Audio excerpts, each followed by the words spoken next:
Yes, I'm live again. Sorry, guys, for the um,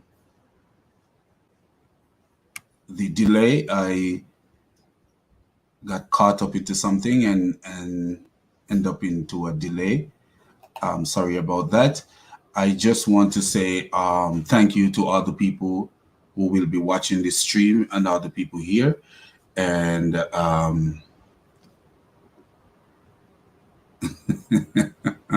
my brother Phil started on the Abduls already.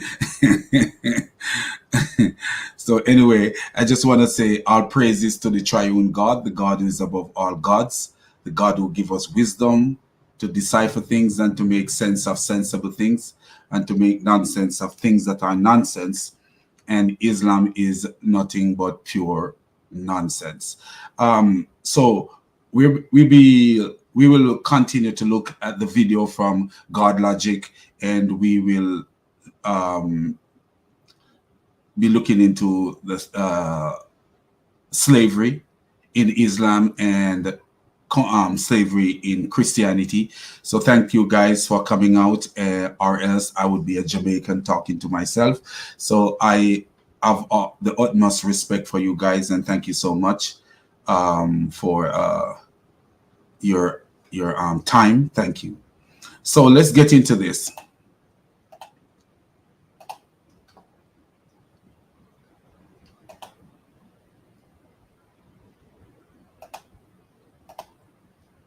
So we're just gonna start from where we left off yesterday, and where we left off, where the brother studied to show was explaining something to the Muslim X, and I know the brother studied to show. He says, I think he make a blunder. Maybe I didn't hear him right, but let's start from there. Death. Now, the Jewish system was able to set up laws based around the guidance of God, so that they would be able to, bring people and maybe have like some sort of tribunal to see whether punishment is required. But it's not this thing where you could just mistreat a slave, because it's also said in the Old Testament that if a slave runs away because they're being mistreated, then that person is free. Do not give them back to the master. You shall take them in your home, and they shall not be a slave. So if I hold on, don't preach. Let's make it dialogue. I like. Listen. Why shouldn't you just free them instead of beating them? Hold on. So you're not addressing the point, though, sir. So the Muslim asks, why should you just free them instead of beating them? Does this Muslim know that there was a time when Aisha was suspected of cheating on Muhammad? Muhammad took Aisha on an expedition, and Aisha ended up missing. And then Aisha was found with a man. And according to Al-Tabari, Aisha, when they found Aisha with the man, someone said to Muhammad, her slave may know if she cheated. Her slave may know her secret. So Ali, which was one of Muhammad's companion and a relative of Muhammad, the one that the Shia believed that he should have been the caliph instead of, I think, Uthman. He should have been the caliph instead of Uthman. And because of that, a war broke out to the point where Aisha wanted Ali killed. And Ali was killed because of that. Uthman was also killed. So Ali grabbed onto Aisha's slave and started beating the slave girl. And according to At-Tabari, it says violently, started beating her violently. What do you think would have happened to Ali if Ali had killed Aisha's slave? Nothing at all, because Muhammad was there and Muhammad did not stop him from beating the slave. So I don't know why the guy is talking all these nonsense and what this for. Muhammad also, and I've shown you guys this several times, a blind man stabbed a slave woman, a pregnant slave woman, in the stomach, killing the baby and killing the woman, and Muhammad did nothing about it, nothing at all about it. So I don't know why this guy is asking that stupid question as if he have a better remedy in Islam. You can do that. Explain it. You can do that.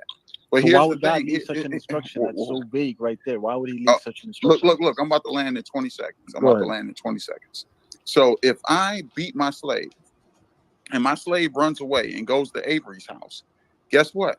He's no longer a slave.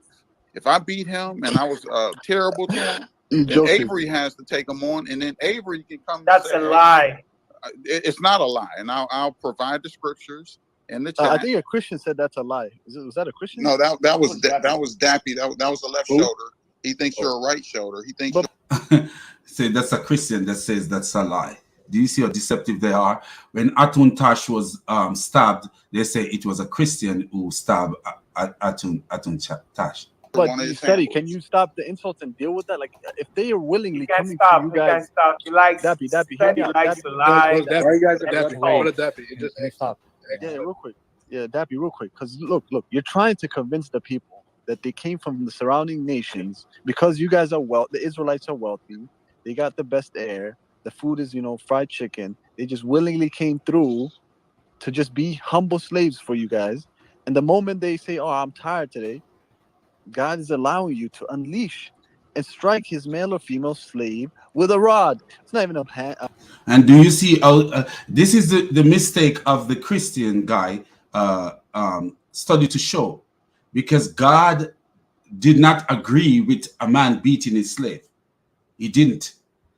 But God used the preposition if, because he know what would happen.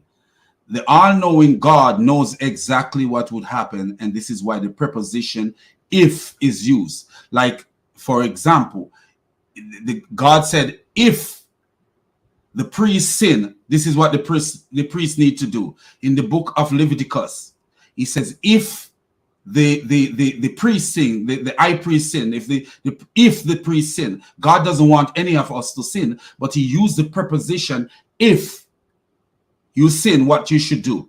If this is how God's work, because he know you will. He can see in the future and see what will happen. And so he give protection. He give laws for protection, law to govern in case these things happen. But the study to show the Christian guy, he actually say God said it was okay to beat the slave, but he did not. Because according to Leviticus, you should love them like you love yourself. The people who sojourn with you, the strangers within your house, you should love them like you love yourself. So you don't beat yourself. So why you beating your slave? This is so that was the Christian guy mistake, because he sometimes we are human beings. We can make mistakes. It's not like I'm gonna beat up on him for making a mistake like that. And we are human beings, and yeah. So my brother is saying that pregnant slave murdered, and this is Sunan Abu Dawud 4361. Yes. I love to have you here, Phil, man, because you're quick. You are very quick on your and here he goes again. Safwan answering Islam. That's anybody want to learn, man. This is where you can go and learn. God gave Sam Shamoun this wisdom and this knowledge that a lot of us don't have, and he's a resource for us to use. So we use him because he's not against us using him as long as we don't we understand what he's saying. So that's important. So anyway, so the brother made the mistake. The Christian brother made the mistake by saying God gave the law to beat the slave. No, he didn't give the law to beat the slave. And as I showed you yesterday, but I will show you again, just as Sam Shimon always say, repetition is good because we are creatures of repetition, and this is how people learn. So let me show this again so that you guys could see that God did not want anyone to beat anyone at all. It's just that he give law, just like God says in the book of Leviticus, if the priest sin, God didn't want the priest to sin, but he gave a law that says if the priest sin, this is what need to be done and that what need to be done and all that stuff. So let's look at something here. We're going to show you guys again because it's important that we establish truth. So what we're going to show right here is let's see, I think it's Leviticus 19, but a way to find it is hit the word if. So if we scroll down, so you notice the word if a man, if God is always using the word if, because that's not what he wants you to do. So he's saying in case. The word if can be used in a phrase that can be used for the word if is in case. In case. And in case doesn't mean that God wants you to do something. It's just that it wants you to sin. In case you sin, do this. In case this happened, do that. So let's look down. But we'll find it. So do you notice, do you notice the preposition if? If, like again right here, if a man sell his daughter to be a maid servant, she shall not go out. Do you see if? You notice the word if? If any of your fellow Israelite become poor and sell themselves to you, do not make them work as slaves. So you see if.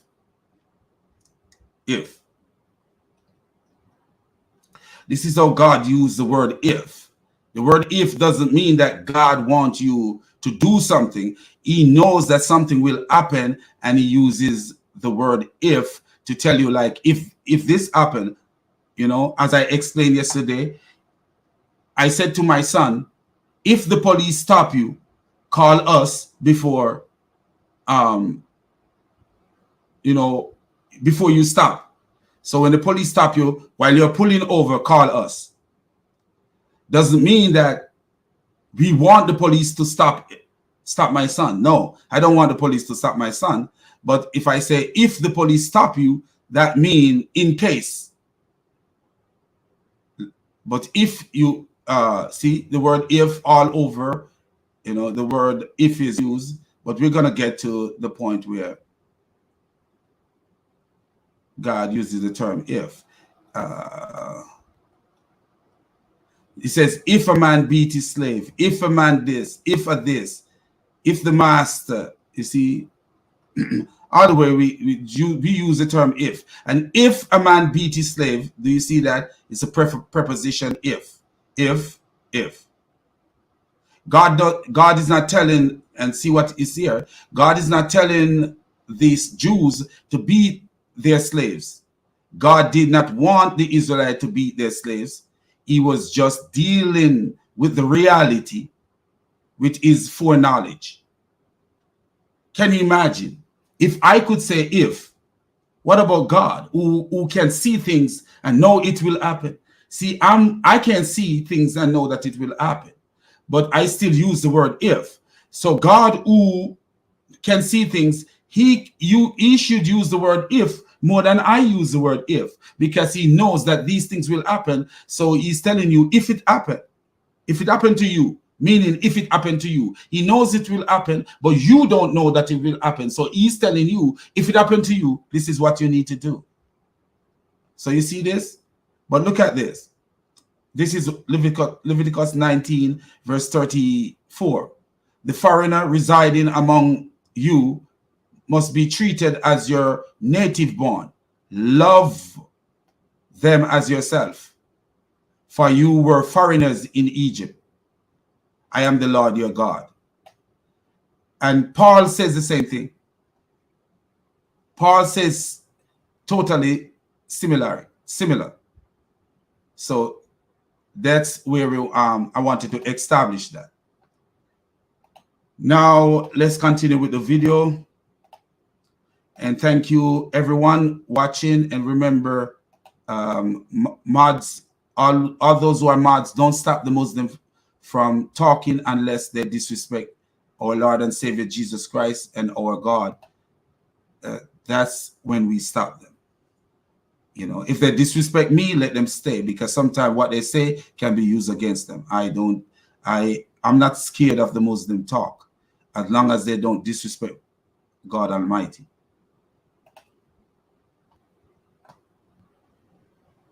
A backhand, or just, it's not even lock them up. You know, Hey, deprive can you- them. wait, let me land. Come on. It's me. Let them land. I'm about to bust both Yeah, of let them. them Bust me. It doesn't even say deprive them from the good food you had. You said earlier, like, you guys are wealthy, they came because they needed food and shelter. Why can't you just put them outside or just deprive them from food? Why is it God? See, that's a Christian problem. The Christian make the brother, and I love that brother. I talked to him before.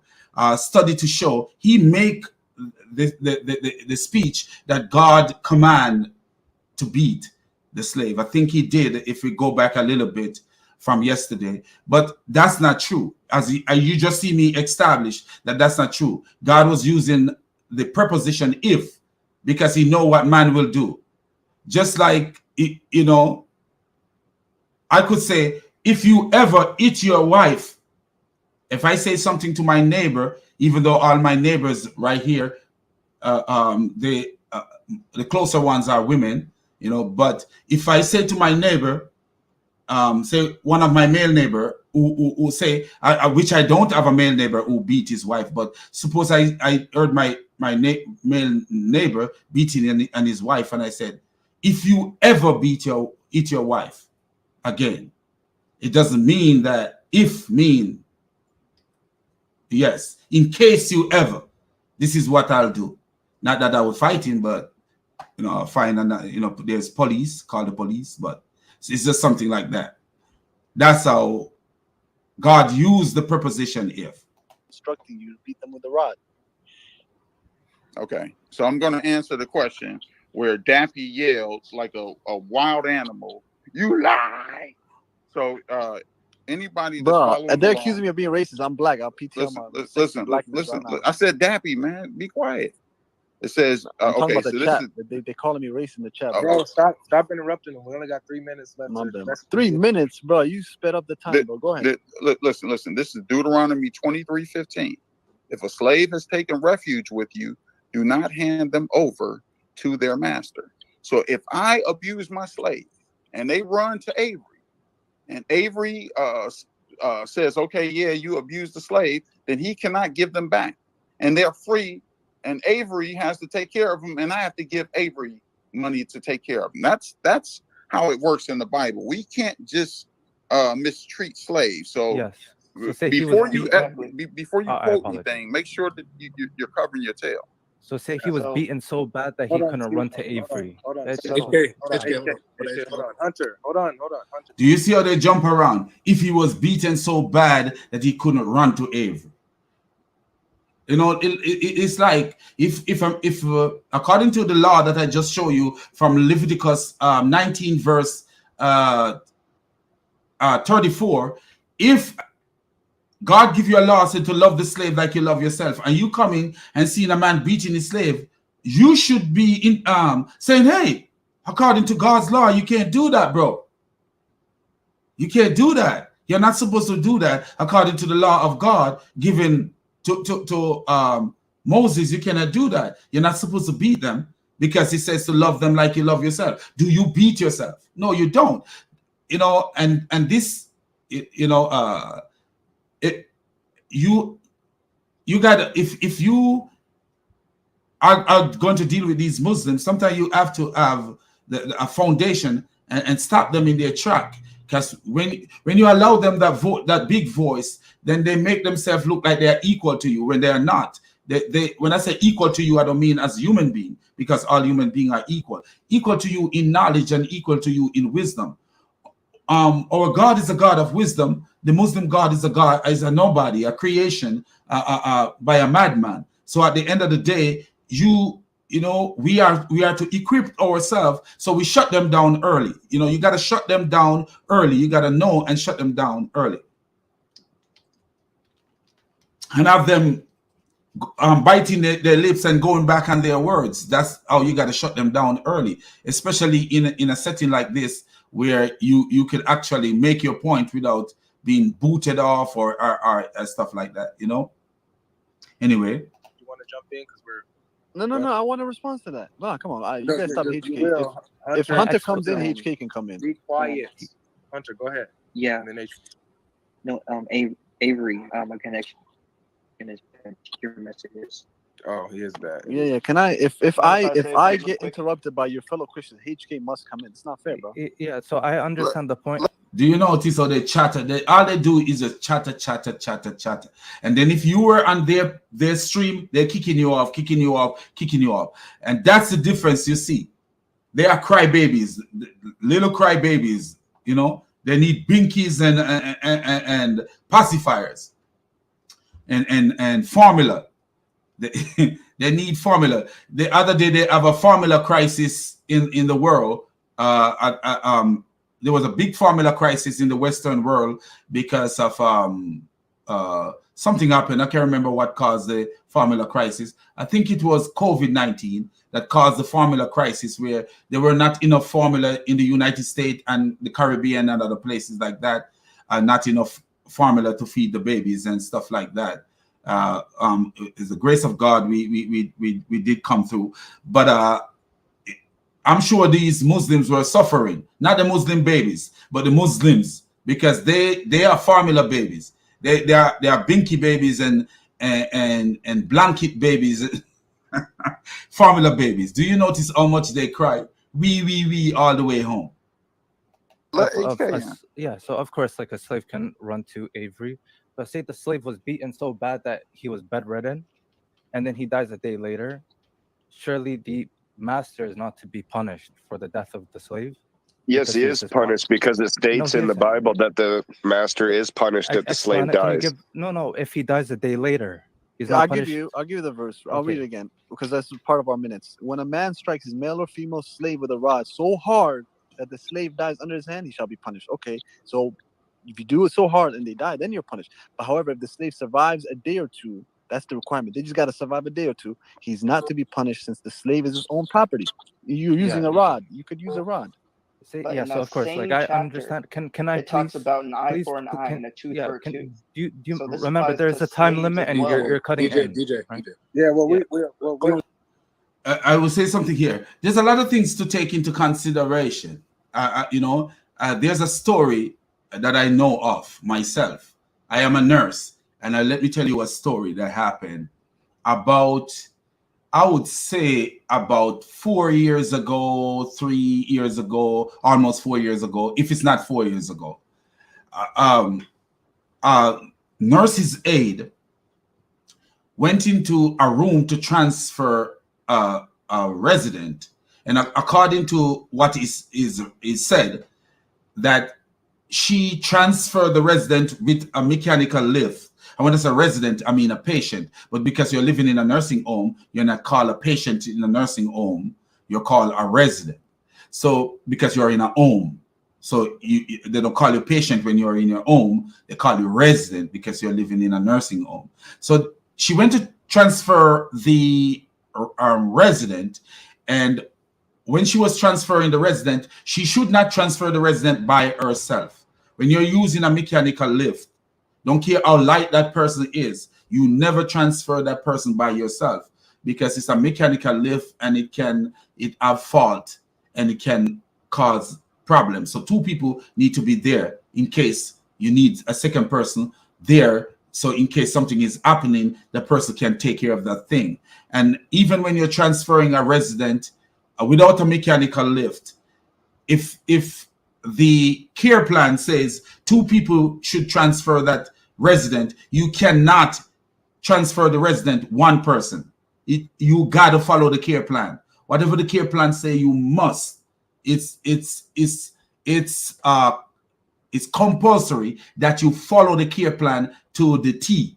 You cannot deviate from the care plan, because the care plan is there to protect the resident and take care of the resident or the patient. So what happened is this. According to what the report that I heard, the nurse's aide go by herself and transfer the resident, and the resident falls and hurt herself and was taken to the hospital. She ended up with a broken hip, I think, or something like that, and was taken to the hospital. But when she was taken to the hospital did their diagnostic workup, which is the X-ray, CT scan, all these fancy things that hospitals are equipped to do to make sure that a person is okay. When they did their scans and they whatever their ultrasounds or whatever they did, when they did them, guess what? They found cancer all over the woman's body. Cancer all over the woman's body. And she died not too long after. If we're living in a primitive world where there is no CT scan, no X-ray, none of those technology, guess what? The blame would be on the nurse aide, that the nurse aide caused her death. But literally she didn't cause her death, because what? The incident revealed a bigger occurrence in the resident system, you know. And if it wasn't for the incident, no one would have known that this lady is going through what she was going through. And even though the fall may have speed up her death, because fall does hurt the elderly in a big way, and that's why we try to prevent fall as much as, because a person fall, what can happen to them? They stop eating, they stop this, they stop doing this, you know, and because of that, mobility, depression increase, a whole lot of stuff, a whole bunch of stuff. So, but what I'm trying to say is that if a person die sometime later, they may not have died from the incident. They could have died from something else. So if my wisdom shows these things, and I'm not God Almighty, God's wisdom is greater than my wisdom. And that's what I will say right here.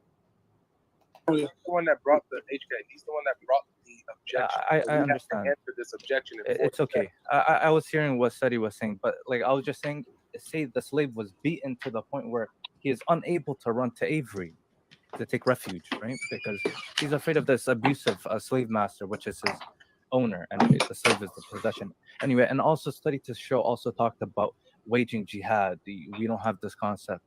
Well, how do you talk about Deuteronomy 20, the chapter called Going to War, the idea of tributaries, right?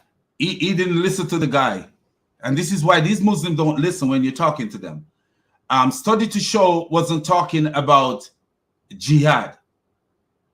He said offensive jihad. If you guys remember yesterday, at the last part of the video yesterday, you hear where the brother Study to Show said offensive jihad. Offensive jihad is jihad where you go to a person's country or a person's tribe or a person's dwelling for no other reason but to spread Islam. They weren't your enemy trying to destroy you. You just go there just to spread Islam and you fight these people. That's offensive jihad. So this is and this is what Study to Show speak about yesterday. Can you imagine? You are right there listening to the conversation, and your ego cause you not to be even in the conversation. This is what we see with Muslims. You're talking to them, but they're not listening to you. They won't listen to you. I love this. E.A. Dawa Khalil is I think she be such a chicken. He really is a chicken, man. I'm telling you, chicken. Hey, my brother Chris Claus, you want to come on and speak? If you're not at work, because you work like I work, I could let you in, my brother. You work just as much as I work, man. You are I always hear you talking about work. So let's sorry. Let's see if I could invite anybody want to come on. If more people want to come on, they could come. I don't have a problem with my brothers and sisters, even the Muslims. If they want to come, I have no problem with it. As long as they're not respectful and disruptive. So if Chris, anybody want to come on, there's a link right there. I just gave the link. So if you want to come on. Hey, Chris, how are you, man? God bless you, brother. Happy Frenzy is in the house. That's been with me for a long time. Anyway, let's continue to watch this video. So when you look at it, you know, and watch the video yesterday, you will see my feeling and slavery. I don't look at slavery like the typical black man look at slavery. I look at slavery different. I'm not saying that, you know, everybody have their own opinion of things and it's okay. But my opinion of slavery is different, you know. Anyway, so let's continue. When you march up to attack a city, make its people an offer of peace. If they accept and open their gates, all the people in it shall be subject to slavery and shall work for you. If they refuse to make peace and they engage you in battle, lay siege to that city. When the Lord your God delivers it into your hand, you in battle, don't if interrupt they the word. engage you Don't in interrupt battle. the word. I said Don't if interrupt. they, yes, as I was saying, if they did not, what is it? They shall be subject to slavery and shall work for you. If they do not fight back. If they do, however, right, engage in war, well, they're defending their city, surely, right?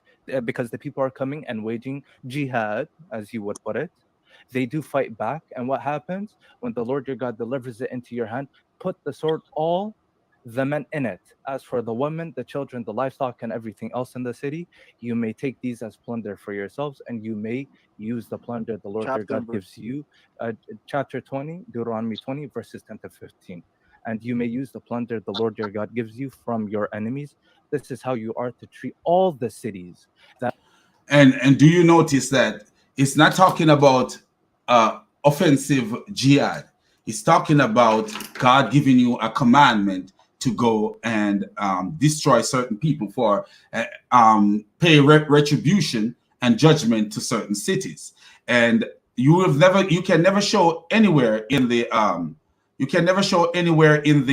Bible where the Hebrew people were going around spreading their doctrine on other nations. They don't do that. They've never done that, where they go about forcing other people to become under their religion, whatever the name of their religion was at the time. You can never find anything like that. Nothing like that at all. But in Islam, you will find where Muslims were just going from one place to place, conquering places just to spread Islam, and in some cases just to steal from the people, just to take from the people, just to rob the people.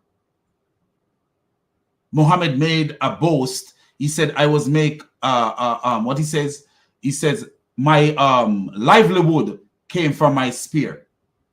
What is your livelihood? If you look up the word livelihood, what does that mean? Your livelihood mean how you eat, sleep, drink, wear, came from his spear. Can you imagine that? You make a statement like that, your livelihood came from your spear. Isn't that crazy? You know, isn't that crazy? That is crazy. But anyway, let's says he blocked me weak like me. He blocked. Yeah, because they are coward. I'm telling you. He came onto a stream thinking that I was soft, but I was so surprised he didn't even say nothing to me. He wanted to talk to me, but then when I say something to him, I said, you have gone to a point where you are questioning your God, to the point where you question your God. You're so worried about your God only having two hands, because your mind, you let your mind carry you too much to the point where you worry about the hands of your God. Why he didn't have three hands? Why he didn't have four? Why only two? Khalil actually worried about how many hands his God had. This is such an idiot, man. Don't be surprised if you hear that this idiot is an atheist. But he's making money from Islam now, so he might not, he might be an atheist right now, but still trying to make this money. Because if you notice, their channel growing so fast and they're making money. That's all they are into, making money. It's not really speaking any truth, but making money. I'm not saying that a person cannot make money from their channel, because some people do it full time and other people aspire to do it full time, which I believe is good, because more people are dedicated to spreading the good news of God. That's good for the Christian I'm talking about. But where do you don't see a Christian questioning a Christian apologist questioning God to the point where he said, why God only have two hands? Why God this? Why God that? Having doubts, just like Muhammad have doubt and was trying to kill himself. That are at a distance from you and do not belong to the nations nearby. It says to treat all the nations from a distance that do not belong to the nations nearby. So don't say that this is a concept that's foreign and it's a concept that is about Islam and jihad. This is something within your own scripture. It's okay. Very clear. Yeah. All right, that's the time on that. So just to give an answer, and then we'll be able to get back to this later. So guys, make a mental note of these objections. Just the last point. Bruh, we're going to read the Exodus part, and we're going to reset the timer. But we are like literally out of time on this point. No, it's just supposed to be a response. X. Do you notice that how GodLogic allowed the Muslim guy to speak, and as soon as GodLogic starts speaking, this clown called X is speaking? Do you ever notice that? Because this is what they came for. If it was a written dialogue, they would have bombarded the page, just like this Muslim tried to do the other day to me. But then when he realized it doesn't work, I haven't seen him since. But do you notice that GodLogic and all the Christians that are here allow the Muslim guy to speak? But as soon as he finished speaking, and GodLogic is about to speak, then here comes this idiot called X speaking. Do you see that? Quiet while the moderator is moderating. Thank you so much. So as going to the first point that was raised, or the objection with treatment of the slave, beating of the slave, what happens to them? Are they punished? Yes, if the person, as Scott said, if they killed the slave, they were put to death. Let me repeat: if the person killed the slave, then they were put to death. If they injured the slave, the punishment that they did not receive, that is talking about in that context, is the capital punishment. They were not put to death if they did not kill the slave. However, if you keep reading in the same chapter, it talks about the eye for an eye, tooth for a tooth, and so on and so on. That goes for the master as well. That goes for the master as well. When you read Exodus chapter 21, and you read how it mentions, let's see where it is. But an eye for an eye, they didn't want to work. So why are they getting beaten? They just didn't want to work. But if there is harm, then you shall pay life for life, eye for eye, tooth for tooth, hand for hand, foot for foot, burn for burn, wound for wound, stripe for stripe. When a man strikes the eye of his slave, male or female, and destroys it, he shall let the slave go free because of his eye. If he knocks out the tooth of his slave, male or female, he shall let the slave go free because of his tooth. And so all of that is in the context of eye for an eye, tooth for a tooth, and the master gets punished for injuring the slave, just not the capital punishment if he doesn't kill him. If he kills him, he gets the capital punishment. We will return to this. We'll give this. How does that justify them being, for the day or two? Brother Avery, yeah. Can I answer HK because he missed two. Do it in the next. We have. And do you notice that X is asking the same crazy question? He's just asking the same crazy question over and over again. You know, a crazy question that really and truly doesn't deserve any answer, because what? The answer is already given. The answer is already given. And logic would tell you that if people from other nations are selling slaves, because Israel was told that they could buy slaves from the other nation, but logic would tell you that if people from other nation, he says, what if the slave doesn't want to work? What do you think that Muhammad would do to a slave if the slave doesn't want to work? That's the question. Those are questions that needed to be asked. What do you think that Muhammad would do to a slave if, when he go to the slave to have sex with the slave didn't want to have sex with him? What do you think that Muhammad would have done to that slave? Huh? Those are questions that you need to ask. If Muhammad could beat a slave, could allow Ali to beat a slave for something that the slave doesn't know anything about, what do you think would have happened to a slave? Let me show you what Muhammad used to do, because these Abduls don't know anything about Muhammad. If Muhammad was doing this to his fellow Muslims, what do you think that he would do to a slave? This is let me show you about Muhammad. These people have no clue when they're dealing with Muhammad. Who was Muhammad? What kind of person was Muhammad? These Muslims are clueless. Let me show you something that Muhammad used to do to his fellow Muslims. Fellow Muslims, not just slaves. Fellow Muslim. And let me show you what Muhammad did to a slave. I will show you something that Muhammad did to a slave girl, and I will show you something that Muhammad did to his fellow Muslims. So let me show you this. If you notice the topic here, the abuse of Muhammad. Let me show you what Muhammad did. Okay.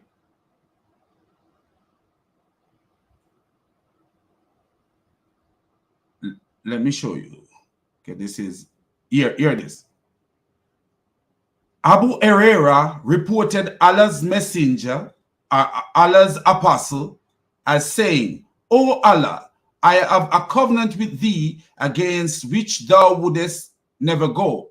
I am a human being, and thus for any Muslim, notice what he says, for a Muslim, not anybody, but a Muslim. Can you imagine if Muhammad was doing this to a Muslim, what he was doing to his slave? Look at this.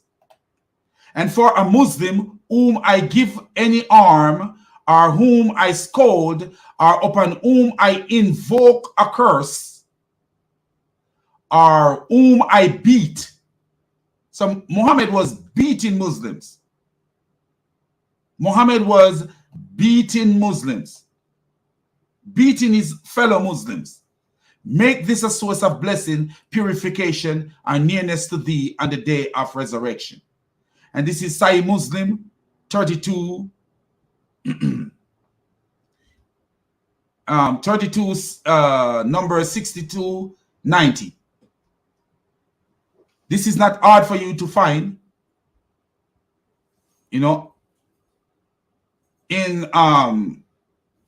Sunnah.com. All you gotta do is just copy a part of it and throw it into the search engine, and guess what will come up?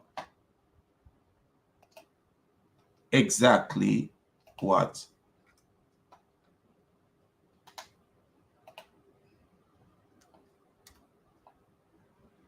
Let me tell you where you can find that. You could find that at Sahih Muslim in sunnah.com. You could find it at Sahih Muslim 2601b. Sahih Muslim 2601b.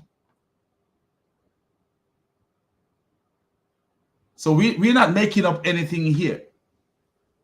The only thing that is going on is that the Muslim they constantly changes things, changes the numbering of things so that they can brainwash Christians. So you can, a lot of times you can, when you have a citation, it's hard for you to find it where it's by the number, but all you got to do is copy and paste and you can find it. So, you know, let me just show you guys that this, for the people who, just for the Muslim's sake, we'll do this. For the sake of the Muslim, because we know the Christians know that we don't lie because we have no reason to lie. But if you look right here, do you see it? Whom I scold and invoke a curse, and whom I beat. So Muhammad was beating Muslims. Beating Muslims. And his excuse was, I am a human being. I am a human being. So can you imagine if Muhammad was beating his fellow Muslims, free men, fellow Muslims, free people? Can you imagine what he was doing to this? And why was Muhammad beating these people? Do you believe that Muhammad was just beating them because they commit some form of sin? No, because he was only human. He's temper. Let me show you. Let me go back and show you. Just because of his temper, he was beating people. Can you imagine what he would do to the slave if the slave decided, I don't want to have sex with you, I don't want to do this? Come on, man. We are no fool. You only would have to be a fool to be thinking that, oh, sorry, Muhammad was a good person. Only a fool would think that Muhammad was a good person. No. Muhammad was a very bad person, an evil bastard. Now look at this. Let's show you why he was doing these people. He have arguments with them, and he would treat them this way. Look at this. Aisha reported that two persons visited Allah's messenger, and both of them talk about a thing of which I am not aware, but that annoy him, and he invoked curse upon both of them and hurl malediction. And when they went out, I said, Allah's messenger, the good would reach anyone, but it would not reach these two. He said, why so? Do you see how stupid he was? he is a prophet, and he invoked curse on them, and then he's gonna ask why so. And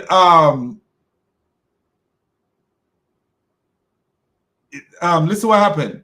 I said, because you have invoked curse and hurled malediction upon both of them. He said, don't you know that I have made a condition with my Lord, saying, O Allah, I am a human being, and that for a Muslim upon whom I invoke a curse or hurl malediction, make it be a source of purity and reward.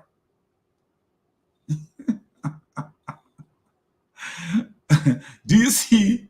Now look at what he did to a slave. Look what he did to a slave.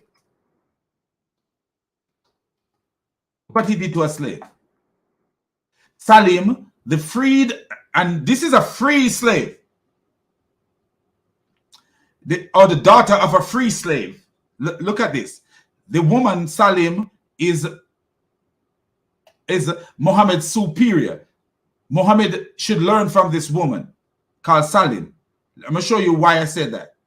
The free slave of Salim, the free slave of whatever, No, no. Muhammad should learn not from Salim, but from this woman. I will tell you who it is. The free slave of this name, Nasrin, said, I heard Abu Huraira as saying that he heard Allah's messenger as saying, "Oh Allah." No, this is not the one. This is not the one. Oh, yes, it is the one. So Muhammad even cursed an orphan girl. Look at this. Wishing that she wouldn't live long, making her cry as a result. Anas B. Malik reported that there was an orphan girl with Salim, who was the mother of Anas. Allah's messenger saw the orphan girl and said, "Oh, it is you." Look at this. Saw the orphan girl. For what reason? This is how evil this bastard was. Allah's messenger saw the orphan girl and said, "Oh, it is you. You have grown young." I don't know what this means. You have grown young. May you never advance in years.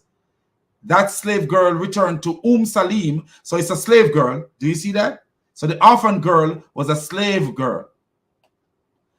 Salim, Sulim is Muhammad should have learned from this woman instead of this woman learning from Muhammad. Muhammad was not a wicked bastard. The slave girl returned to Salim weeping. Salim said, "Oh, daughter." So notice what this woman is calling the slave girl, daughter. She adopted the slave girl and calling the slave girl her daughter. "What is the matter with you?" She said, "Allah's apostle invoked curse upon me that I should not grow in age, and thus I would never grow in age." They believe in this man so much, but look how he was abusing them. Or she said, "In my length of life." Salim went wrapping her headdress hurriedly. This is a mother, a tiger, ready to protect her daughter from a bastard like Muhammad. Until she met Allah's messenger. He said to her, Salim, what is the matter with you? Do you see how evil he always is? After he cursed the woman's daughter, he's going to ask her what is the matter with her. Inconsiderate bastard. Evil bastard. She said, Allah's apostle, you invoke curse upon my orphan girl. He said, Salim, what is that? He even now, do you see the dumb bastard that they call a prophet? He used to forget the Quran, and now he's forgetting even what he said to a little girl. He cursed a little girl, he don't even remember what he told the little girl. This is how careless this dumb bastard was. She says, the orphan girl said you have cursed her, saying that she might not grow in age or grow in life. Allah's messenger smiled. Wow, what a beautiful Allah's messenger. Smile. Smile to Jannah. What a man. And then said, Salim, don't you know that I have made the term with my Lord? And the term with my Lord is that I said to him, I am a human being. Do you see that? His excuse for cursing a little girl is that I am a human being. Please, just as a human being is pleased. Wow. So he was, what kind of example he was? I'm a human being pleased just like a human being is pleased. And I lose my temper just as a human being loses temper. So for any person from amongst my ummah whom I curse, and he in no way deserve it, let that, Lord be made a source of purification and purity and nearness to Allah on the day of resurrection. What a beautiful Muslim. So to make sure that we can find it, I will tell you where to find it. So we copy a part of it like this. Copy. And then we just throw it into the search engine and suna.com. And let's see what we get. Here we are. Here we are. So this is Sahih Muslim 2603. Sahih Muslim 2603. So anybody who want to go and find it, Sahih Muslim 2603. So you want to tell me this man wasn't beating slave? Wow.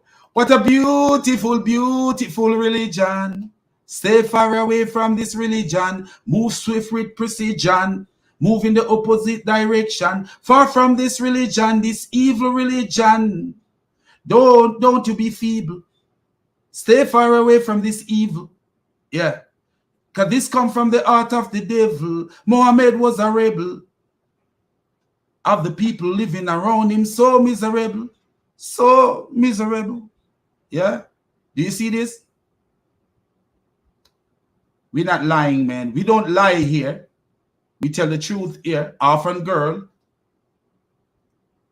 I lose my temper just as human being loses temper. So for a person amongst my ummah, do you see? Same thing. Same thing. And Sahih Muslim. See it right here? We don't lie. We don't lie. We are not that kind of guy that live the lie and live a lie and make an orphan girl cry. No.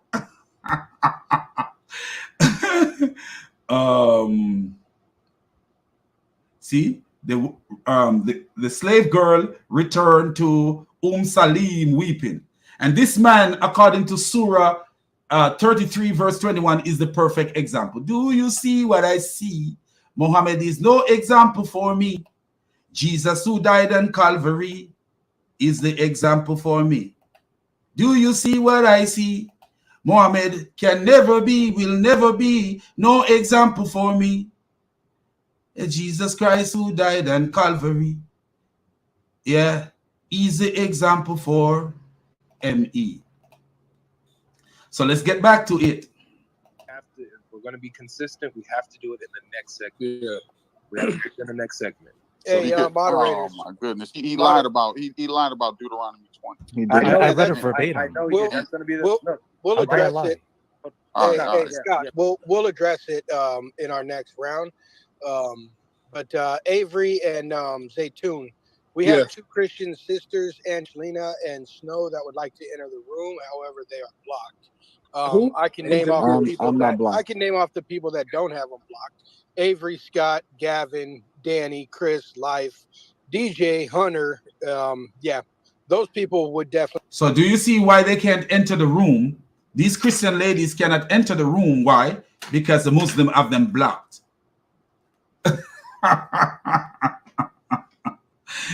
Cowards, man. Little crybaby cowards. They block two women. You know why? The women have half of a brain according to Muhammad, but they have to block them. Why? Because Muhammad, something was wrong with his bloody head. These clowns have to block women. And that's why I said, moderators, we don't block people unless they disrespect Jesus. That's the only way we block people here. If they disrespect me, let them be. I'm not on the level of my Lord and Savior Jesus Christ. If they disrespect the Father, the Son, and the Holy Spirit, you block them. But if they disrespect me, don't. I don't want to be like Muhammad. You see these Muslim killing people for Muhammad because they put Muhammad on the same level as God. Because according to blasphemy law in the Bible, you kill, in the Old Testament, you kill people for blaspheming the name of God. You don't kill people for blaspheming men. These Muslims are undercover Muhammad worshipper, and they pretend as if they're not. Not have Christian sisters blocked. So it's Zaytoon because they're Somalian. Zaytoon has to go down. Zaytoon's Jamaican. Anna blocked. Wait. You said Snow. I got Snow blocked, but not Angelina. Okay, you got Anna X blocked, so you might have to go down just to let her. Not because you're Somalian, but because they're Somalian. Can we get to the point? How does that have anything to do with him? Yeah. So Zaytoon is Jamaican. Is a Jamaican Muslim. I would like to corral that guy. Jamaica versus Jamaica. Can somebody arrange that? Jamaica versus Jamaica. Zaytoon, is he Jamaican Christian or Jamaican Muslim? Because I would like to get a go at that guy. I would like to get a go at that guy. Very slow at that guy. Because I know that that guy is nothing but a lie. About them being He's Jamaican. He's Jamaican. HK, just stop your complaining. We don't care. I don't. Bro, Zaytoon's Jamaican. How am I complaining? I don't care about Somali, Egyptian, American, Chinese. I don't. Yeah, care. so then don't tell me. Tell study to show. Don't tell me about that. The problem is. Do you see what study to show make a mistake and they took it up onto some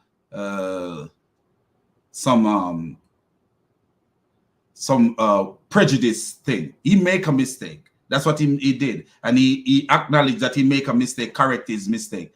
But you know, when you notice a Jamaican dude, he really saying anything, because one thing with Jamaicans, we don't take offense so easily. Like, you know, we are tough-skinned people. Anyway, no, Zaytoon. Christian sisters. Is he Somali or Jamaican? I've intervened. Listen, I've intervened between Zaytoon and these sisters before, so I know their history. I understand. He has them blocked because I understand he has them blocked. And he doesn't why are like you saying they converted to Christianity? Yeah. So Zaytoon have them blocked because they are Somalian. What a Jamaican! Wow, that's what Muslim being a Muslim. Do you see what a Muslim do to you? Being a Muslim do to you? A Jamaican blocking two women because they are Somalian and they can convert to Christianity. Can you imagine that? A Jamaican. This is what my countryman has come to. Islam turned him into a donkey. a cowardice donkey that's scared of women. What a catastrophe. Wow. Just say that's fine. But then stop saying it's about them being Somali. Kick out the Jamaican. I agree. Kick him out. Don't let him stay there. Kind of odd. Yeah. That's the reason why he says okay, they're we're not Somali anymore. Like, anyway, yeah. Move down so we can get to the point. Zaytoon fixed it. Zaytoon fixed it. Well, GodLogic, you would have to. Zaytoon is a cartoon. You would have to move Zaytoon down and then remod him when he comes back up. He's gonna fix it. Give him a minute. Oh, never mind. Snow is in. He unblocked her. Okay. Yeah, that's the only one I have blocked. But Angelina should not block. Cool. Well, I mean, you may not have Angelina blocked, but there's a couple, Muslims on the stage. I don't have no one blocked. Let's keep going. What about Bubbles here? Because Bubbles, he likes to sexually. All right. HK and Bubbles, I'm moving you down. I don't have anyone blocked. I don't Bubba's have not anyone even blocked. here. It doesn't matter. Why? Why moving me down? What do you mean, just in case? I didn't block anybody. I don't even know who they are. All right, Bubbles, you was moved down, man. Christian rooms and their complaints, bro. I bet. No, because you guys need to stop blocking people. Like you're blocking people with Christian rooms and they complain. Of course, if you have Christians who want to come up on a Christian platform, and because you clowns got them blocked, what do you think gonna happen? Like, what is wrong with these? They're gonna come back up. Don't worry. All that crying and lying. Is she in? Is she coming in? Like, I don't even know why we're stopping this whole thing for one person. Like, exactly, I agree. I'd say 30 seconds and then we just move on. Appreciate it. Hi, Mom. Am I on YouTube? Yeah, you are on YouTube. Tell the people to give a like. Love you, Mama. Like the video. I'm doing.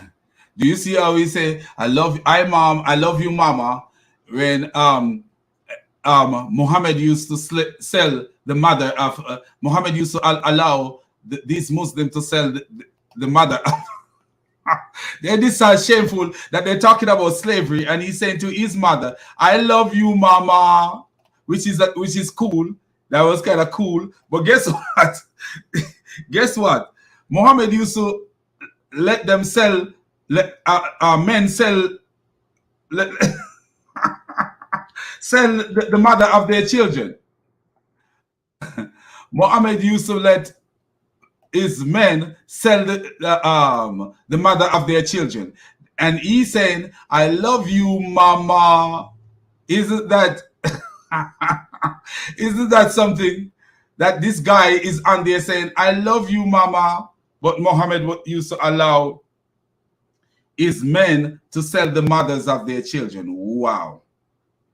Isn't that's something, man? Look at this, my people. Do you see this? I showed that yesterday, but I think it's appropriate to show it again since he says, "I love you, mama." Look at this. Sunan ibn Majah 25:17. Jibir bin Abdullah was heard to say, "We used to sell our slave women and the mothers of our children when the Prophet was still living among us, and we did not see anything wrong with that." And he said, "I love you, mama," which was so beautiful. But then, look what these people used to do to the mothers of their children. Sell the mothers of their children as slaves. So they would have sex with their slave women, and when the slave women give birth to their children, then they would sell the mothers, sell their mothers. What a beautiful, beautiful religion. Stay far away from this religion. Move precisely in the opposite direction. Move fast, move with perfection. Move toward Jesus because he is the one with perfection. What a beautiful, beautiful religion. The religion of a madman. Do you see what they used to do? And then there is one that actually says it was when Umar, see, we saw slave mothers. Slave mothers mean mothers of their children. The slaves who have children for them. The slave who have children for them. During the time of the Messenger of Allah and of Abu Bakr, when Umar was in power, he forbade us, and we stopped. Can you imagine that? And he said, "I love you, mama. Mama, me love you so much, mama." Do you see? Oh, appropriate. Man, what a religion this was. Man, you stay far from this religion as the east is from the west. As the east is from the west, stay far away from Islam, because it is the religion of a madman. Mohammed, something was wrong with his bloody head. Jihad for you, mama. Hey, hold on. By the way, logic. I want 5% of the proceeds, bro. That's all I'm saying. 5%. What did he say? Jihad for you, mama. You, mama. Like the video. I'm doing jihad for you, mama. Who was there to do jihad for those slaves' mother? Those Muslim. Do you see that, man? The wickedness of Islam. You will never find nothing like that in the Bible. Wicked religion, man. Hey, hold on. By the way, logic. I want 5% of the proceeds, bro. That's all I'm saying. 5%. That's too much. What the hell is that too much? We should be doing it for God, not for money, man. Exactly. Oh, I definitely is, though. I still want 5%. Alhamdulillah, we get shahadas daily these weeks in the past few weeks, bro. You guys are getting money and getting no one. You're not winning souls for Christ. You got Israelite. Do you see these clowns? These clowns believe that when people make lateral moves from their wicked life and go to Islam, that they're winning souls. They're destroying souls. That's what they're doing. These clowns believe that they're winning souls. Man, do you see what we are revealing from this stupid religion? You see what we reveal from this stupid religion? And then they say that, okay, we are winning soul. Winning soul for who? For Satan. Sahih Muslim 28:14, Muhammad said he have a devil that was commanding him. Like opening up 300 people rooms. Why don't y'all go after that? We don't have to go around. We don't have to go around telling people that people are leaving Islam. They see it. Come bring it. Bring it. I dare you. What about the Israelite rooms? Thousands of people are leaving Islam. And these idiots will show the 1 and 2 people who jump in from the frying pan into the fire. But they don't know that thousands, when I say thousands, every day, thousands of people are leaving that stupid religion. And some Muslims who go to their mosque and pray are undercover. They already leave Islam. They just do it because what? There's a consequences. There are consequences for their action, and they have so much to lose. So much to lose. It's just like leaving Jehovah's Witness organization. You have so much to lose. I know and heard of Jehovah's Witnesses who leave and they lost their family. You know? He's saying we could start out. I literally sat in an Israelite room last night. It was 300 deep. No Christian defended it. So do you see how foolish he is? We sit in a Israelite room with 300 deep. 300 who? 300 Israelites. It's just like when you're watching a Muslim, most of the time when you're watching Muslims podcasts, who are there? Muslims are there. Muslims are there. Like, you know, and I will show you guys something. I'm going to show you guys something in a video later that it's a very short video. It's just to reveal something. But I'm going to show you guys something in a video later that is so crazy that Muslims are creating YouTube channels, YouTube account, and they pretend to be Christians, and they pretend, and I actually caught one guy. I caught a guy. They pretend to be Christians. They pretend to be other people, and claim that they just convert to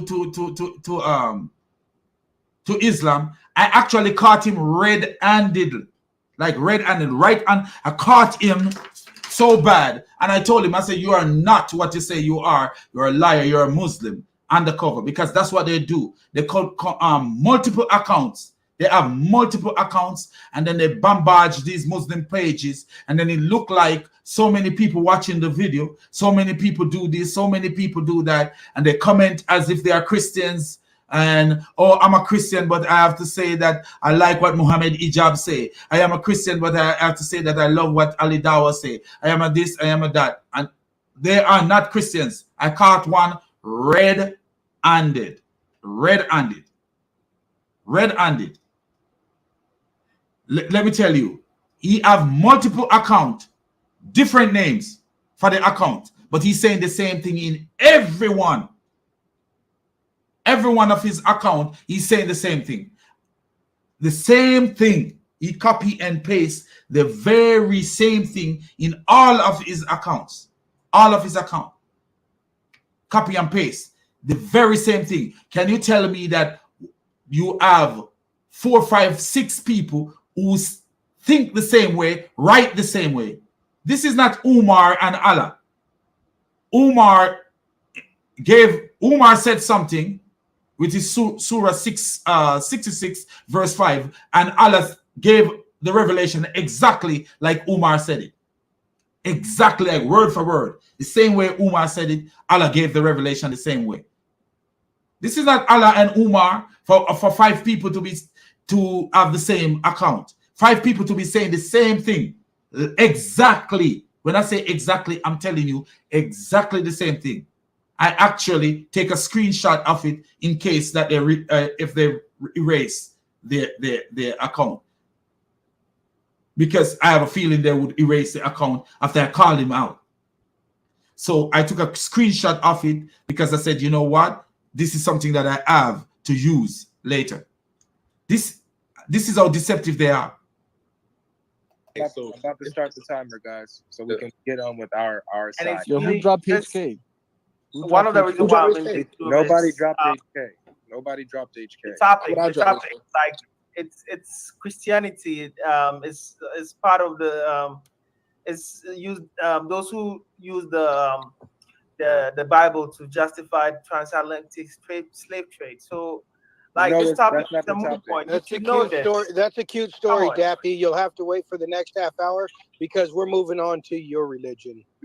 I don't have time for we that. probably gonna have to drop this I on don't have Johnson. time. I'm Like, sure you don't have time. He for that. thinks he thinks he has some Arab handlers in here. Yeah, think everybody ain't begging got you to it. run like a coward, Dappy. Go ahead. listen, He's listen, trying to I sell don't have himself time. to AM. Everybody mute Even up. Paul, Is this- are you guys even just So you notice the guy he called Dappy Boy, Dappyboy. In Jamaica, the word Duppy mean dead person, a dead person. So this guy is a Duppy Boy. He ain't no Dappy Boy. He's a Duppy Boy, an idiot. he speak like a dead man, saying nothing. gonna disrespect Paul, that? Paul the Usually we have Apostle to- spoke about slavery. Everybody mute up, please. You know, Boy, mute he up. spoke about slavery. Okay. So since you don't want to respect the moderation, you got moved down for that. You can come back up once I start, and you can engage with the area we're going with. So Are you gonna allow about to start the disrespect like timer. that, bro? Please mute up. Stop interrupting me, bro. So now we are starting the timer on the next segment, slavery in Islam. Getting ready to start this right now in 3, 2, 1. All right, let's get it. Okay, so I have this first thing that reminded me of this is so beautiful. Was the treatment of the slaves that X was against. He was against he thought that the Bible was unjust when it came to treating slaves. Although we found that slaves got justice when a slave was killed, the master that killed the slave was put to death. If the slave was injured, then the master also was injured in return, according to. Do you see the disrespect? So he unmute his mic while GodLogic was speaking and hit a buzzer. The eye for an eye, tooth for a tooth law. And so we saw that that's applied to the master. Now, if X is going to be consistent, then he has to drop Islam. X, what happens if a master kills a slave? First of all, we brought the issue with, are you able to just go and get free people and then Do you see that? So he continue. He continue. Now they're asking him things about Islam, and he don't want to answer that. He want to continue to talk about the Old Testament. That's what he want to do. He want to continue to talk about the Torah. That's what he want to do.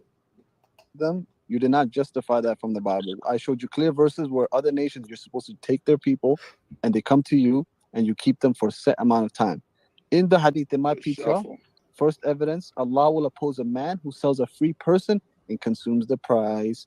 Sahih Bukhari I in my asked you a PTR. specific I refuted question, it. X. You're wasting time not addressing what I asked you. Do you see this idiot? He says Allah will do what with a free person. Offensive jihad was to capture free people. Offensive jihad is fighting against people who are not fighting against you, and to capture free people. Free people. Not just you, you are fighting in a war where people are fighting against you and you get slaves in the war. That's not what is there. That's not what he said there in offensive jihad. Offensive jihad is where you go to a war with people who are not going to war with you. You are invading their land, invading their homestead, invading their district and province and provinces. That's what you are doing. And you are doing it for what reason? You're doing it because of trying to spread Islam.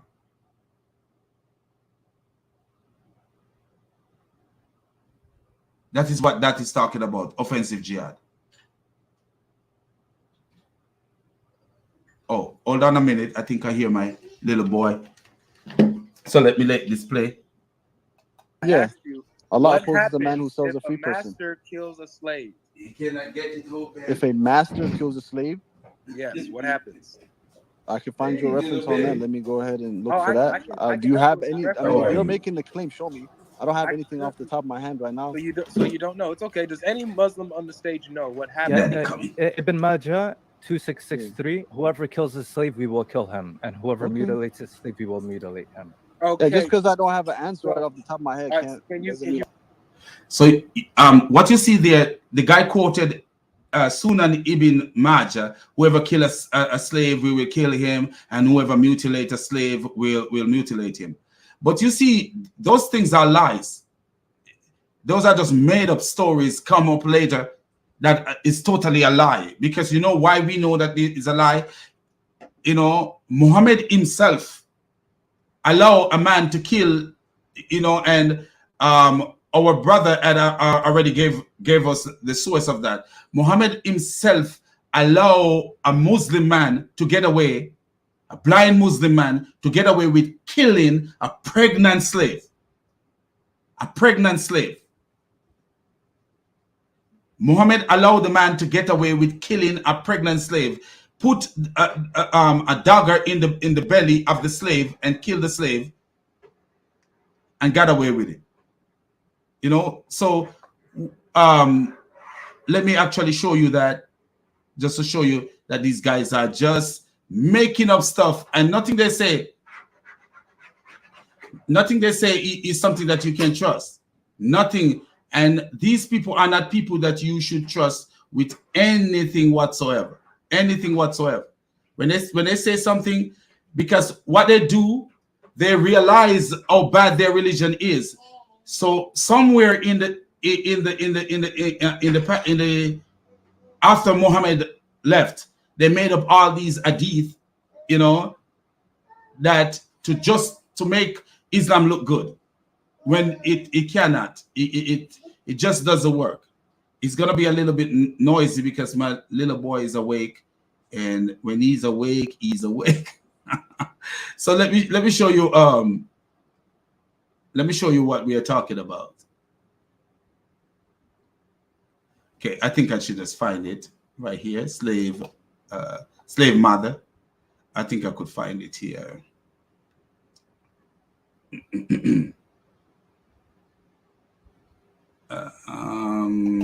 Let me find Acts. So I think I have a version of it right here. Who used to?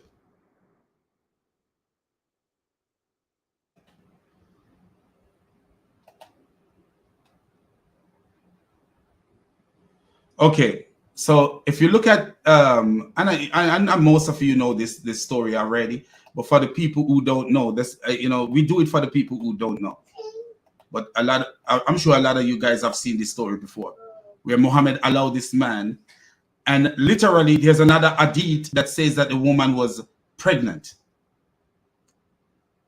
That says that the woman was pregnant. A blind man have a slave mother, meaning a woman who have children for him. That's what it means when you see slave mother. That's what it means. And according to this blind man, the woman used to disparage the prophet. That means he used to abuse or say something, slandered Muhammad. And what he did? So he took a dagger, place it on her belly, press it, and kill her. A child who came between her legs was smeared with the blood that was there. Look at this. To be real with you, he said a child who came between her legs. But guess what? Literally, what it meant to say is a translation error. It means that a child fall down between her legs because she was pregnant, according to the other hadith, which for some reason it's always difficult for me to find that hadith. Always difficult for me to find. I don't know why. if I put, and Muhammad allowed him to get away with it. Notice what Muhammad said. Thereupon the prophet said at the bottom, thereupon the prophet said, oh, be witness, no retaliation is payable for our blood. See at the bottom? But there is no evidence that this woman was abusing Muhammad. It could be something else why he killed. But Muhammad allowed him to get away. And get away with killing the unborn child. Because, let me show you. Let me see if I could find it. Hey, baby boy. Let me show you.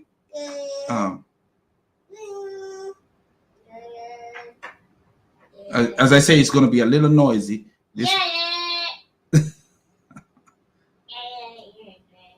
So what should I put? Fetus.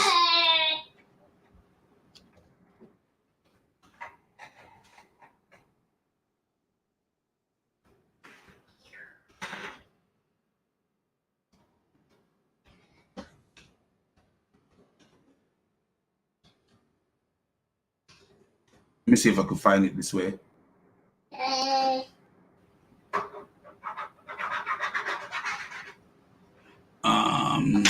Let me see. Fetus.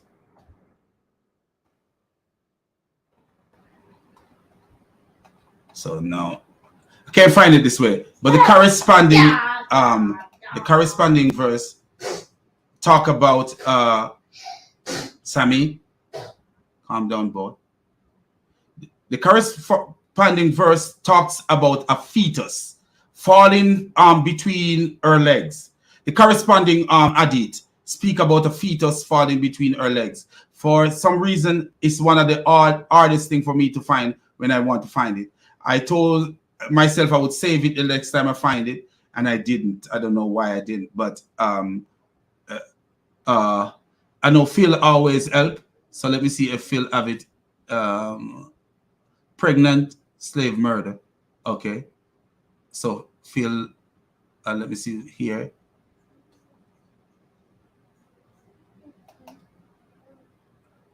So Phil have it there on this. So let me see what I could do here. Pregnant slave murder. That's what he has. So like pregnant slave murder. Let me see if I could find it that way. Pregnant slave murder. PREGNANTSLAVEMURDERED. Just to show you guys.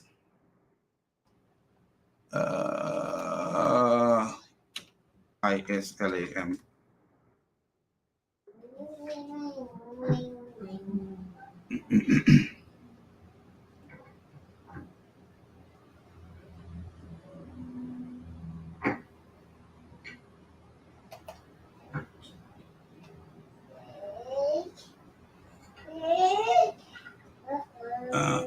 Yeah, here it is. So here is the other version of it. So let me just take you guys over to this and just show you the other version of it. That Muhammad was a very evil person, a very, very evil man. And these Muslims, I don't know what is wrong with their brain that they can't see how evil this bastard was. I don't know. No, for me, it is very disturbing that they look. Very disturbing that they can't see this. A blind man had a pregnant slave. Do you see that? A blind man have a pregnant slave. Let me actually save this so I could find it when I want to.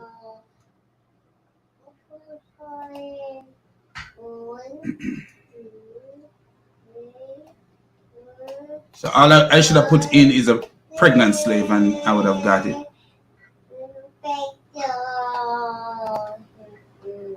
So do you see, he allowed the man to kill a pregnant slave and got away with it. So you murder two people. That's abortion. He murdered his slave woman and abort the child Who knows why he murdered that who knows why he did what he did?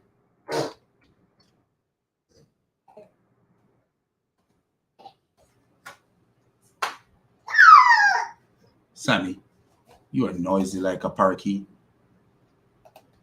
So anyway, so what we are seeing here is the Muslims making claim that we see how much evil, that allow you to see how much exposed how much evil Muhammad was. You would never see anything like this in the Bible. Nothing like this in the Bible at all. I can't find it. But what was that reference? I'm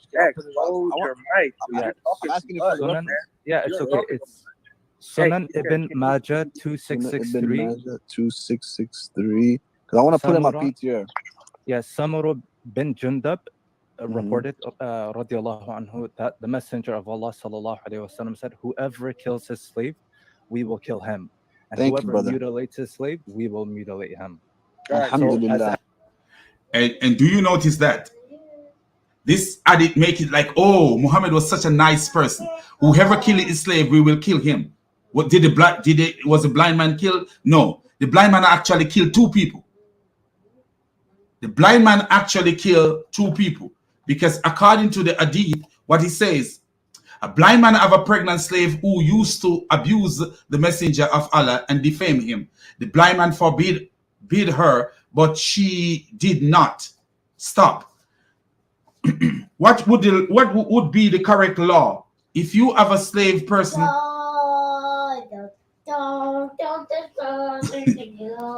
who is abusing someone, and it's against the law to abuse someone, is to report the person.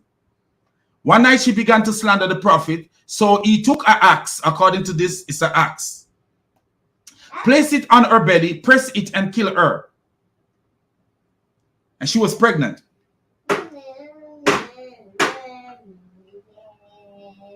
So remember when the other hadith says, Sammy, shh. Remember when the other hadith says a child between her leg was smeared with blood? It was the baby in her belly that falls from her belly that was smeared with blood. Muhammad says nothing, no retaliation for her death. So how do you reconcile this hadith that they are quoting now with what Muhammad did here? Cannot be reconciled, and you see that they are liars. Sammy, they make up hadith. They are making up hadith that says Muhammad did this when Muhammad did not. As the brother said, right? The golden rule: an eye for an eye, a tooth for a tooth, a life for a life. Beautiful. Right? So this is what you guys said. Yeah. All right. Beautiful. So that's applied. That's applied to slaves, as you said. And what do you take as authority? Is it the hadith or the Quran? We take both as an authority. Both as an authority. So, do you notice what they says? What do you take as an authority? They said we take both as an authority. But which one should have more authority? The Quran or the hadith? The Quran or the hadith? Which one should have more authority? They said we take both as an authority. So the hadith cannot contradict the Quran, correct? They absolutely cannot. Can I give you one more as a backup? No, excuse me, hold on. I found another one. No, we're going to read a Quran verse. Yes, wait, there's one more, and then you can read it. I have one more evidence. Excuse me. He made I'm answering your question with one more evidence, please. He made a claim. I want to answer with one more evidence. Mute your mic, Axe. What is wrong with you, dude? I want to give one more evidence. What's wrong with you? Is this guy like a child or what? Oh, that guy have a voice of a grown person, but his behavior is just like that of a child. How many times have they have to tell him to chill out? Just like a child. Addressing HK, hold your mic. But HK stole my answer. It was my turn to answer. He said HK stole his answer. Do you see how stupid this little clown is? HK stole my answer. He already gave an answer, so let them respond to his answer. Like a child. Mommy, he stole my cookies. What an idiot, man. He stole it from me. No, it's not your turn. He stole it from me. But the Christians are so patient with this clown because me, I would put him down. I would kick him down until I make my claim. Then I put him back up because this is ridiculous. Mouth X. He wasted timer, bro. I'll be right back. Give me a minute. Where you going? No, look at that. The Muslim who make the claim now he's running. You know why? It's a strategy. So if he ran out, he's actually leaving the floor open for X to speak. Because now he sees that GodLogic is addressing what he claimed. So, but he want X to speak. So he said, oh, I got to go. They are so deceptive. Wicked donkeys, man. I said I'm with family right now. I literally left the room and I came back. He's with family, but he could come and make all these statements and then left, you know? Deceptive donkeys, man. Tick your donkeys. I'm with my family the entire time. I left my room just to say that. Wait, hold on. You had enough time to address the topic on Christianity. Because X Planet, X Planet message. I'm right here. Mute these Muslims. They're talking over the moderator. If you don't want to let me read it, it's in my PTR. Mute up. I'm engaging with HK right now. HK, you made a Do you see how many seconds, minutes, whatever, wasted just because they don't want to hear something? Claim. So stick around long enough. Mute up, X Planet. Stay around long enough, HK, where you at least get a response to the claim that you just made. Okay? At least have enough respect for. Okay, I'm listening. I'm listening right now, but please, I'm not gonna speak about slavery around my family. Can you understand that? Oh, he's not gonna speak about slavery around his family. He was willing to speak about slavery in the Bible around his family, but he's not willing to speak about slavery in the Quran and slavery in Islam around his family. Do you see the deceptive, idiotic donkey? Because what? He has something to hide from his family. He don't want it. If there is ever any family there, he don't want his family to see the evil of Islam. He don't. But he would speak about the Bible around his family and let his family hear this stuff. But then he would not. He doesn't want to speak about. I bet if he have a little daughter, his daughter don't know that Muhammad have sex with a 9-year-old.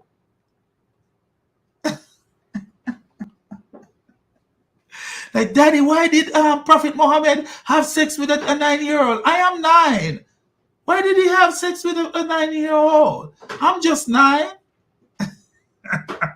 Do you see the deception of these clowns, man?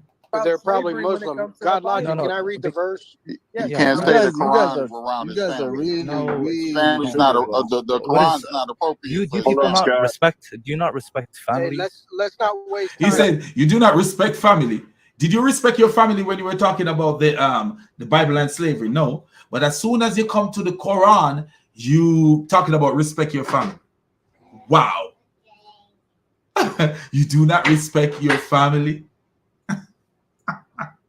Do you see the stupidity of this clown? Who is who is this clown, man? We can't see his name on this stuff. Who is he? Avery, can I read the Quran first? Yes. So just to establish, so HK agreed that the Quran takes. I'm right here, bro. Hadith, don't worry about it. I'm his backup. I'm right here. You're in this too, X. Stop, bro. Shut your mouth, X. X. You interrupt me one more time. Logic. How is it fair that the Christians are talking to us like this, bro? Shut your mouth. Of course. Yeah, you need to shut your mouth. Can you imagine somebody have to tell you to shut your mouth so many times? For real, you're a grown person and somebody have to tell you to shut your mouth so many times. Isn't that ridiculous, man? Totally ridiculous. Nonsense, bro. If everybody shows respect, stop interrupting, y'all will be good. Stop running. Yeah, but you gotta tell your people to not talk to us like this. Hey, it's very simple. You're accusing us of running. We're right here. Zay, you got to control your guys. Hey, y'all look. Nobody on the Christian side is interrupting them when the Muslim speaks. But the Muslims cannot control themselves as soon as we start going deep into stuff. Zaytoun, he's accusing us of running. We're right here. Really, it's X-Planet. X-Planet is the one who's coming off his mic. So Zay, you got to control X-Planet. Okay, cool. You don't want me to kick it down. I get what you're saying. Now look, HK, now to be fair, we're gonna keep this fair, okay? If HK is saying that he can't address something, then like I told you earlier, if a person leaves, a person has something to do, they allow somebody else to do it. It's the same thing. Absolutely. Yeah. So HK, can I address this then? Hold on, X. I'm just addressing, and so I gotta also, since we're wasting time, I gotta pause the time too. Yeah. I'm also addressing something that HK said, and I told him, don't run off now that we're addressing his claim. We're here together. We're the Muslims. We're here. Don't worry. Address it. So now we're addressing it. All of a sudden, his family being around stops him from engaging. This is silly. He was able to have an input when his family was around. Can we move on? I'm right here. We're here. Don't worry. You set up what's the reference already, and we're going to talk about it. So we're going to talk about it. Okay, so the Quran takes precedent over the hadiths. You cannot take a hadith that contradicts the Quran, is what was stated here. All right, so go ahead and read. They don't contradict. Go ahead. Okay, just go ahead and mute up, and I'll read the verse. I'm not sure if you had another verse. What's the reference to the verse? What's the reference? The ayah? It's Surah 2. It's Surah 2, ayah 178. Okay, so open up your Quran and read along. I'm not sure if you had another one. That's exactly the one. Okay. Now, my people, how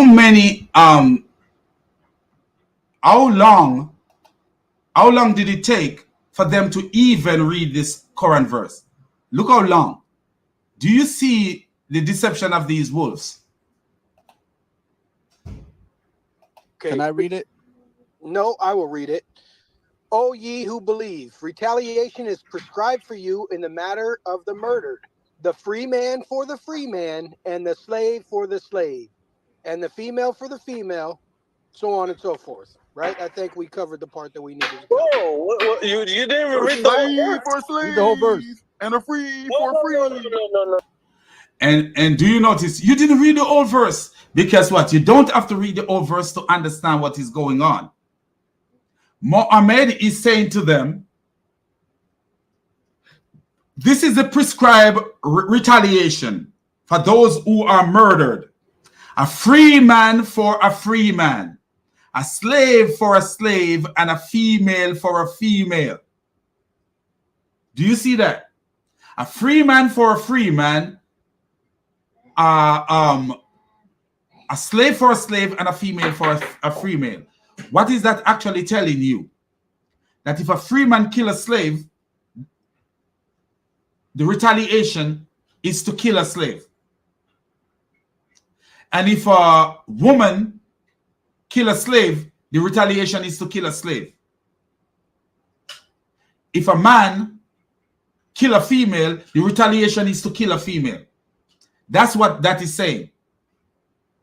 Because prescribe legal retribution or legal retaliation. If you look at some translation, it says, retaliation, while some translation says retribution. So the legal retaliation for a person is to, if a female is killed, is to kill a female. And guess what? This revelation was given when two tribes were feuding. That's why this revelation was given. It wasn't given because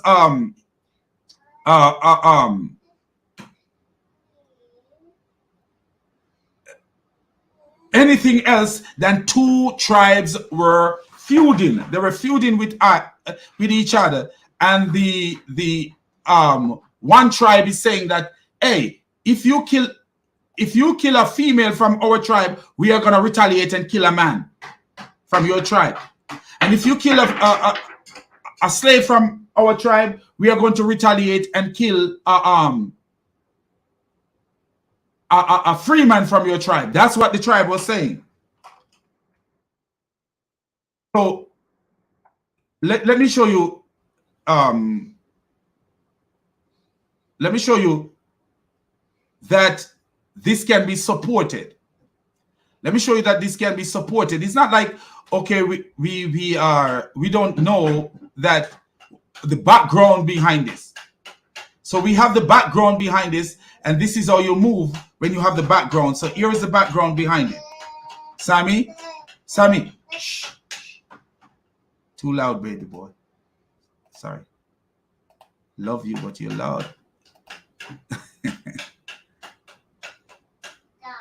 So let me show you the background behind it. So here's the background. Muslim scholar Mahmoud B.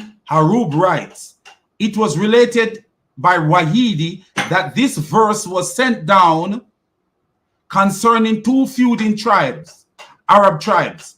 The stronger of the two tribes vowed to kill a free man for a slave. So the tribe was saying, if you kill a slave, we are going to kill a free man from your tribe. Sammy, a man for a woman. So if you kill a woman, we are going to kill a man. And two men for one man. So guess what? The foolishness of Muhammad says. So the silliness of Muhammad says, hey, a free man for a free man, a slave for a slave, and a woman for a woman. So you can see it right here, the citation. Wahidi, page 44. See also Tabari. And this is from our brother Sam Shamoun. So do you see what we are saying? As I say, my son is here, so it's a little bit noisy today. So do you see what we are saying about this? That this is the reason this was given. So Muhammad was actually saying, no, you can't do that. If a free man is killed, then you need to go and kill a free man. Regardless, listen, this law was given regardless of who the killer was. Regardless of who the killer was. You might not know who the killer was, but it's retaliation. Literally, that's what this actually, when you read it, that's what this is saying. And if a free man kill a slave, that man is not supposed to be killed, because what? Only a free man, a slave can be killed for a slave. This is what this is saying. Do you see? It's not. It's not odd. This is not rocket science. It is not rocket science. But you're gonna see how the Muslims try to get around it, because for everything that we present to them, they have a deception to sell. No, the Quran doesn't work like that, Danny. You have to read the whole entire verse, my friend. Yeah, that just put away your hadith. You didn't do anything. You read one part of the verse and said, okay, blah blah blah blah. Go ahead and read the whole verse for them. Okay. Yeah. I'm gonna read the verse. O you who have believed, prescribed for you is legal retribution for those murdered, the free for the free, the slave for the slave, and the female for the female. But whoever overlooks from his brother anything, then there should be a suitable follow-up and payment to him with good conduct. This is an elevation from your Lord and a mercy. But whoever transgresses after that will have a painful punishment. You have to read the whole. And what does that change? Reading the old verse, what does it change? Nothing at all. Nothing at all. Because we see the background. Why was this given? So the verse only said that, oh, you could forgive. But the verse also says that a free man cannot be killed for a slave. That's what the verse says. A free man can never be killed for killing a slave. That's what the verse actually says. So I don't see why reading the whole verse make any difference. Verse. You cannot just say one part. That's it. No problem. So, what happens when a slave is killed according to the verse? It's a slave for a slave. So if a slave killed, he gets his qisas. It's No, just right. It's not a slave for it. Yes. It's not if the slave kills. The person Yes, it that's is. doing the killing is the master. Yes, if the master do the killing and kill the slave, what happened? Slave. Retribution is prescribed for you in cases of killing. If a free man is guilty, then the free man. If a slave is guilty, then the slave. No, that's not what the verse says. The verse says slave for a slave. A slave for a slave, a freeman for a freeman. Do you see how deceptive these donkeys are? No, it doesn't say that. If a female, it literally says it. Read 178. All right, so when it says X, his reading comprehension is grade 3. Paul, Sorry. you're gonna run and say it. The man says his reading comprehension is grade 3, because that's true. If anybody read that, this for this, this for that. If I say a mango is for $10 and an orange is for $3, you cannot use $3 to buy a mango. You cannot. And that's what Muhammad is saying. A slave for a slave, a freeman for a freeman, a woman for a woman. Don't let them drag the time, you guys. Just mute them and tell them what it means. Go ahead. When He's it gonna says, drag it out. when it says free man for a free man, what does that mean? A regular citizen who's not in slavery. So A free man. Now, if a free man were to kill a slave, Ibn Majah, he says in do you have that reference, HK? Sunnah Ibn Majah, where the person who kills a slave is to be punished? not He brought that according to this reference. verse. That's wrong. No, Yeah. I'm we sorry, don't just take Avery. from Can Paul, you, don't interrupt. can you I let want me to in? reference Sunnah Can you Ibn let me Majah. in, Avery? Can I? Okay. Yeah. So Sunnah X Ibn Majah? asked me a question, right? So it's in Sunan. Yeah, we're not gonna. Can you I stop thought this is the interrupting? Christian side. I thought this is the Yeah. Christian side. No, Is no. it the Christian side or? Let Okay, please. HK gave Yeah. the reference. Go ahead and Sunan call it. Ibn Majah. Whoever We're kills a slave. Sunni Yeah. So, Muslims. We take from the Quran and Hadith. You do not control us. Go ahead, HK. yeah. Sunan Ibn Majah 2663. Right, where it says, "Whoever kills his slave, we will kill him, and whoever mutilates his slave, we will mutilate him." The verse you brought Yeah. is 1 for 1. Free man for free man, slave for slave. Okay. That's it. Like Can you didn't you bring Yeah, can anything. you link about- it? Can you link yeah. it, HK? Link it. Yeah, I can send you a link right now. But again, 2178, a free man for a free man, a slave for a slave. There's no issues. Again, do you have anything stronger? Yes. Oh, So we're please, going to show can you I how jump in? you are misinterpreting your own How? verse, how We your just scholars read go it. against you. We're about We to show you just in a read second. Go ahead it. and Paul to give a response. Okay, so quickly, the fact that you have the reading comprehension of grade 3 is concerning. The verse says al-harru bil-harru wal-abdu bil-abdu wal-untha bil-untha. That means you cannot change those categories. In other words, as well. Translate it. Wait. How do you say Please, you can't change just- the category as? I'll well? show you. Just shut You're up dragging so I the can question talk. Why out are you so that screaming? Because you're Wait, interrupting me. and you guys are allowing it. Paul, can you translate? You just read Arabic. You translate. Yes, it's exactly what you said. Now, A free man if for you free man, a please, slave for slave. Yeah, what's the please issue? shut him up. Hey, Please one mute him. second, one second.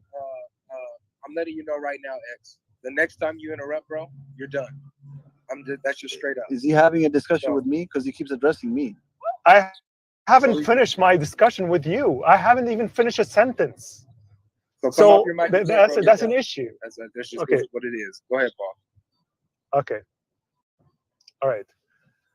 So one more time, the verse is clearly having a category for a category, a category for a category, and a category for a category, and given the decapitation ruling for it. So that all being said, these categories cannot be changed, and that phrase that was said before, a life for a life, is not violated by actually this verse. And the biggest proof of this is actually the fact that a life is still given. And if you read all the tafsir, it will tell you that these categories cannot be mixed or mingled.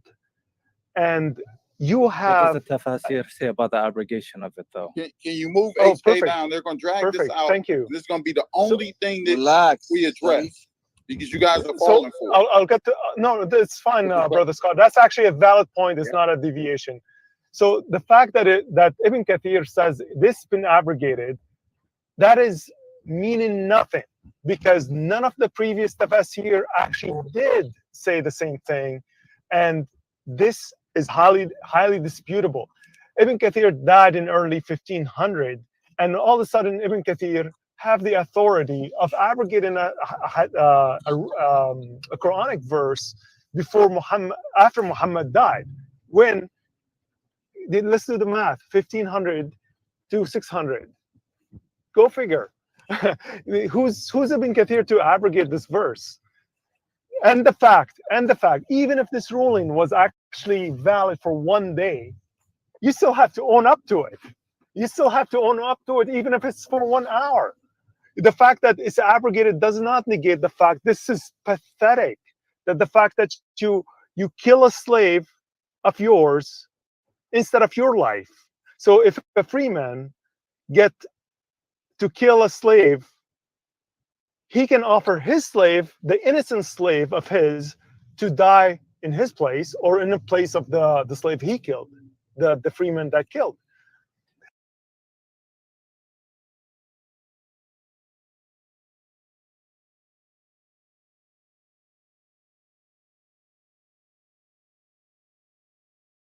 Where does it say that in the verse? Where does it say that?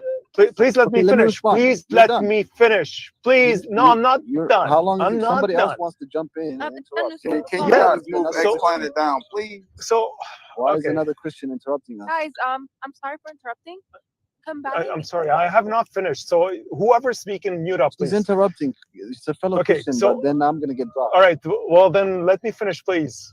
So, and the biggest proof of different categories as well is the fact that if you look at all the consensus of Islam, the non-Muslims are not equal to a Muslim. So if a Muslim kills a non-Muslim, the Muslim will not get the death punishment, period. That is in consensus. That you can go to Islam Q&A, you can look at all the actual jurisprudence ruling, and you will get this thing. If it's premeditated, if it's on purpose, if it's on accident, can you land your all plane, of them. please? So all of these, can someone just like slap him into the audience for a moment? He's gone. Thank you. So all these categories, different categories of a Muslim killing a non-Muslim, especially from Ahlul Dhimma, that he will not. I will challenge anyone to show me that the Muslim will get the death punishment according to a jurisprudence. It doesn't exist. And I'm done here. Then just to wrap it up, the life of a Muslim and the freeman is superior to the life of a non-Muslim and not the free. And the biggest proof is in this verse and the jurisprudence for a Muslim killing a non-Muslim. And that the brother is totally right. And there is so much, let's look at some things just to show that the brother is right. Because when you're on a platform like this, it's hard to show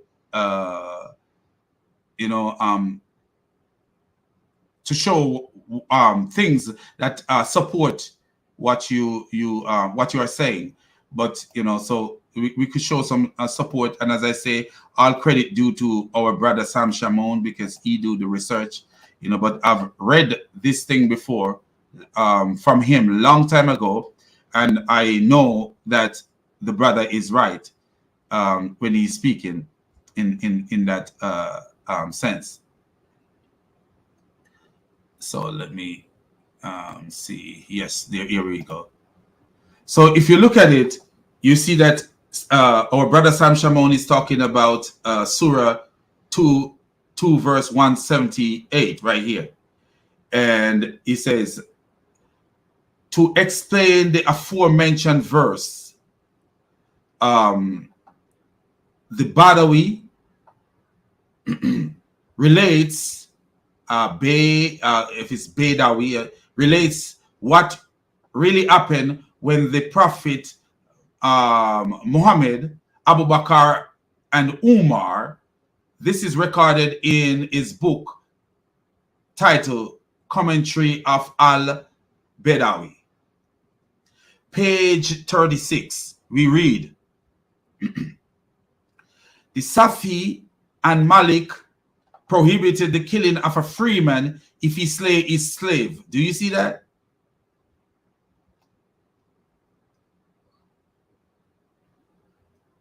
If he slay, so the Safi and Malik prohibit the killing of a freeman if he slays his slave or other man's slave. That's exactly what Muhammad say in Surah in Surah 2 verse 170. He said the free man for the free man, the slave for the slave, the woman for the woman. So a free man can never be killed for killing, according to that verse that Muhammad gave. A free man can never be killed for killing a slave, whether he killed his slave or someone else's slave. He said this is because Ali bin Abi Talib mentioned that a man has killed his slave and Muhammad scourged him only. So he killed his slave and Muhammad beat him only. Do you see that right here?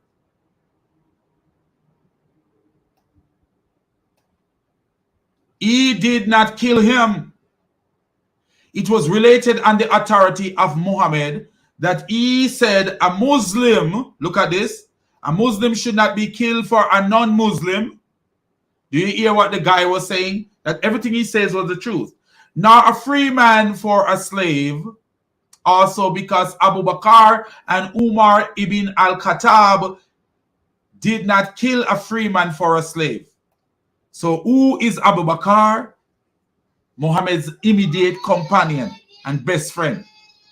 Who is Umar? One of Muhammad's friend and companion. So you want to tell me that they don't understand what the Quran means? This was said in the presence of all Muhammad's companion. And no one disapproved of it. So if we look at, this is something I was supposed to do. Let me see.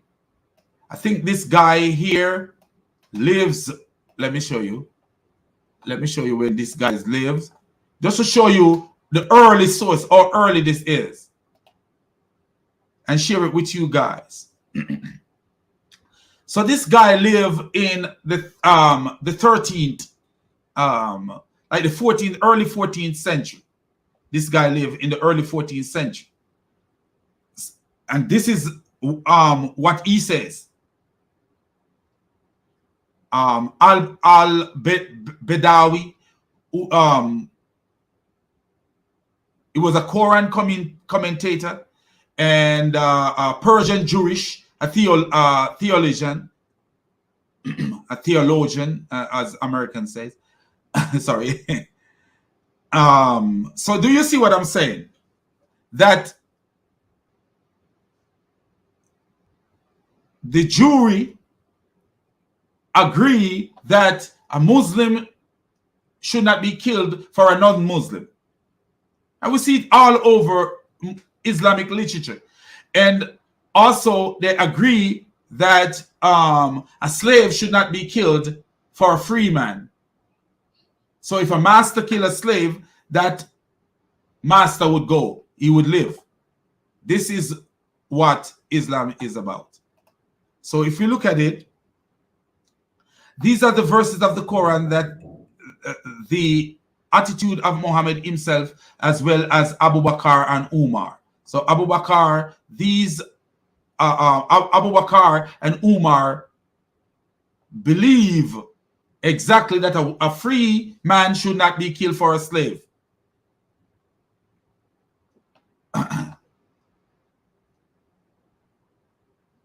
the Safi, Malik, and Ibn Taymiyyah pronounce the same principle as in the Quran. And I think this is a typo right here, because it's actually Quran 2 verse 178, but they got Quran, so this might be a typo here. Imam Safi. And when you look at Imam Safi, we are talking about Imam Safi. So let's show what time he lives. Let me show you guys, read what time he lives.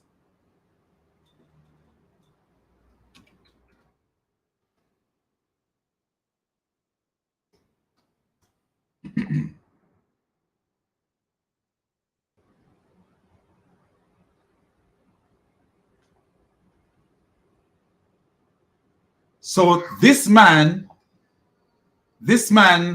is early, very, very early. Very, very early in Islam. Very, very early. He lived in the what's this, 900. So he was born 767 CE, which is like 767 AD, and died 820 AD.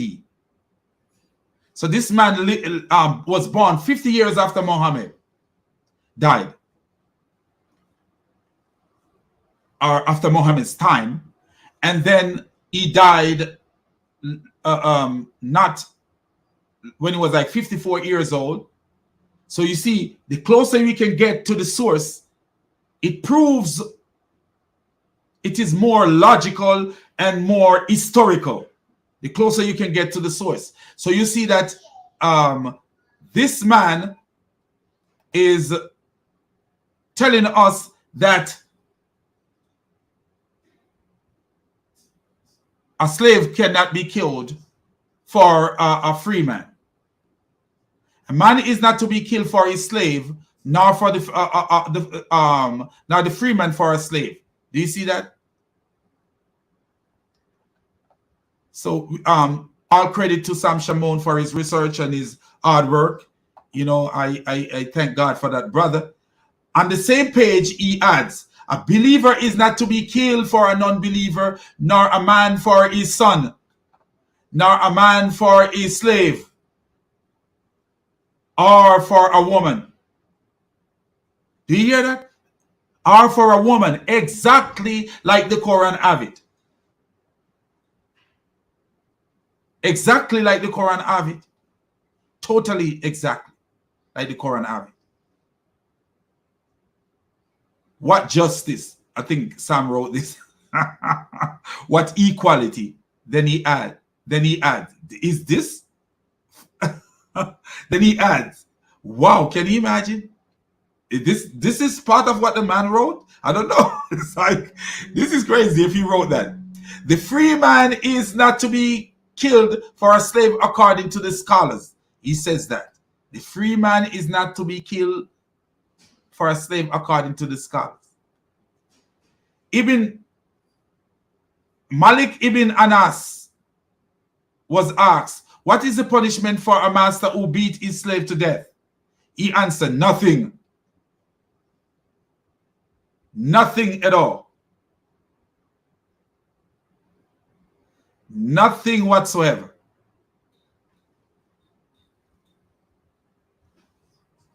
And what time did Ibn Malik live? Let's look at it. Because they always go to Ibn Kathir. Ibn Kathir is a liar. Big time liar. He came afterward making up stuff. A lot of things that Ibn Kathir says is he's just a liar. He realized how bad his religion is. So he was born in 715 and he died 795. Earlier the source, more credible is the source.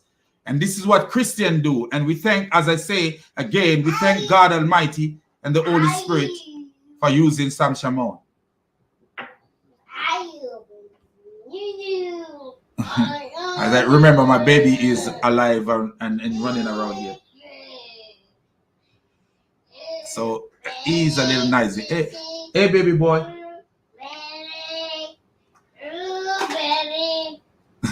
So you're gonna hear him. He is glorifying God. You know, children talk and be creative. They're glorifying God. They exercising the wisdom that God gives to them. Okay, anyway, so look at this. So if we go back, we're gonna go back and see where Sammy is quoting from. Because we see volume 6, this and volume 6. So we're gonna go back up so you guys could see where he's quoting from. So that, you know, the Muslim can say, oh, he was reading from something and we didn't even see where he was reading from. Ibn Taymiyyah also says, what we mention in regard to the believers whose blood is treated equally is restricted to the free Muslim against another free Muslims. So do you say the blood that is treated equally is the free Muslim against another free Muslim? So do you see that?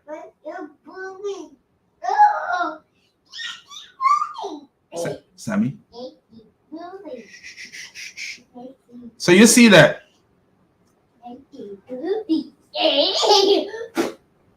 So can you, Sammy,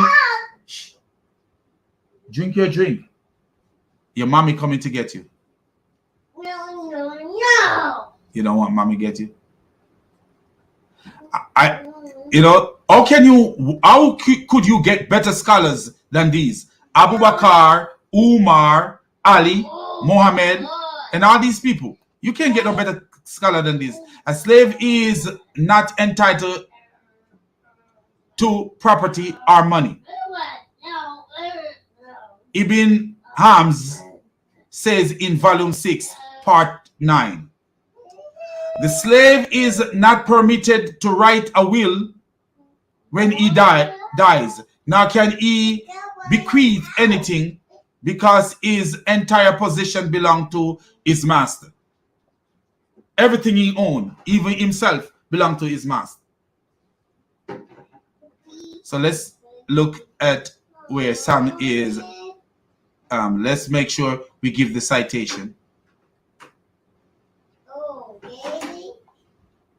Citation always good. So it is talking about the book. Sammy, shh. The commentary of Albert, this is where it is getting it from.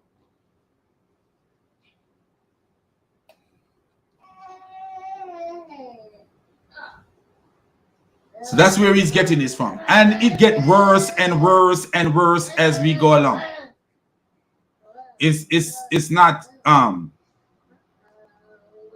Quranic verse, marry of the women who seems good to you.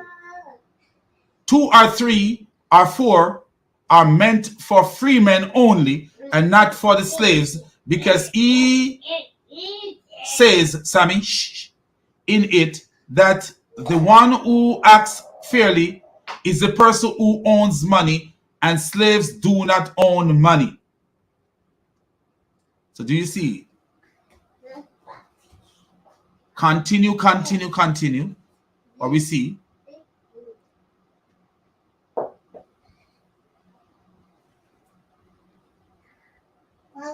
Malik Ibn Anas says,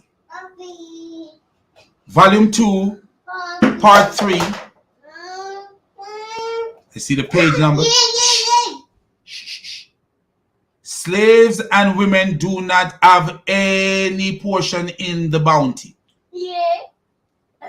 So you see, even Ibn Kathir, the guy is going to quote Ibn Kathir. And notice what Ibn Kathir says. Sammy, shh.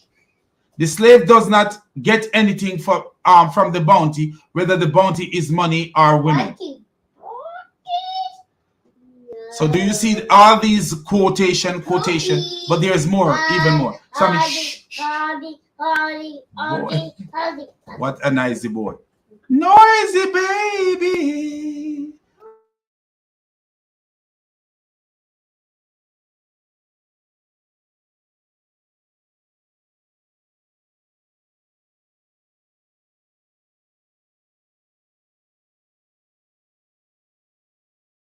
Thank you. Hold on. Let me refresh the room real quick. Look, in the chats, everybody be respectful. I don't care who you are. You get kicked out of here. Disrespect another person. Disrespect one religion. You're out of here. Okay? I don't care who you are.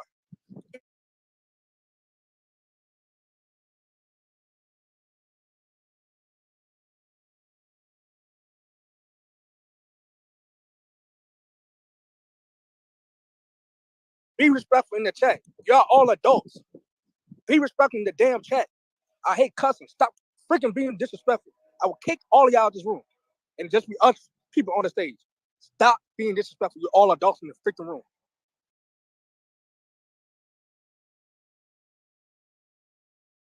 Paul, go ahead and speak. Oh no, I landed. If any of my that guy is not a Jamaican at all. No way, no form is he a Jamaican. Suspicious, or you don't believe me, please ask me for references. Even though I'm driving, I'll be shortly into a safe spot where I can pull all the references. But about the Muslim killing non-Muslim, Islam Q&A, and any other jurisprudence, you will get the same idea. The harru bil harru wal abdu bil abdu wal untha bil untha, you can look at all the tafsir. That's for Surah Al-Baqarah, I believe 173. This on top of my head, but I could be off by a number here. So again, this is typical, reinterpretation. The verse is clear. What he's calling for is a clear contradiction of chapter 5:45, which is a life for life. The verse meaning is very clear, and Ibn Kathir, he lied upon that. No one said that Ibn Kathir abrogated. Allah abrogated what He wishes. The Quran clearly. Explain it. Let him finish, please, because I don't want nobody saying we're unfair. Are you done, X? No, I'm not done. I wanted to continue. Landry, go ahead. Give me just a moment. We're going to read it again. Oh, you have believed, prescribed for you is legal retribution for those murdered, the free for the free, the slave for the slave, and the female for the female. Or whoever overlooks from his brother anything, then there should be suitable follow-up and payment to him with good conduct. This is an alleviation from your Lord and a mercy. But whoever transgresses after that will have a painful punishment. Okay, what does this mean? Does it mean that a free man who wrongly kills a slave man will not be put to death for it, nor the man who kills a woman? If so, does this also apply in the case of reverse, i.e. a slave who kills a free man shall not be put to death, nor the woman who kills a man? What happens if it's vice versa? We're going to discuss that. And the confusion is with deliberate misconstruction is due to ignorance or deliberate oblivion of the actual context in which was the verses that were revealed. On the authority of Ibn Abi Hatim, Ibn Kathir has reported that just before the advent of Islam, war broke out between two tribes. Many men and women, free and slaves belonging to both, were killed. Their case was still undecided when Islam period set in and the two tribes entered the fold of Islam. Now that they were Muslim, they started talking about retaliation for those killed on each side. One of the tribes, which was more powerful, insisted that they would not agree on anything less. Do you notice he's quoting Ibn Kathir, who came years later? Years later, Ibn Kathir came way after this guy. Sammy? So Ibn Kathir came way later after these guys, and he's quoting Ibn Kathir to disprove what the brother says. I'm using sources earlier than Ibn Kathir. Ibn Kathir was in damage control mode. Sammy? Ibn Kathir was in damage control mode, and that's what Ibn Kathir have been in. Then a free man for their slave and a man for their woman be killed from the other side. It was to refute this barbaric demand on their part that this verse was revealed. By saying free man for a free man, slave for a slave, and female for a female, it is intended to negate the absurd demand that a free man for a slave and a man for a woman should be killed in retaliation, even though he may not be the killer. The just law that Islam enforces was that the killer is the one who has to be killed in qisas, retribution. If a woman is the killed, why should an innocent man be killed in retaliation? Similarly, if the killer is a slave, there is no sense in retaliation against an innocent free man. This is an injustice which can never be tolerated in Islam. The verse meaning nothing but what has been stated earlier. And we repeat that one who was killed will be the one killed in qisas, retribution. It is not permissible to kill an innocent man or someone free for a killer, woman or slave. So make sure that you guys are paying attention to what I'm saying. It does not mean that an innocent slave is to be killed for the guilty of a free man. Absolutely not. This is a clear lie. Tafsir. And do you notice he's trying to tell them to pay attention to what he is saying? And all the source, the one source that he quoted is, guess what? A late source. That's how dangerous this religion is, man. They damage control. Quoting someone who is doing damage control, not someone who is closer to the Sahaba. You see the quotations, the citation that I gave from Brother Sam, that these people, and I make sure that I give you the time that they live, so that you will see the difference, why these people are more credible. We give like when you look at the people that we give, like who did we give? Samish. We give like Al-Shafi, if I'm pronouncing it right, Alshifii. I'm not good at pronouncing these names, but he lives like in the 800s. He lived in the 800s, but this guy is quoting Ibn Kathir, who lived in the 1400s. Do you see this? This is the deception of Islam, man.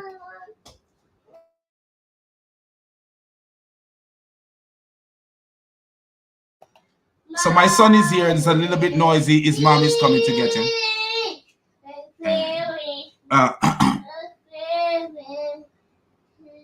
I think, who is this? Safras.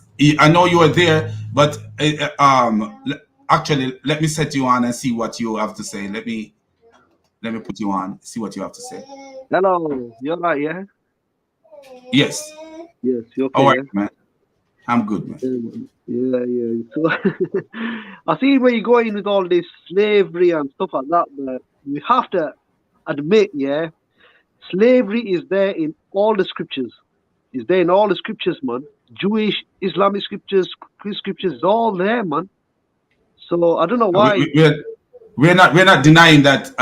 If you listen to the dialogue, if you've been listening, we're not denying that slavery is a reality. I'm the son of slaves, so we are not denying that slavery is a reality. That's not what we are here for. So I don't know where you're going with that. No, so why attack Islam when it's already in your own scriptures? That's what I'm saying. Slavery is there in your own scriptures. So why? No, we are showing the difference between slavery in the Bible and slavery in the Quran. That's what we are doing. Yeah, yeah, but the main thing is, yeah, the West hates this word slavery. Yeah, the West. This is why all these atheists, whatever call them, yeah. They hate this word of slavery. So you lot are there saying, oh, slavery is here, slavery there.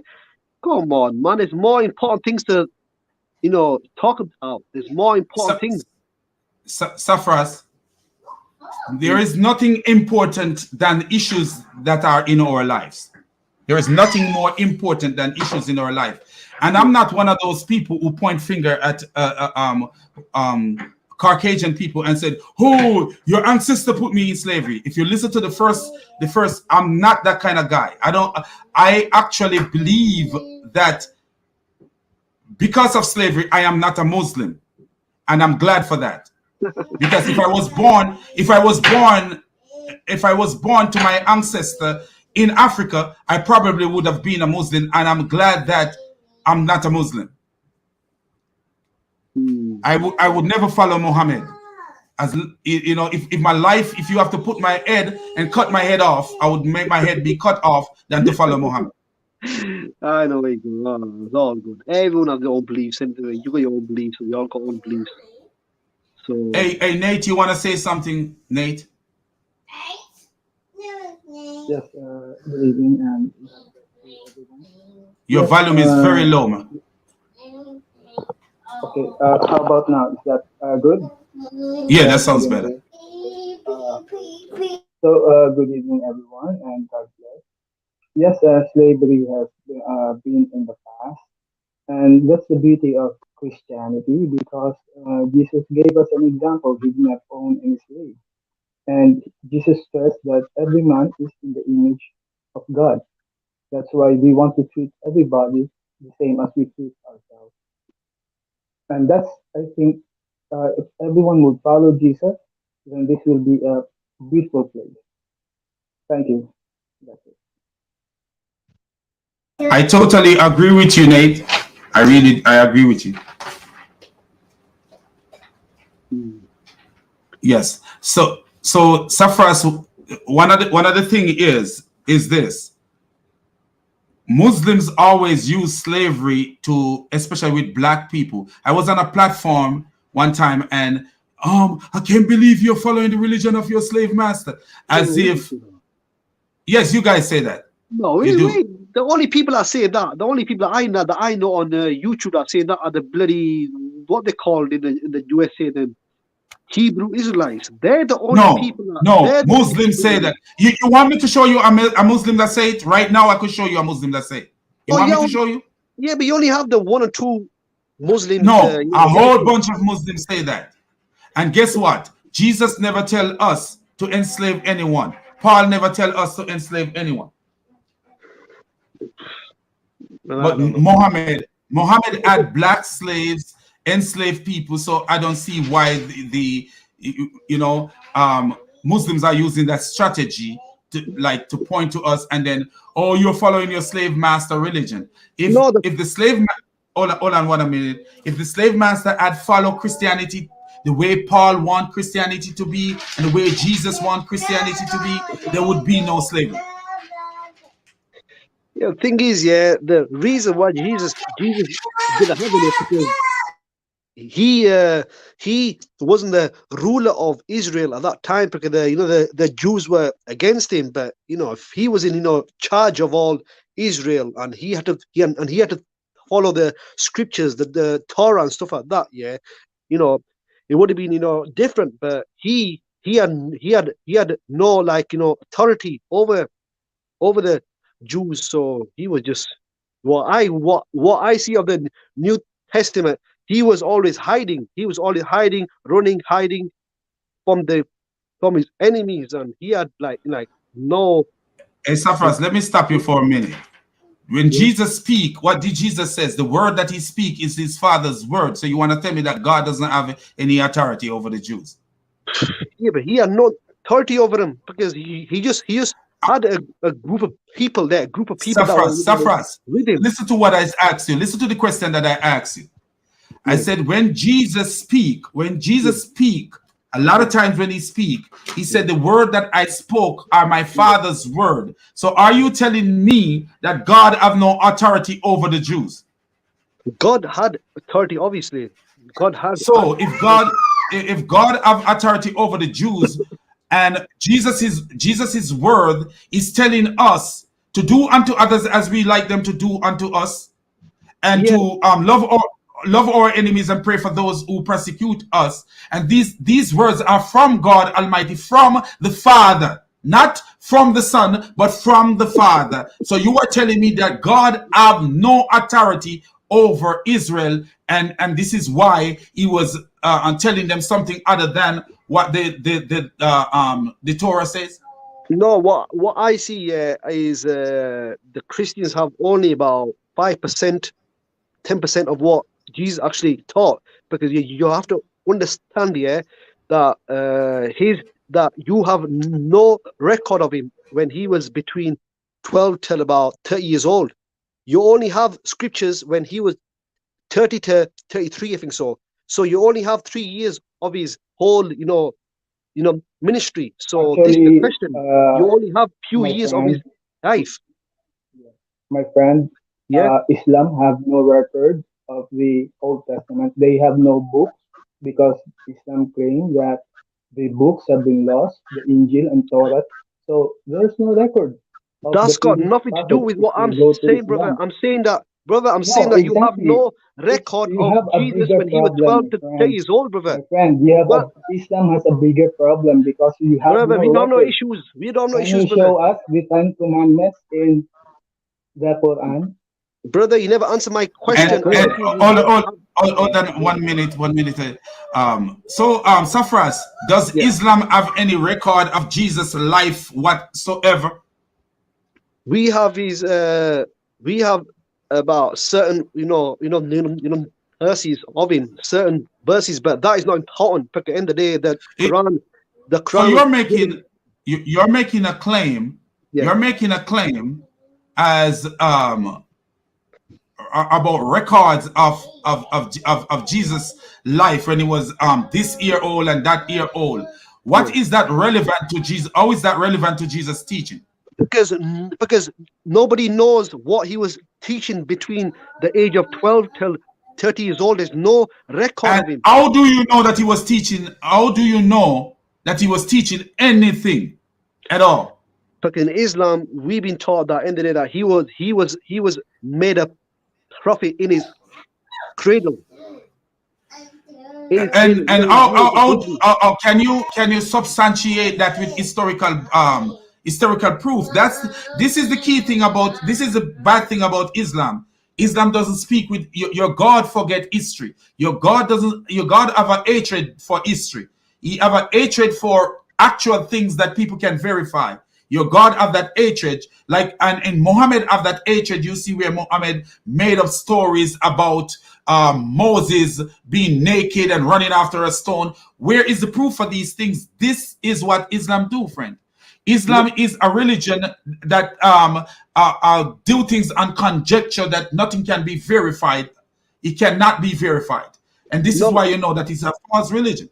My argument is, if we look at Judaism, Christianity, and Islam, the Jews know exactly when Moses received his first revelation. Islam, we know the exact time when he received the revelation. But when did Jesus receive his first, revelation from God to be Jesus and Moses? Jesus and Moses are two different of revelation, two different way, and came about in two different way. But if you look at Moses, does the Torah tell the total life of Moses? It tells you exactly when he received. No, I'm asking you a question.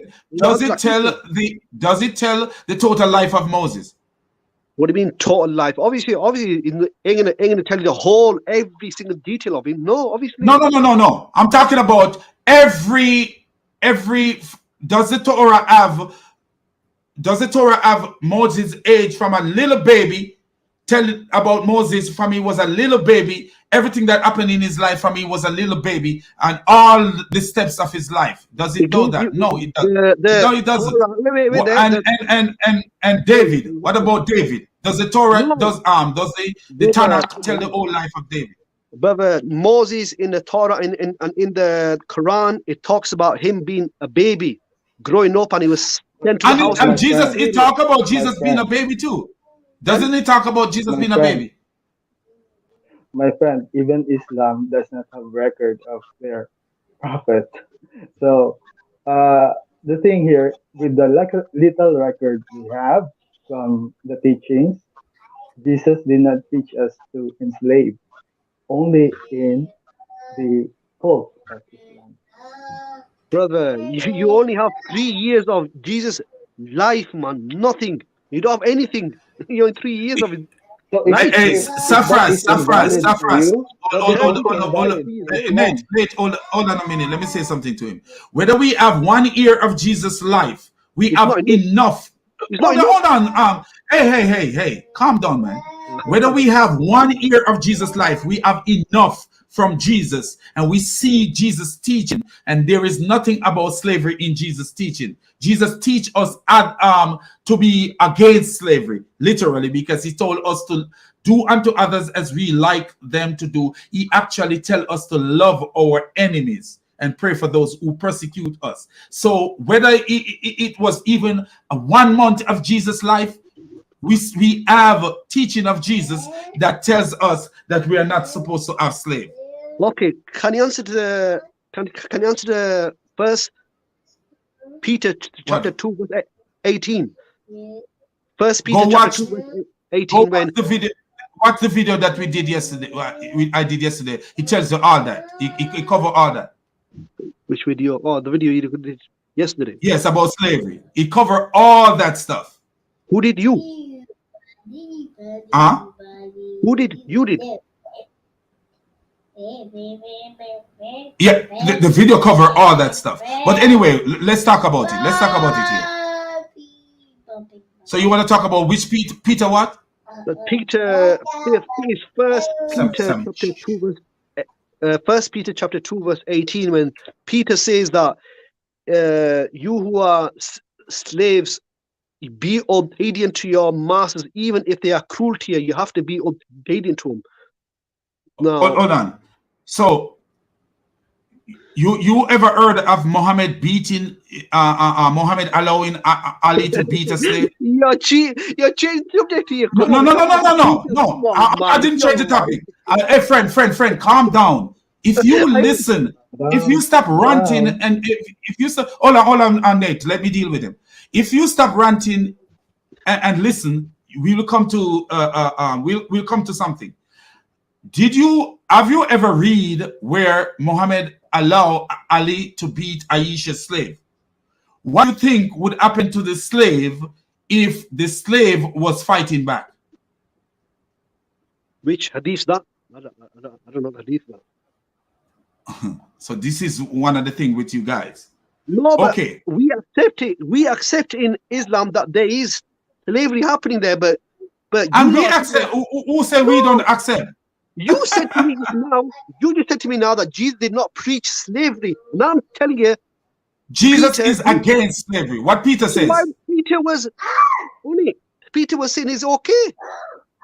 No, Peter didn't say that it was okay. You lied to yourself. You are slaves. Be obedient to your master, even if they are cruel to you. You have to be obedient. So slavery was happening. Slavery was happening. Hey, calm down, man. Calm down so you can listen to the other side of the story. You're just running so fast, bro. It's like you're talking in cursive. You're talking in cursive, like cursive. I'm not cursing. No, I didn't say cursing. Okay. You're talking in cursive. Oh, cursive. Yeah, cursive. You're just joining up everything together. Where can I have it? I have it. Hold on, my friend. I have it right now in front of me. First Peter 2 verse 18. And where did Peter say in this that slavery was okay? No, what I was saying to you, he's saying to the slaves that you have to be obedient to masters. Meaning, it was happening at that time. It was happening. He was not against. Yes, he was against it. Against slavery. He was against it. He was against it. How was he? He was against it, but he was against it. As I say, you could be against something, but you cannot stop something. But what you can do is stop people from hurting themselves. And that's why I asked you the question, when Muhammad was having sex with these women that he captured, if these women slap him in the face, what do you think would have happened to these women? They wouldn't slap him. Why would they wouldn't slap him? Why would they slap him for? A prophet, come on. Why would they slap a prophet? Hey, the prophet will slap him. These women that he was having sex with, these captive women, were seeing him as a prophet. Everyone knows that at that time he was a prophet. So the women that he was capturing and having sex with, they acknowledge him as a prophet. He was not having sex with them. Come on, man. Really? Sex with them. Yes, he did. Yes, he did. And he allowed his men. Do you want me to read something for you? He allowed his men to have sex with captured women in the presence of their husbands. But you're not answering my question. I'm talking about Peter, and then he's jumping out on Muhammad all the And time. that's what I'm saying. Peter was telling them to be obedient to the slave master because he know how cruel these slave master can be. You have to be just like Muhammad was cruel. No, but it was just like Muhammad. Oh my word! There's no such thing. There's no such thing as. When did? Can I show you? Can I show you an evil that Muhammad allowed a slave master to get away with? No, but you have to answer my question. When did Jesus and Peter say that you cannot have slaves?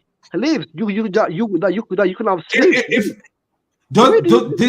Did Peter agree with Jesus saying that do to others as you like them to do to you? That's got nothing to do with slavery. That's got nothing to do with slavery. Slavery was, of course. Nothing to do with slavery. You show me one verse where Jesus said that you are not allowed to have slaves. You show me one verse. You never. You know why? My friend, it's not about allowed to have. Jesus didn't have to say you're not allowed to have slave. He was pointing. If Jesus says, my friend, calm down and just listen and you use your brain. This is one thing with you. You rant a lot and you doesn't use your brain. I want you to use your brain. If I say to you, do unto others as you would like them to do to you, does that mean that you can have slave? That means, yeah, that be good to other people like you want to be treated good. You be good as well. Okay, so having slave, how would you, if you do have slave, how would you treat your slave? I'm based on that verse. If you what's that? No. He says there in the day what Peter is saying there is even if you're a master of cruelty, you have to be obedient to him. So if the master is, I'm asking you a question, and this is why I use Muhammad as the example, because Muhammad was a cruel bastard. So I use him as the example. So if Muhammad, who was such a cruel man who used to even beat Muslims and abuse Muslims, if Muhammad was rough and harsh, which I know he was, because I actually, if you come in earlier, you will see where I show you Muhammad told a little slave, orphan slave girl, that he prayed that she doesn't live until she get old. If I'm paraphrasing what he says. So if a wicked man like Muhammad, who says, I wish you did not get old. Suppose that slave girl was supposed to retaliate and said to Muhammad, go away, you dirty fool. What do you think Muhammad would have done to that little slave girl? What into her? I don't know what into her. You don't know? No. If Muhammad gonna meet an orphan slave girl and said to the orphan slave girl, I wish you don't live, and may you not advance in years. That's actually what he said to the little child. May you not advance in years. To the little child start crying. The little girl start crying. If Muhammad had said, may you not advance to the little ears to the little child, and the little child turned around and said, go away, you semen covered nasty bastard. What do you think that? Look at that. You talk like that, yeah. You know when I talk like that, you're angry. No. What do you think? What do you think that the Jews say the same thing about Jesus? The Jews say the same thing about Jesus. They're calling bastard as well. They're calling Jesus.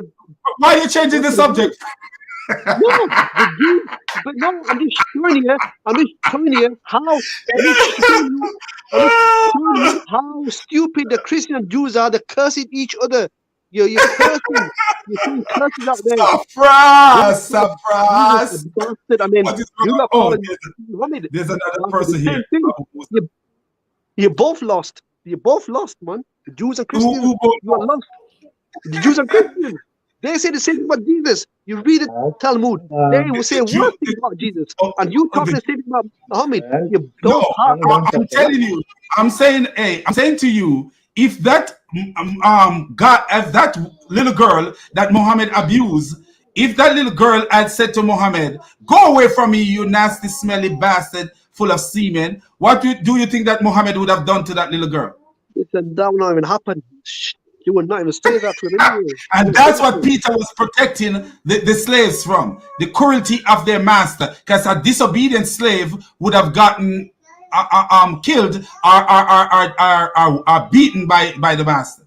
Yeah, but the So thing Peter, is, the main argument I'm pulling here, Jesus was following the Torah. He was following Torah laws. So he was no. Let me tell you something. Jesus is. Listen to me, my friend. Jesus is the Torah. Yeah. Jesus is the Torah. Jesus Torah. Where do you get that from? Yeah, Jesus is the Torah. Moses is the Torah. Moses is Torah. When Jesus came on the spot, Jesus is the Torah. Have you ever read your own Quran? Quran 3 verse 50. 3 verse 50. Yeah, go read Torah to show you that even your prophet didn't believe that Isa should follow the law to the T. He was following the Torah and the Injil. No, you cannot follow the Torah. You cannot read Surah 3 verse 50. You cannot follow the Injil and the Torah at the same time, according to Surah 3 verse. This is what I'm saying to you. He was following the Torah. He was following the laws of the Torah. He was following the laws. Where can you find that in the Bible? What? That he was following the law of the Torah, and not that he was completing the Torah, but following the Torah. He was teaching the laws. You read Matthew chapter 15 verse 4. Matthew 15:4. He told Pharisees, isn't it written in the law that any children cursed their parents has to be put to death? Where did he get that from? You know why he said that to them? You know why he said that to them? Torah, my friend. What he says? Yeah? What? I said he got that from the Torah. That's where he got that from, the Torah. Why did you stop me when I was trying to answer you? I wasn't. Okay, let me tell you something. What are the Jews? Who was he talking to? To the Pharisees. And who are they? Obviously, they were Jews, weren't they? Jews. Who are they? What occupation they have? They're the scribes and the Pharisees, isn't it? Obviously, and what does it mean to be a Pharisee, my friend? That's what I'm asking you. What occupation is a Pharisee? Sammy, what occupation is a Pharisee? They were the head. They were same thing. They were Jews and they were following the laws, but they were hypocrites. They were the hypocrites of the Jews. They were the main hypocrites. Okay, so they were teachers of the law. Yeah, but they were. So he was saying, right? So he was saying that to them, they didn't believe in Jesus, but they believe in the law. But he was saying to them, even you don't even believe in the law that you claim to believe in, because what does Jesus say to you? But what does Jesus say? Jesus said to love your enemies. And he said, a man enemy shall be of his own household. He said, a man enemy shall be of his own household. So if you're supposed to love your enemies and your enemy is of your own household, you cannot kill your enemies. Because love and killing your enemy doesn't show that you love your enemy. Man, he was calling them Pharisees some nasty words, man. Jesus. Of course, because yeah. So what's your point, my friend? What's your point? My point was he was following the Torah. That's why he was preaching the No, Torah. he doesn't. No, he doesn't. Man, I guarantee you this. No, let me tell you. Jesus followed Jesus. Jesus followed Jesus. That's what Jesus followed. He was following the Torah, man. Come on, man. No, Jesus. Let me show you that Jesus wasn't following the Torah. Let me show you one thing that Jesus didn't follow the Torah. Can you read Matthew 5 verse 28, where Jesus actually called your prophet adulterer? Matthew chapter what? Matthew. Can you put on the screen? Yeah, we're gonna put it there. Matthew 5 verse 28.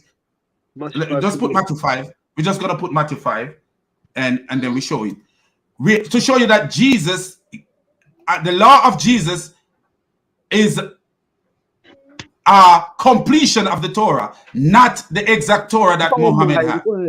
Come on, he was following the Torah from the letter. Let me show you. Let me show you. See, I speak with evidence. You speak with your ego. So I speak with evidence. So let me show you evidence. Because you speak with your ego, my friend, and that's something. It's not ego, man. It's not ego. Even look at this. Look at this. If Jesus was following the law, let's go. Let's go. We're going to 28. If Jesus was following Moses' law and not Jesus' law, watch this. Look at this. Look what Jesus says right here. Jesus is following adultery. Look what Jesus says. You have heard that it was said, you shall not commit adultery. Where was this said? Yeah, obviously, Old Testament. In whose laws? Torah. In Torah, Moses' law, right? Yeah. But look what Jesus said now. But I tell you that anyone who look on a woman, in Moses' law, when you look on a woman, was that considered adultery? I'll tell you that whoever looks, this is going even extreme to adultery. Like Moses said that. Right, because Jesus' law is above Moses' law. So are you telling me Jesus' law is the completion of Moses' law? Oh my word! So are you telling me God said to Jesus that if anybody commits adultery, they'll be okay? No. This is more extreme than this is even more complete than Moses' law. Do you not notice what I'm telling you? Notice what Jesus says. Friend, calm down. Notice what Jesus says right here. You heard that it was said, thou shalt not commit adultery. But he's saying, but I tell you that anyone who look on a woman lustfully had already commit adultery with her in his heart. What is that telling you? That Jesus' law is not the same as Moses' law. It's a completion of Moses' law. He just fulfillment. He just added an extra. Oh, thank you very much. So Jesus add things to Moses' law, right? But no, what I'm saying to you is this you shall not commit adultery. Jesus was already preaching this, that you should not commit adultery, but he's added an extra thing onto it. He said, and just the same way he add extra to don't kill your children when they sin against you. No, he never. Yes, he did. Yes, he did. He's what he says. He says a man. Let me show you, my friend. Because you don't. Let me tell you, we add things up. We add things up. You don't, because you're a Muslim. Matthew 15:4. Jesus told the Pharisees, "Isn't it written in the law that if in whose law, my friend? In whose law? Torah law. And who teaches the Torah? Pharisees teaches the Torah, right? Jesus was preaching Torah. What are you on about? You were preaching Torah. Oh, no, he didn't teach. Did he teach? Was Jesus teaching Moses' Torah? Yes, of course he was. No, he was teaching a completion of the Torah, not Moses' Torah. No. This is what I'm saying to you. You've only got 3 years of his life. You've only got age 30 to 33. You have not got the full teaching of Jesus. He was preaching. No, we have the full teaching of Jesus, not the full life. We have the full teaching of Jesus, not the full life of Jesus. So stop talking nonsense. The life, his ministry begins when? When? The Bible tells us when his ministry begin. When? What age? What age did his ministry begin? His ministry begin after his temptation.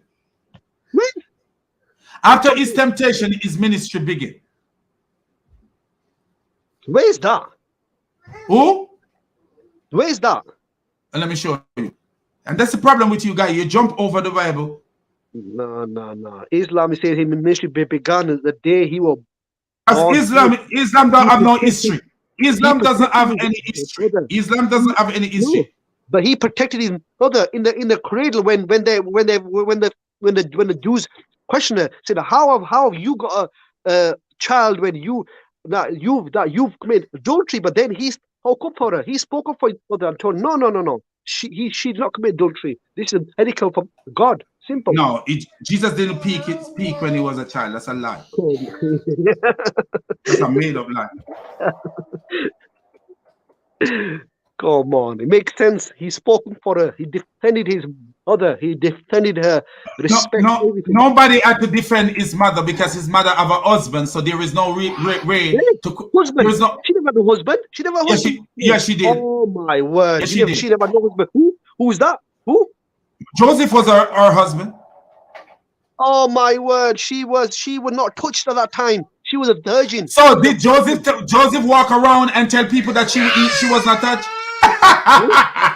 Did Joseph walk around and say, "Oh, I never touched my wife"? She was a virgin Mary. She had no husband at that time. I didn't tell you that she was not virgin. There was no reason for her to defend herself because Joseph stay as her protector. So if somebody question who the father was, Joseph is. No one would question who the father was because Joseph was there. Are you telling me everyone thought at that time that the father of Jesus was Joseph? Are you? Oh, of course they thought. Yes. Oh, what did you think? Safras. What do you think they called Jesus? What do you, apart from your stupid Quran that called Jesus,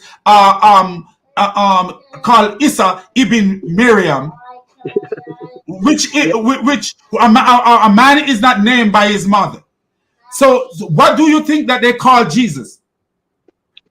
What do you mean when they called Jesus? They called Jesus, son of Joseph. Man, I'm telling you now, no one thought that. What do you think they used to call Jesus?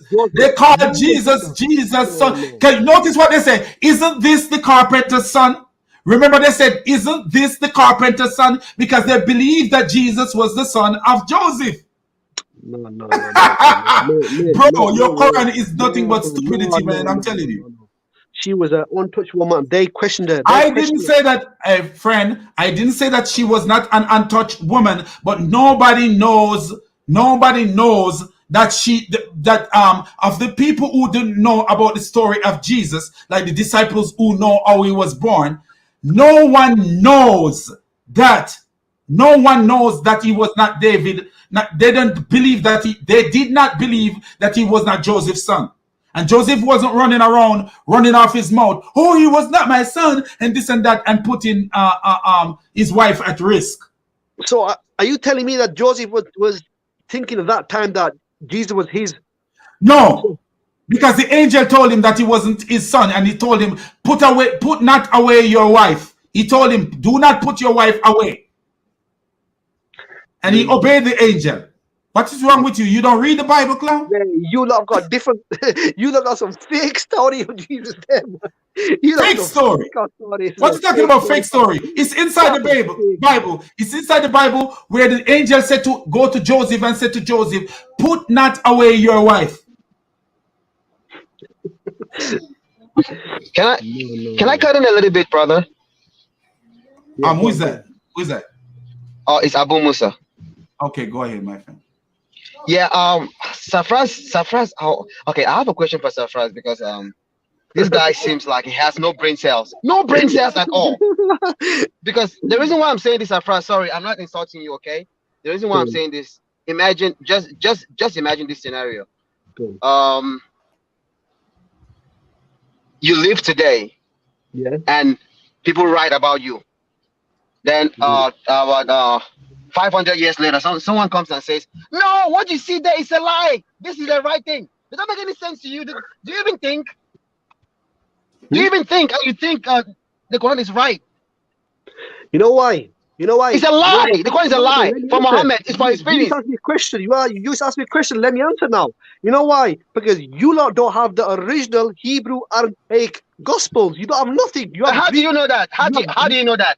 Because your earliest Gospels go back to 4th century, 400 years after these is Greek. That's a lie. That's a lie.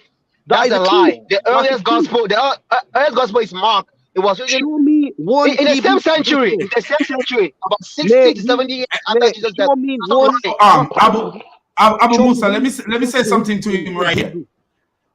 So my friend, you have a bigger dilemma because we have something that goes, according to you, that goes back to the 3rd century, according to you. Hold on, my friend. But guess what you have? Something that goes back to the 8th century, the 7th century. So who have a bigger dilemma? Ours in Arabic is been memorized for 400 years by millions of people. We have no issues of ours. We have no issues. No, we not got issues. Of what? What you talking about? What you talking about?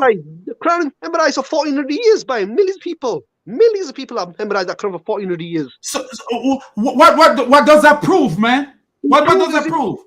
I'm trying to prove to you that we've got in this. No, you have something. What I'm trying to say to you, you're talking about memorization. Do you see the guy came in, Abu Musa, and he actually revealed you that you don't use your brain. We are talking about. And my brother, if you think about it right, the Romans wrote that they killed Jesus. The Jews have books that they killed Jesus. Yes, Christians right. have books that killed Jesus. Muhammad comes 600 years later and said, no, it didn't happen. It never happened. Safras, please.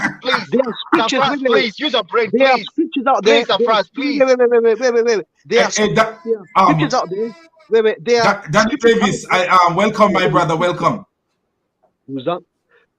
Welcome, Danny. There are scriptures out there. Your microphone is not working. Hey, Danny, your microphone is not working.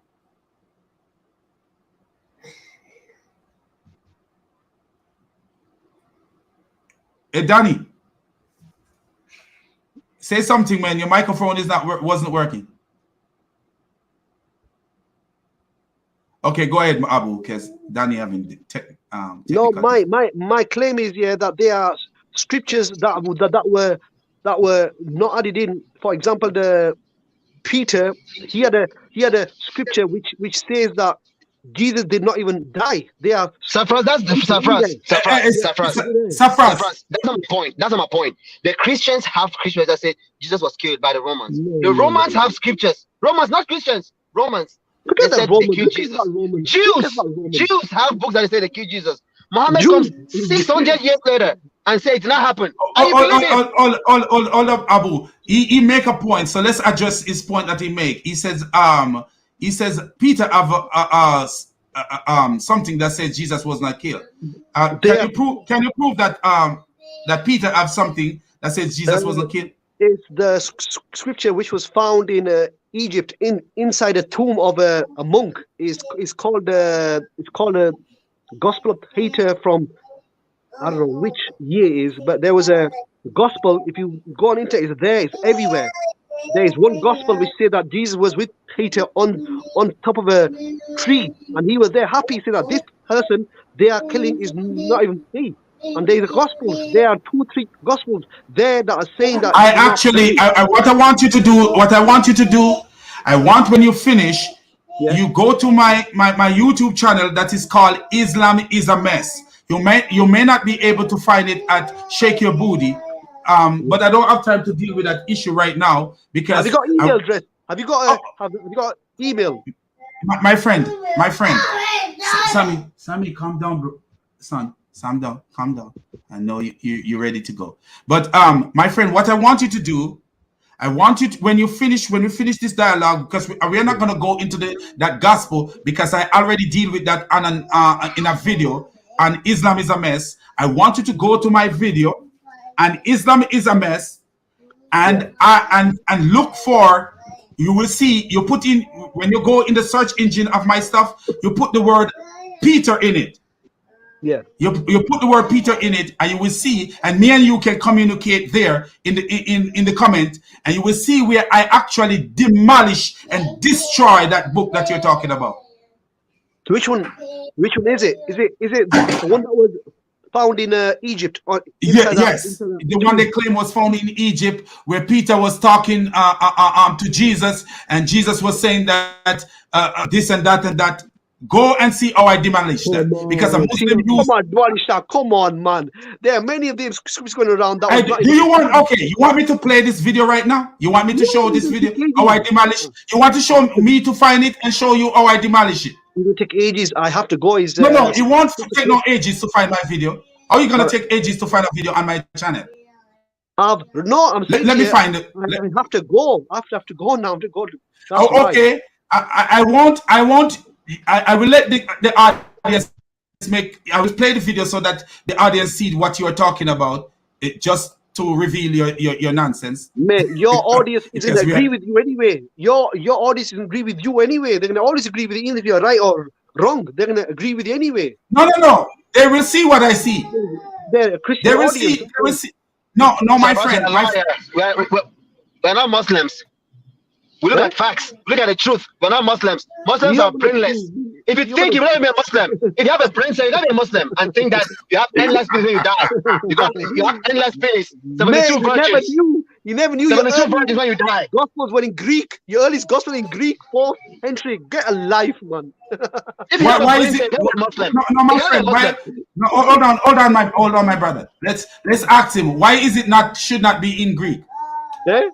Why should not it be in Greek? Because even the scholars saying they don't know who wrote these gospels 400 years after Jesus. They don't even know who they are. Your earliest gospels are in Greek. Jesus did not speak Greek. How you know that? You know that? Aramaic people. He was speaking Aramaic. How do you know that Jesus didn't speak Greek? Because the Jews were living there. He was living with it. Was speaking Hebrew or Aramaic. Simple. We all know that. The people who were living with him were Jews, Pharisees. They were not speaking Greek. They were speaking Aramaic and Hebrew. How do you know? Safras, that's a lie. Safras, how do you know that they were not bilingual, multilingual like I am? Come on, man. How do you know that? If you were Sammy, I'm talking loud, so he believe I'm quarreling, so he's shouting. Oh yeah. When kids hear you talking loud, they believe you're quarreling. So, top. And you know, sorry. Yeah. So you know what it is? Yeah. The Pharisees, the scribes, they were not speaking of Greek. They were not even Greeks. They never had no Greek genes in them. They were always following the Hebrews. They were true Hebrews. Greek Jews. They were not speaking Greek. So if they were, my friend, if they were ruled by Greek speaking, like for example, when the slaves came to America, did they speak English? No. Right, but then when offspring are born to them, what happened? Offspring? When offsprings are born to the slave, what happened to the offspring of the slaves? Do they speak English? Obviously, slowly. Yes. So this is this is why what you're saying doesn't make any sense. If the Greek, hold on, my friend, if the Greek colonized the Hebrew people for so many years, you don't think that at one point they would speak what the Greeks speak? No, the argument is the Christian scholars are saying that the earliest evidence that they have is book of Mark, and they go is the size of a credit card in Hebrew. They're saying that these were gospels written at the time just after Jesus, but they cannot find them anymore. They cannot find them. They were written back then, but there is not a single gospel now remaining. The only ones that are remaining are these 4th century Greek ones, and this is the issue. Why is it an issue? Because nobody knows these Greek men written in Greek. Come on, man. Nothing to do. Look at the question. Look at what I asked you, and you jump over it because it fly over your head like Greeks. Jesus was not dealing with any Greeks. He was not dealing with Greeks, man. He was dealing with. How do you know? Learn it. Because he was dealing with his own hypocrites, the Pharisees, all the time. He was there arguing them non-stop, shouting them, swearing. And who told you that these people he wasn't arguing with them in Greek? Who told you that he was arguing with them in Greek? I did not say he was speaking in Greek. I said he was speaking his own language to the hypocrites, Pharisees. How do you know that? How do you know that, my friend? That's what I'm asking you the question. Because the New Testament says he was always arguing with them, teaching them how to come. Do you remember what I said to you, to you, Safras, that went over your head like an aeroplane going over a building to land at the airport in Kentucky? Do you do you notice what I said to you? I said, when my ancestors came here on the slave ship, did they speak English? Obviously not. Right. So you are telling us, you are trying to tell us that after years of being ruled by the Greek, the Jewish people only speak Aramaic. At the time of Jesus, he was not speaking Greek with them. That's one thing. To guarantee he was not speaking Greek. Come on, bro. Jesus how speaks do you to know? the Roman You know soldier. that as well. You know that he was not speaking How did he spoke speak? to the Roman soldier. Oh, good, Nate. I like that. How did he speak to the Roman soldier? What's that? Roman. How did he speak to the Roman soldier? I don't bloody know. Surprise! Are you Surprise. telling me he was speaking Roman, he was speaking Greek, he was speaking Aramaic? Come on, man. He was not dealing with Greek people. Hey, Surprise. We need sister Chloe Wicked. We need Sister Chloe Wicked here to say stuff. Come on, Surprise. Surprise, yeah. He not teach no Greek. He not teach no Greek. Man. Come on. Come on, Surprise. Hey, Surprise, I'm gonna show you. You say something that Jesus was not killed, and there's a book. You said Jesus was not killed, so now I have it here. So let's play something. Let's play something for me. So because you're in a rush, we're gonna play for the people who want to learn. So let's play for the people who want to learn. So here we go. We're gonna show you that this book that you're talking about is not really sensible. Okay. So you ever heard of this Muslim called Jesus and his disciples were Muslims? What?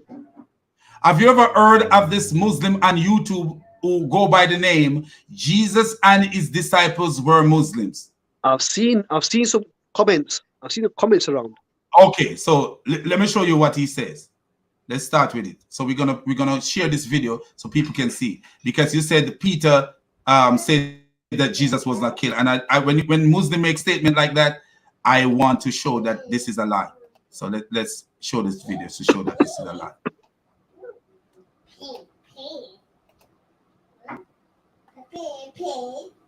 As more evidence than the people who were there when the accident occurred. I can't see it, man. You see what I'm saying? So he says Allah saved Jesus. So I'm asking him a question. Where is your I'm literally asking you, where is your evidence that Jesus was saved? And guess what he decided to do? Look at this. This is when he answered. When I asked him the first question, never answered. Mate, can you open up that screen, please? Open up the screen, okay. Apocalypse of Peter was written and spoken by Peter himself. How does this clown know that it was Peter himself who spoke that? Is there any evidence that Peter himself spoke the book of the Apocalypse? No, there is no evidence of that. Unlike the Gospel of the New Testament, the Apocalypse of Peter was directly written and spoken by Peter himself. Do you see this clown? Where is this evidence? This is how Muslims speak without any form of evidence. Oh, we can say whatever we feel like saying, and you should take it for, oh, yes. Oh, it means what we are right. We could just say whatever. So it was written by Peter himself. Where is the evidence that this book was written by Peter himself? He said the revelation was widely accepted and believed in by the early Christians during the 1st, 2nd, and 3rd century. Look at this clown. If you look up the book, the Apocalypse of Peter, it was written in the 2nd century. So how was the 1st century people believing in the Apocalypse of Peter? If you look it up, which I will show, from what I know, it is said to be written in the second century. But according to this guy, first century people were believing in it early as first century. Not that I know of, but anyway, the early Christians clearly reject the lies of the crucifixion and Trinity. Look at this clown. The early Christians clearly reject the lies of the crucifixion and Trinity. Do you notice this clown? What he says, the early Christians clearly reject the lies of the crucifixion and Trinity.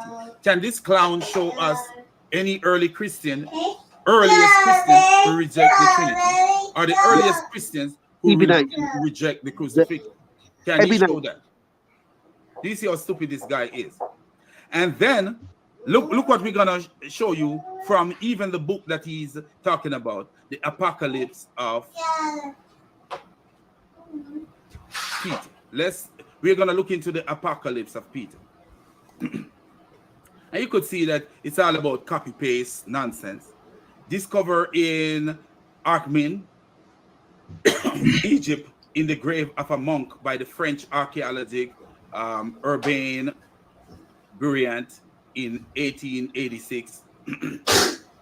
It was the first non-canonical gospel to be discovered. Here are the fragments. Look what he got. Here are the fragments of the. So he's he just copy and paste what he found. It's something, and I actually, if you take this part off and just put it into Google exactly like he found it in Google, he copy and paste it because he's an ass. Let me show you something. So here is what he copied from Google, and this is the gospel, not gospel. This is the Apocalypse of Peter. Listen this now. Come therefore, let us go on with the completion of the will of the incorruptible Father. For behold, I don't even want to read the whole thing because it doesn't. What I want to show you guys is a portion of it. You know, a portion of it. I notice this one doesn't have any verse, but listen to this. Listen to this. This is the part that I want to show you guys. Very, very easy for anybody with sense to see something going on here. So here it is. Peter is asking some question. Peter is asking some question. So Peter says, their mind shall be closed. Hold on, let's see, Peter says, and I, see Peter said, and I said, what do I see, O Lord? So you hear Peter asking the question, what do I see, O Lord? That it is you yourself whom they take. So Peter is saying that it is you I saw being taken by this so-called Peter. Is saying it is you who I saw being taken by as captive. You know, you were taken to prison. You were taken, and that you are grasping me. So while the so-called Jesus in this thing was being taken, he was grasping onto the so-called Peter. Or who is this one glad and laughing on the tree? So Peter is asking Jesus, who is this one that is glad and laughing on the tree? And is it another whose feet and hands they are striking? And now he's actually making the suggestion that is it another whose hands and feet they are striking? But look at this now. This is so crazy. So Peter is seeing two people on the tree, two persons on a tree, because one of them is glad and laughing, and the other person is, notice he said, and another one whose feet and hands they are striking. And notice what happened here. The so-called Peter is saying, the Savior said to me, which means Jesus said to him, he whom you saw on the tree glad and laughing, this is the living Jesus. So this is the living Jesus. Do you see that? This is the living Jesus. But listen to this part here. But this one in whose hand and feet they drive the nail is his fleshy part. Notice what he says. So one is the living Jesus, and one is the literal fleshy body of Jesus. Notice what he says. But this one, into whose hands and feet they drive the nail, is fleshy part. Is fleshy part. He didn't say in his fleshy part. He says is fleshy part. So who is the is? The pronoun is used for who? Jesus. But this one in whose hand, read it over, he whom you see on the tree, glad and laughing, this is the living Jesus. So the one on the tree, glad and laughing. So Peter saw two people, this so-called Peter, saw two people on tree. One of them glad and laughing. So he asked the question, who are these two people? Who is the one glad and laughing? And who is the one in whose hands and feet they are nailing? They are nailing to the cross. Who is that person? Who is the one that hands and feet they are piercing, are striking? Oh no. And the so-called Jesus answered him and said, he whom you saw on the tree, glad and laughing, this is the living Jesus. Yeah. So the glad and laughing one is the living Jesus. So what do you see there?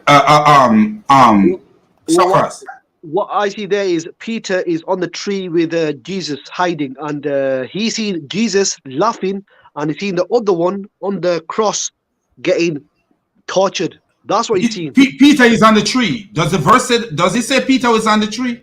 No, but he's saying that he's saying that ended that you that the one I'm seeing on the tree is you, Jesus, laughing, Jesus laughing away. Right. So who is the other one that you see on the tree? The other one is not on the tree. There's only one on the tree. Jesus. Look, hey, come on, man. Come on, hold on.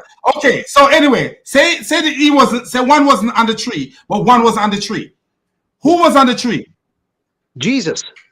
Whose hand is nailed? Whose hand is nailed on the tree? The substitute, the other one. That's not what it says, friend, and that's why you should need. Hey, Safras. I'm gonna play the video, and I want you to pay attention because it seems like when people become Muslim, they have a reading cognitive problem. And this is what I'm seeing, and this is why you should allow me to explain what was there. So let's continue with the video because it seems like something is wrong with you, friend. Nothing wrong with me, man. You seen two people, one on the tree. But the one in whose let the video continue. The nail is his fleshy part. Safras, let me ask you the question: whose fleshy part?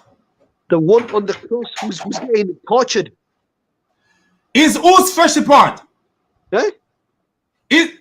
This is talking about who? The Savior. Oh, hold on, man. Let me hold on. Safras, calm down because something is wrong with you. The Savior, listen to what he says. The Savior said to me, he whom you saw on the tree glad and laughing, this is the living Jesus. Yes. But the one into whose hand and feet they drive the nail is a fleshy part. Hold on. Yes. Because you know why? Because they are watching the crucifixion of the enemy of Jesus. Come on, man.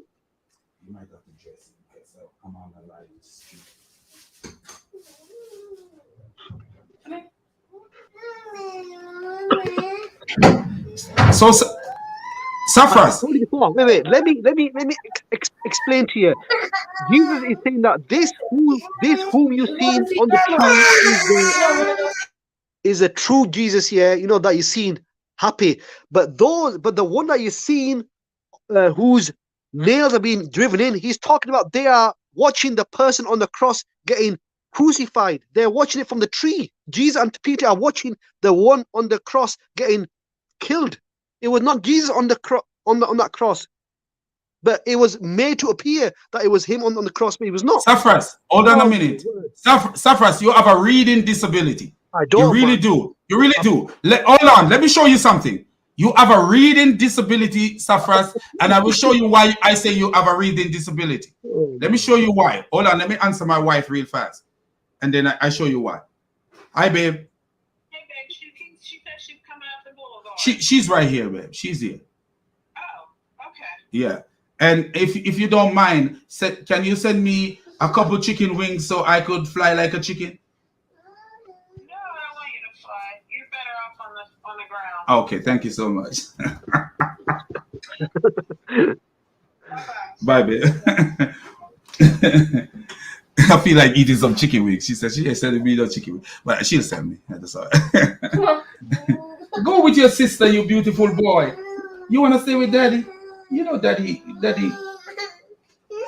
love your sister. Go with your sister. You love her. I got Rayleigh. Go with Rayleigh. Just take him, my sister. Take him. Come on, we're going to see Grandma. You're going to see Grandma. You love Grandma. What is going on with him today? Ever since she sent him to the daycare. Yeah, he acting different. Yeah. Something must have happened at that daycare. I don't know. I might go over there and ask some few questions. Anyway, so Safras, what I want you to pay attention to, Safras, I really want you to pay attention to this. It's gonna be a little noisy until my baby leave, but I'm sorry about the noise. No. The easiest way is the easiest way if you go by verse, so easy. And that's what I was doing. I'm breaking it down for you. Safras, look at this. Safras, look at what's going on here. Look at what's going on here. I want you to pay attention.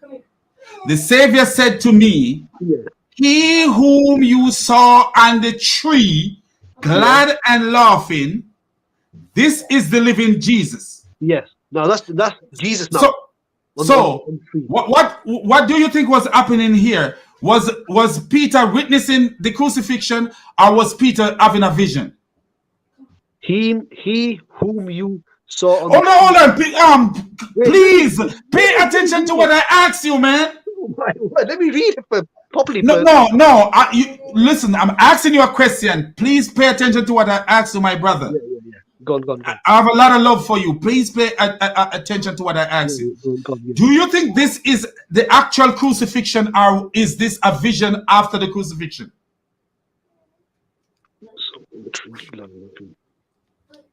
This was either happening at that time, or it's already happened. It actually is a vision according to this book. I will show you, and this is why I wanted to play the video and let everybody see it, because I sell truth. I don't sell lies. So it actually happened after the crucifixion, and Peter is saying, this so-called Peter is saying that he saw something like a vision. I will show you that. I will show the people that, because I love to share truth. I don't tell lies, man. Yeah, cool. I'm blunt, but I don't. I have a problem with a little anger problem, and but I don't tell lie, bro. I don't into this lie business. This is not me. But listen to this. But this one, let me start from it again. The Savior said to me, he whom you saw on the tree, glad and laughing, this is the living Jesus on the tree. So there was no, if he's on the tree, there is no substitution. Bye, my son, you beautiful little boy. Thank you so much.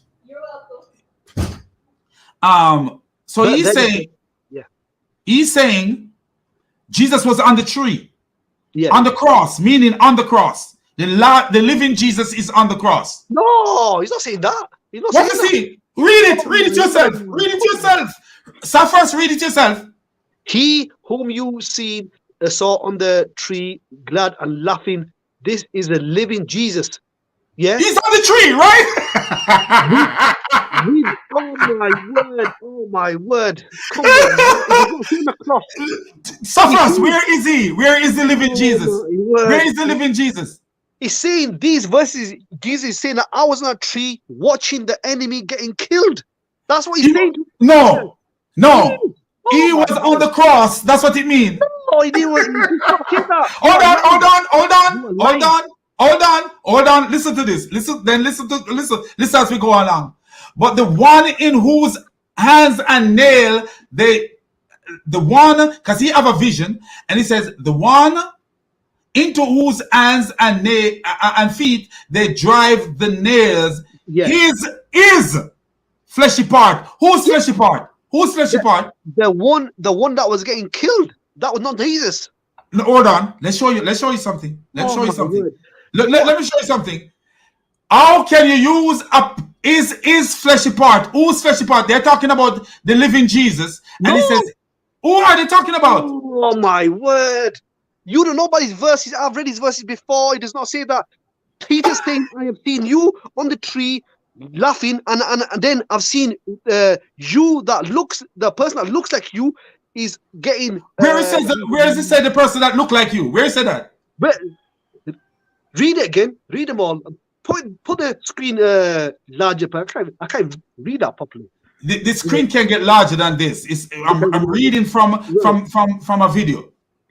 Okay.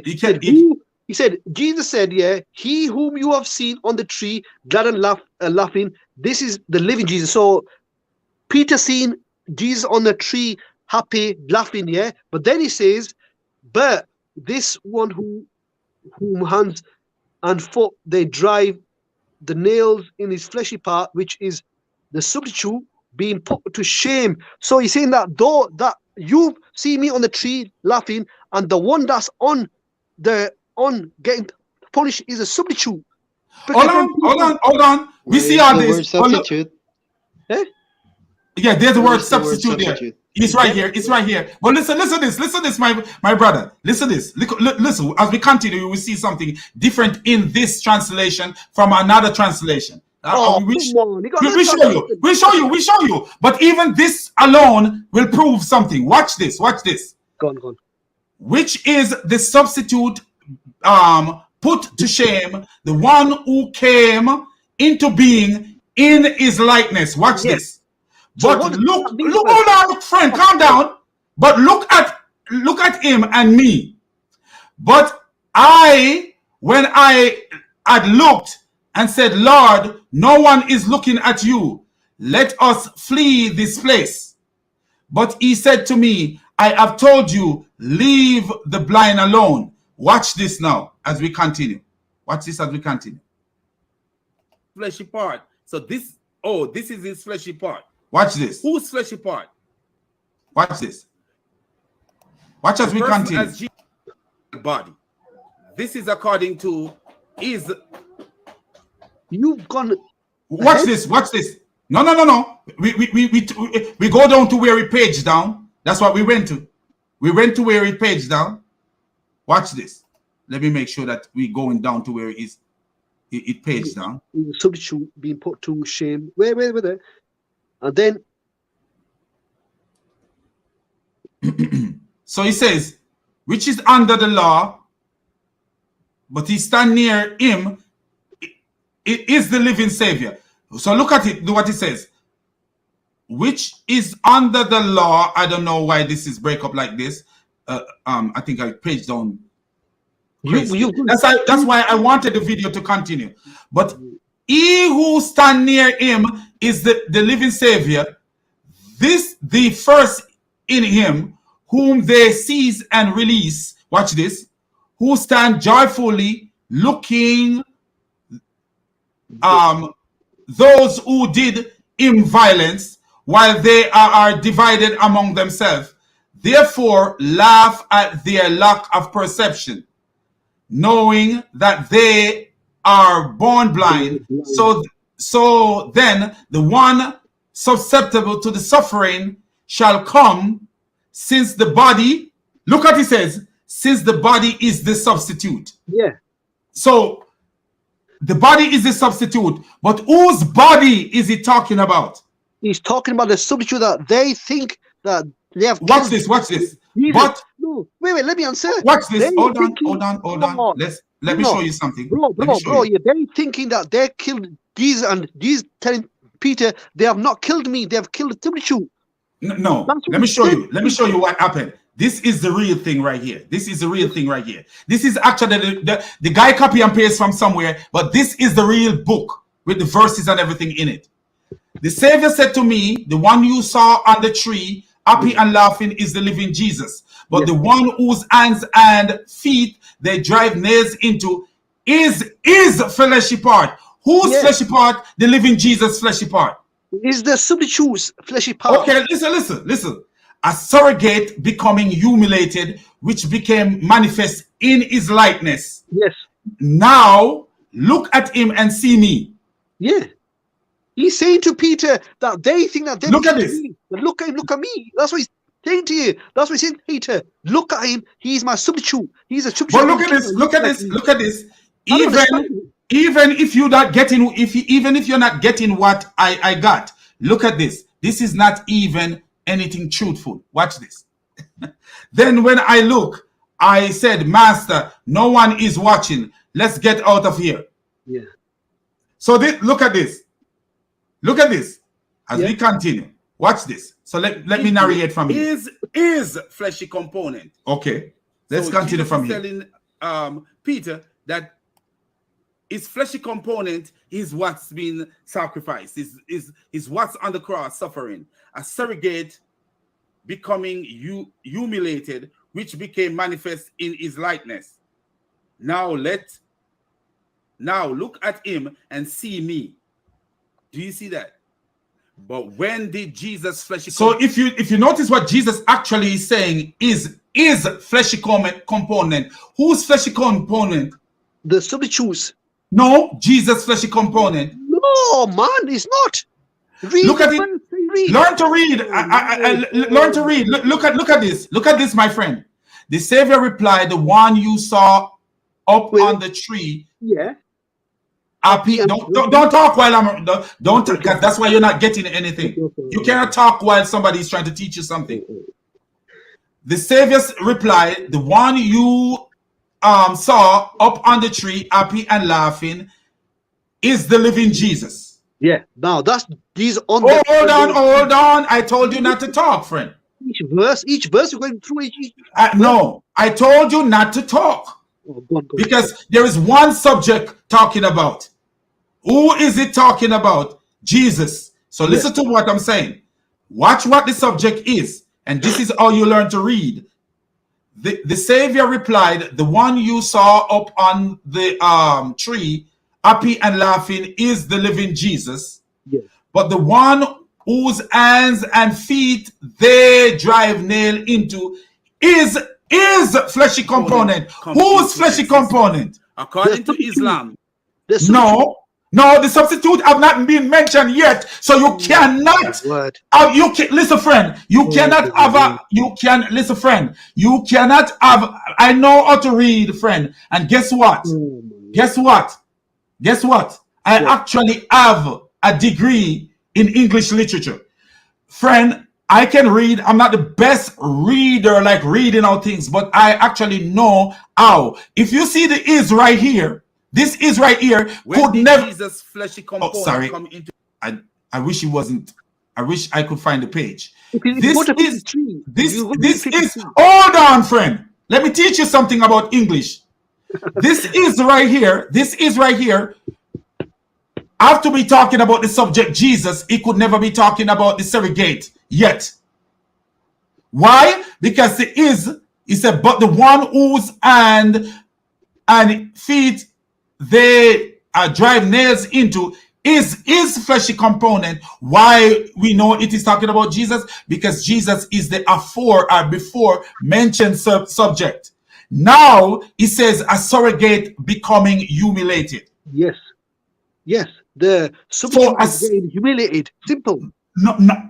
The substitute is what? Is fleshy component. Jesus fleshy component.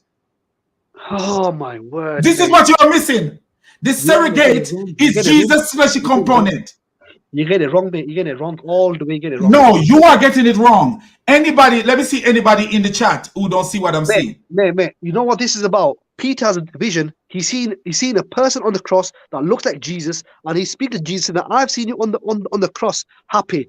And Jesus saying, yes, this is me, the one that's happy. But the one that's a substitute, they are putting nails into his hand. That's the one that's getting humiliated. The substitute, not Jesus getting. So who's my friend? As I say, you need to learn to read, and that's what your problem is. when you are reading and a subject is mentioned, and then a pronoun is mentioned after the subject, it is talking about the subject that is mentioned. If you read 53 and you read 54, then you understand that the one that's substitute, he's the one that's getting humiliated, not Jesus. Jesus happy on the cross. He's watching. Friend. Even if we read 53, all this stuff, I'm telling you how to read.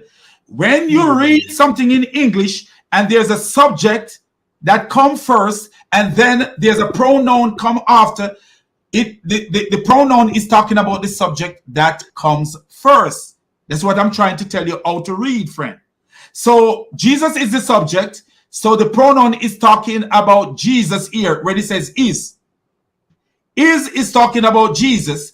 And even though it said a surrogate becoming humiliated, it is telling you that the Jesus that Peter was talking to is not Jesus in a fleshy form. Right.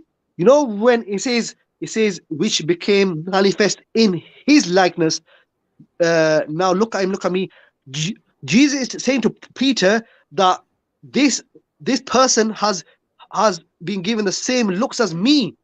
So they think that they're killing me, but they're not killing me, they're killing the substitute. That's what he's telling him. Come on, no, bro. he actually said they are killing his fleshy component. He says his likeness, meaning that the substitute looks exactly like it was medical, where Allah says in the Quran that they killed him, not they neither crucified him, but it appeared to them that they killed Jesus, but it was not him. This is saying the same thing. No. Notice what he says here. No. What it is saying. No, what Jesus is saying is that Jesus, according to this, calm down, friend. Let me tell you what he's saying, because it's right here in front of us. The pronoun is here. The pronoun is here. The pronoun is here. Isn't this the pronoun? The noun is here. The proper noun, which is a name, is here, and then the pronoun follows. That means the proper noun, the pronoun is talking about the proper noun, is fleshy component, meaning Jesus's fleshy component. So this fleshy component is Jesus' fleshy component. So that mean while Jesus was talking to Peter, he was not in his fleshy component. You know, if you honest, man, I have read this. We have read this, and I've gone through this many times. And look at it. Look at it here. It says. Let me make it clear just one more time, because I'm in a rush. It says the Savior replied, "The one who you saw on the tree, happy and laughing, is a living Jesus." So Jesus saying to Peter, "The one that you seen on the tree laughing away is me." Then he says, "But the one whom hands the feet drive nails into." In his component, no. In his component, you don't see no in his component. Is fleshy component. Yeah, it is. Is his fleshy component. Thirty-gate becoming humiliated, which became. So who is the is? Who is the is? Let me. No. I want you to tell me who the is. The first is right here. The pronoun. The first pronoun right here is. Who is this? The one, but it says, but the one whom hands and feet they drive nails into his fleshy component, that's a substitute. That's a substitute. It says, but read it. But the one whom hands they put the nails in is his flesh component. Then he says, being humiliated, which become manifest in his likeness, meaning the person on the cross has been given the same image as Jesus. It was okay. So let's say you're right. But watch this now, Safras. Let's say you're right. Watch what's gonna happen here. And we show you that this wasn't even real. This was not even real. Oh, you can't see it. Look at this. This was even real. The person having it was not even a real thing. Let me show you. Let me show you that this was not even a real thing. It was a real thing. You know why? No, it wasn't. Look at it. Look at it. See, notice what it says here. What? Look. I remember I was winning. I was telling you what was happening. Look what the so-called Jesus said in verse 61. that which has the capacity to suffer must remain, because the body is the surrogate. Yeah. Yet it is my spiritual body that was set free. Let me read it. Where you running off? I was showing you all along. I was showing you all along.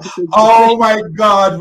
I was showing you all along, friend, that Jesus is saying that his earthly body died, and his spiritual body that was talking to. I show you, friend.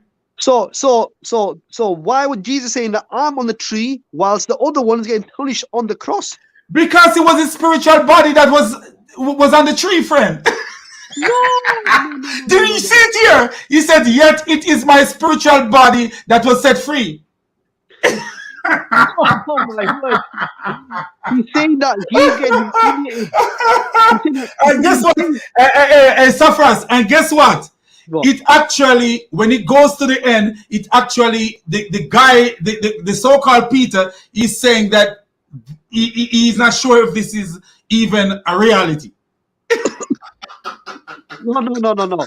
Because, mate, you know, let me answer. Amongst look what he says. Look what he says right here. Look what he says right here, Safras. I am the wise spirit full of illumination. That means he was talking to when he was talking to Peter. He was a spirit. So his spirit was set free while his body died. Right. Now let me answer. Yeah, according to scholars, I'll tell you straight. Yeah, there are two different meanings of this. One side of scholars say that he was not on the cross. The other scholars say that he could be on a cross, but he was staved before he died. Before they tried to kill him, he was taken. So that could be fleshy part of. We don't have to be a scholar, my friend. You guys jump and say what scholars say. No one have to be a scholar to see common sense right here, Safras. The common sense is right here. He said, yet it is my spiritual body that was set free. Yes. That means his body died. If your spirit comes out of your body, you are dead, Safras. He was not. He was saying to Peter. Safras. Listen to me. He was saying to Peter that look, they're driving nails into the body of the flesh, meaning that Jesus was departed before it all happened. He was departed before it happened. Listen. When I read things, I go through it thoroughly and I read. And this is why I could tell you that his fleshy component was talking about Jesus' fleshy component. Because later when you read what he says, that which have the capacity to suffer must remain. So he was saying to Peter, his body, because his humanity can suffer. His humanity can suffer. And this is why his humanity is suffering, because the body is the surrogate. He's telling Peter, this so-called Peter, that his body that he have from birth is a surrogate. He says, yet it is my spiritual body that is set free, not his earthly body, but his spiritual body that is set free. Yeah, and then he said, I am the wise spirit full of illumination. A man is not a spirit. A man is a being, a human being. So if he's saying all this thing, that means he died. No. He didn't say that. He said to Peter, that substitute that you're seeing, he's a substitute. He's a substitute on that cross. The surrogate. He speak of a surrogate, but he's telling Peter that the surrogate that he saw is his natural body. Is his natural, meaning is the body that he is born in. And what Peter is speaking to is his spiritual body. His spiritual body. In order for a person to have a spiritual body,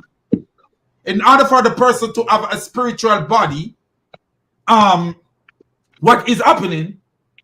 The person must first die. This is what it's actually saying. That he said that which have the capacity to suffer must remain because the body is the surrogate. He's saying that the body that he have was just a surrogate to suffer. That's what it's actually saying from what you see. Yet it is my spiritual body that was set free. Yes. His spiritual body was set free. Yes, because he's saying that that the one that was on the cross with the nails in it, he's saying that there was a substitute that was put in his. So where is his natural body then? I asked you a question. Where is his natural body? This is what I'm saying to you. It was on the cross. So he was. Whose natural body was on the cross? Oh my word. Whose natural body was on the cross? According to this, according to Jesus is saying there that the natural body was on the cross. But whose natural body? Whose natural body, my friend? That Jesus. So if Jesus' natural body was on the cross, and they do all these things to the natural body, you want to tell me that he didn't die? No, because it says here that he's saying to Peter, I'm watching the person getting killed. I'm watching the person. Oh, so you're watching his natural body getting killed? No, there was a substitute that was put inside his body. That's what he's saying. Well, did you hear what he just said? You said Jesus' natural body, and then you are saying that it was a substitute. But what was the substitute? What was the surrogate? Whose body was the surrogate?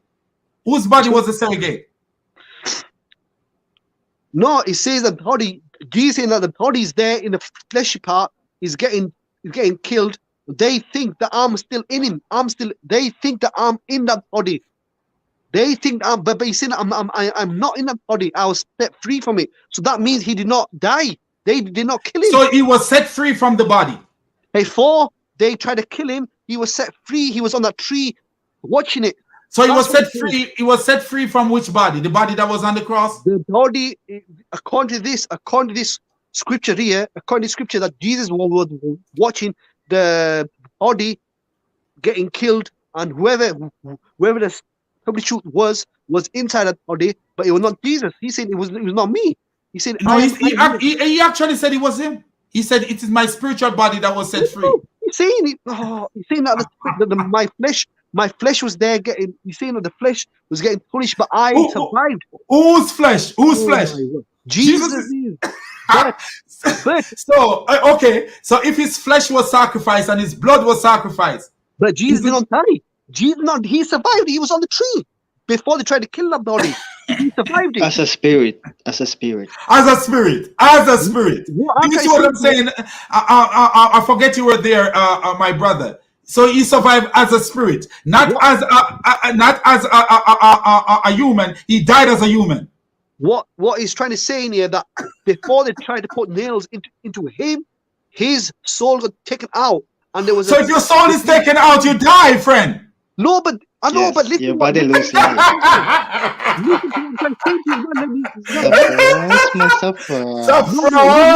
Wait. You know the answer. For example, yeah, they wanted to kill him, but before they could even kill him, he was taken away. He would take his soul, whatever edit, were taken away. So they did not kill him. His soul got taken away. His body got taken away. Nobody can kill your soul. No. Christian don't believe you can kill the soul. No. And Islam don't believe you can kill the soul. So what are you talking about? He's saying on the tree that the person they're putting the nails into, that's the fleshy part, but I'll be taken away. They did not kill me. I'm me on the tree. They did not kill me. So when you kill a person, is it the fleshy part that you kill, or do you kill the soul? They kill the fleshy part. No, listen what I say. Please pay attention to what I say, my brother Safas. Because to be real with you, of all the Muslims that I know, I love all Muslims, but I have more love for you than any Muslim that I know. The reality. But I'm asking you this question. I'm going to ask you the question. Safras. Yeah. If when you kill a man, I'm not saying when you are Safras, because I don't think you are one of those killers. But I say, if you kill a man, or if someone kill a man, like when somebody shoots somebody somewhere, is it the soul of the person they kill, or do they kill the body of the person? They kill the body and then the soul gets taken away. Then it's not what we see happening right here. What's happened here is Jesus is saying that the spirit soul, that the spirit has been taken away from the body and a substitute has been put in place inside our flesh. That's so why would they put a substitute? What's the sense of putting us? This is God's plan. This is why Allah says they killed him. So okay, you take out his soul, you take out Jesus' soul, and then you put another soul in him. Is that what this you think? The spirit, no, so Jesus have two souls. No, the spirit was taken out and the substitute was put in. This is why Jesus and I was laughing. So a substitute was put in, and his body died, right? Yes. Okay, so if his body died, that's what Christians believe died, right? But you believe that it was him, it was his spirit that was inside the body whilst there was... We don't care whose spirit was inside him, but all we care about is that his blood was shed for our sin. No, when he departed, he departed before So this doesn't support your theology. This doesn't support your theology because his blood was shed for our sin, and his body was killed for our sin. This is for example, for example now, yeah, I'm gonna try to kill you, but God, no. Hear this out.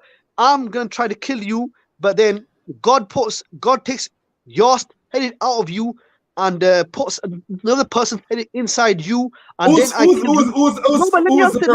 whose spirit? No. Then God puts a spirit inside you as substitutes, and then I kill you. That does not mean I killed you. I killed the wrong person. I killed the spirit. I killed the wrong spirit. The spirit that I cannot die. The spirit cannot die. I want to kill you, but so what does it make sense that God do something like that when the spirit cannot die? The spirit of God, my word. The spirit of Jesus is not there. Oh my God! Jesus, the spirit of Jesus. Why even my friend, do you see the stupidity in this thing? Even if the spirit of Jesus was there, they could not kill the spirit. So why is it that they put your God put another person's spirit inside Jesus? It's not. I'm not saying that. I'm saying according to scripture that another spirit will put inside the flesh. And Jesus saying, "I am not that person. I am not there. I was not there." Hold on. Well, look at this. Look at this. So we already accomplished that Jesus' body and blood was shed for us from this. But look, Jesus' body was died and his blood was shed for our sin from this. But look at this. Let's continue with this. Look at this. When a person died in the hold on, my brother. Listen to this. What happened to that person? What happened to a person who died in the cause of Allah? Let's look. Because I asked him a question. I will show you the questions I asked him in a minute. Let's look and see what happened to a person who died in the cause of Allah.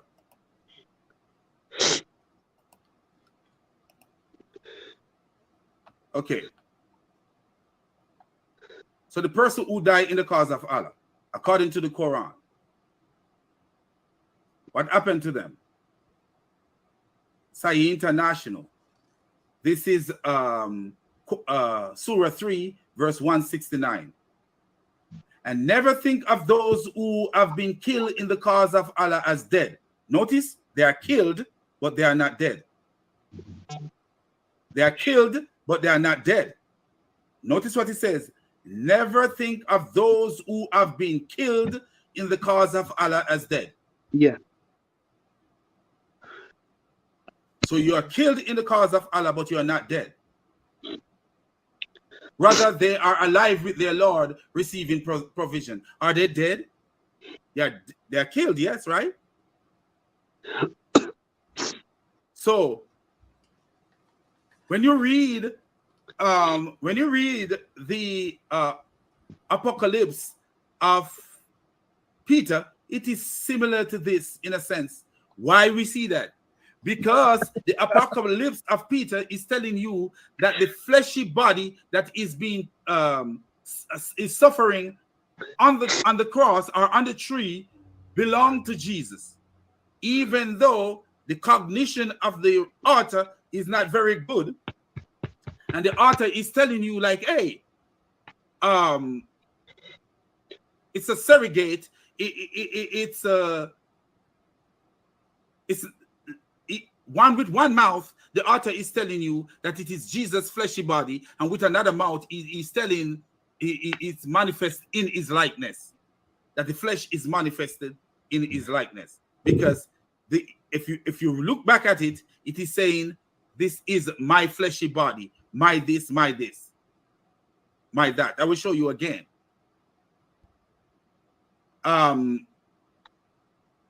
So what we see here, the Quran, I asked him a question. So the spiritual body of a Muslim after death, because Muslims believe that when a person dies in the cause of Allah, here is the Quran verse that verify it. They are not they are dead, but they're not really dead. They are killed, but they're not really dead, because they transform immediately after death. Their soul went on somewhere else. Peace and blessing be upon you too, my brother. So anyway, what I want to show you guys. So let me just put it together. Let me show you something. Let me show you guys something that is so damaging to this crazy thing. Let's look at it. So let me show you. I think I'm not there. Yet the one who stands with him is the living Savior, intimately, whom they arrest but was set free, was remain happy as he sees those who assault him as dividing among themselves. Watch this. Let me show you. Look how crazy it is. Let me show you. I want to show you how crazy this story is. Oh yeah, right. I think it's right here. That which was in captivity to suffer must remain, because the body is the surrogate. Oh, I read that already. No, I want to show you guys. Oh, okay. What the problem? The big problem at the end of this story. There's no problem, man. Yes. Hold on, my brother. You don't see the big problem at the end. Listen, I'm showing you. All right. But I've seen this prophecy in Psalms 91. Hold on, my brother. Let me show you. The big problem in this story. Look, and after he had spoken these words, I returned to my senses. Yeah. So that means it was a vision. That means it was not a vision. No, he was in his right mind when he see these things. No, it was a vision. He was seeing a vision. So that means it was a reality. That means it was a vision. That's when the vision ended, and then he come back to his own normal. Real. Hold on, I heard something. Oh. So you see what I'm talking about, my friend. He says, after he had spoken these words, he returned to his senses. That means it was not even the real crucifixion. It was a vision of it. A vision of the crucifixion. It says, after he spoke these words, I returned to my senses, which could mean it was a vision he was seeing. Where have you ever heard people make these claims that after these things have been spoken, only Muhammad make things claim like that? He returned to his senses. You can't. You're what? In a vision. The main thing is what Jesus was saying at the end of the day, that I might tell it to come out before they could have killed me. They want to kill me, but my head come out before They tried to kill me, but they killed Then is That's it, insane. look, my friend. We believe that Jesus take his own life. That's what you think. No, according to Jesus in the Bible, he took his own life. He sacrificed his own self. This is what I'm saying to you. There are many scriptures out there that say different things. No, I don't believe. I don't. For me, as a Christian, I don't know what my brother and the panel believe, but I, as a Christian, I don't believe. I believe Jesus died when he chose to die. No. When he said to the Father, he said, "Father, receive my spirit." That's the time he chose to die. Okay. What you believe is what the early church decided to put into the gospel. They took out many things, so that's what you believe. Church. They threw out many things.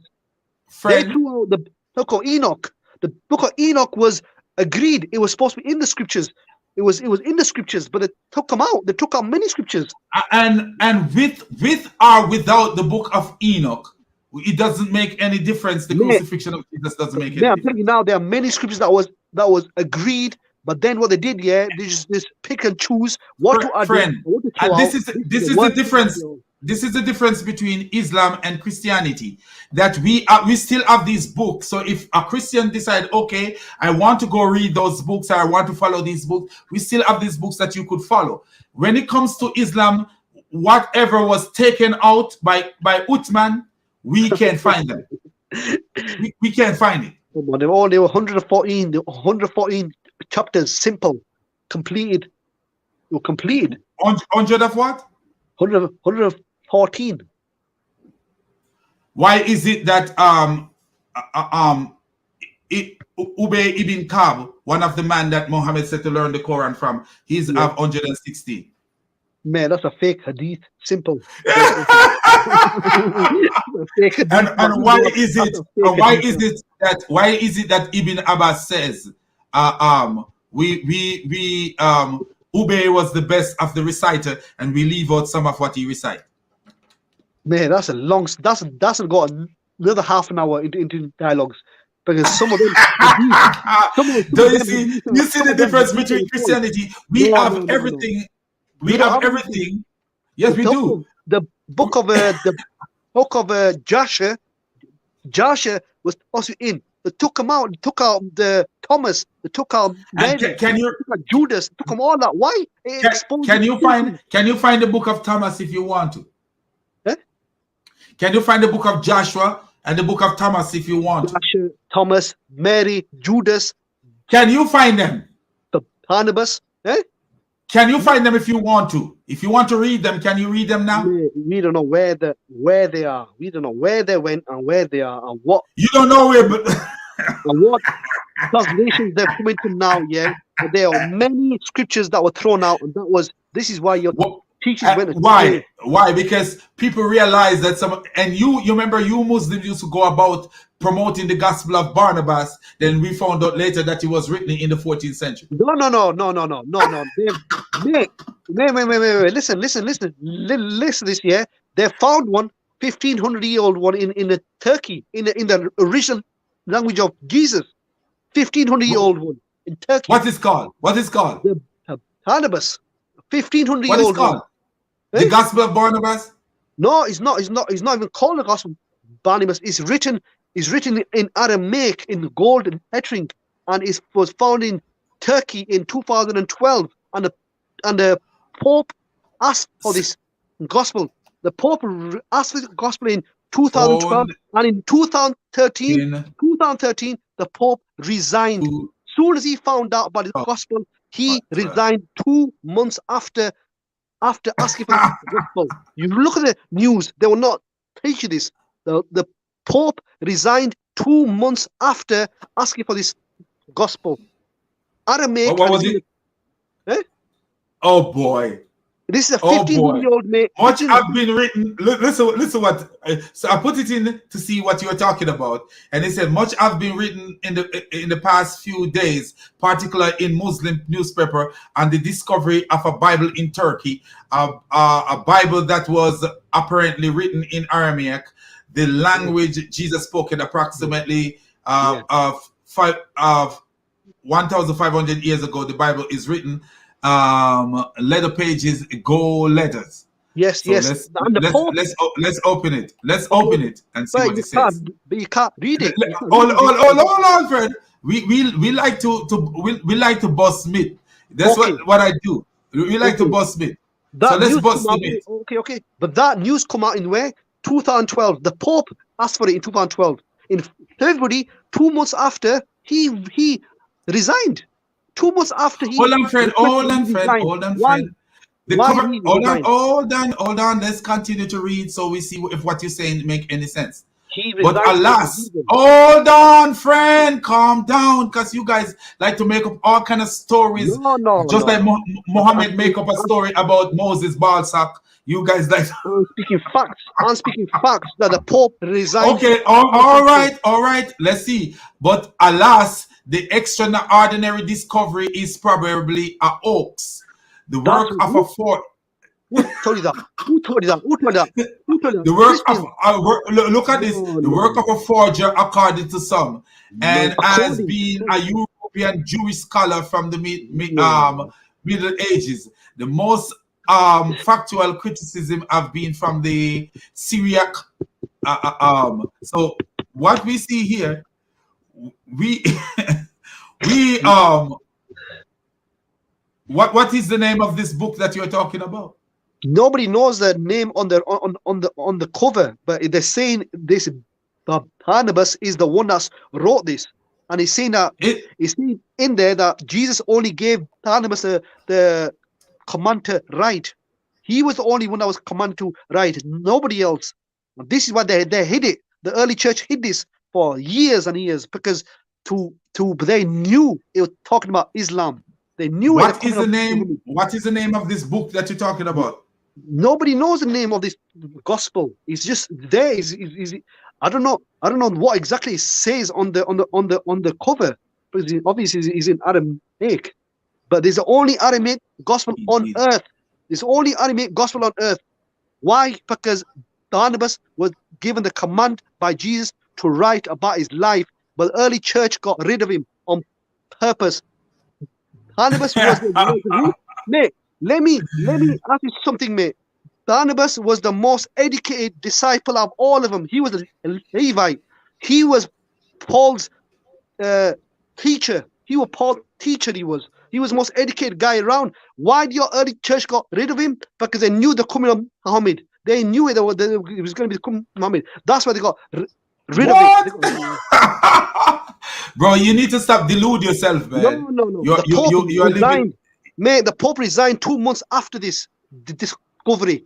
2 months after, the Pope shocked the Vatican. The first Pope to resign in 600 years.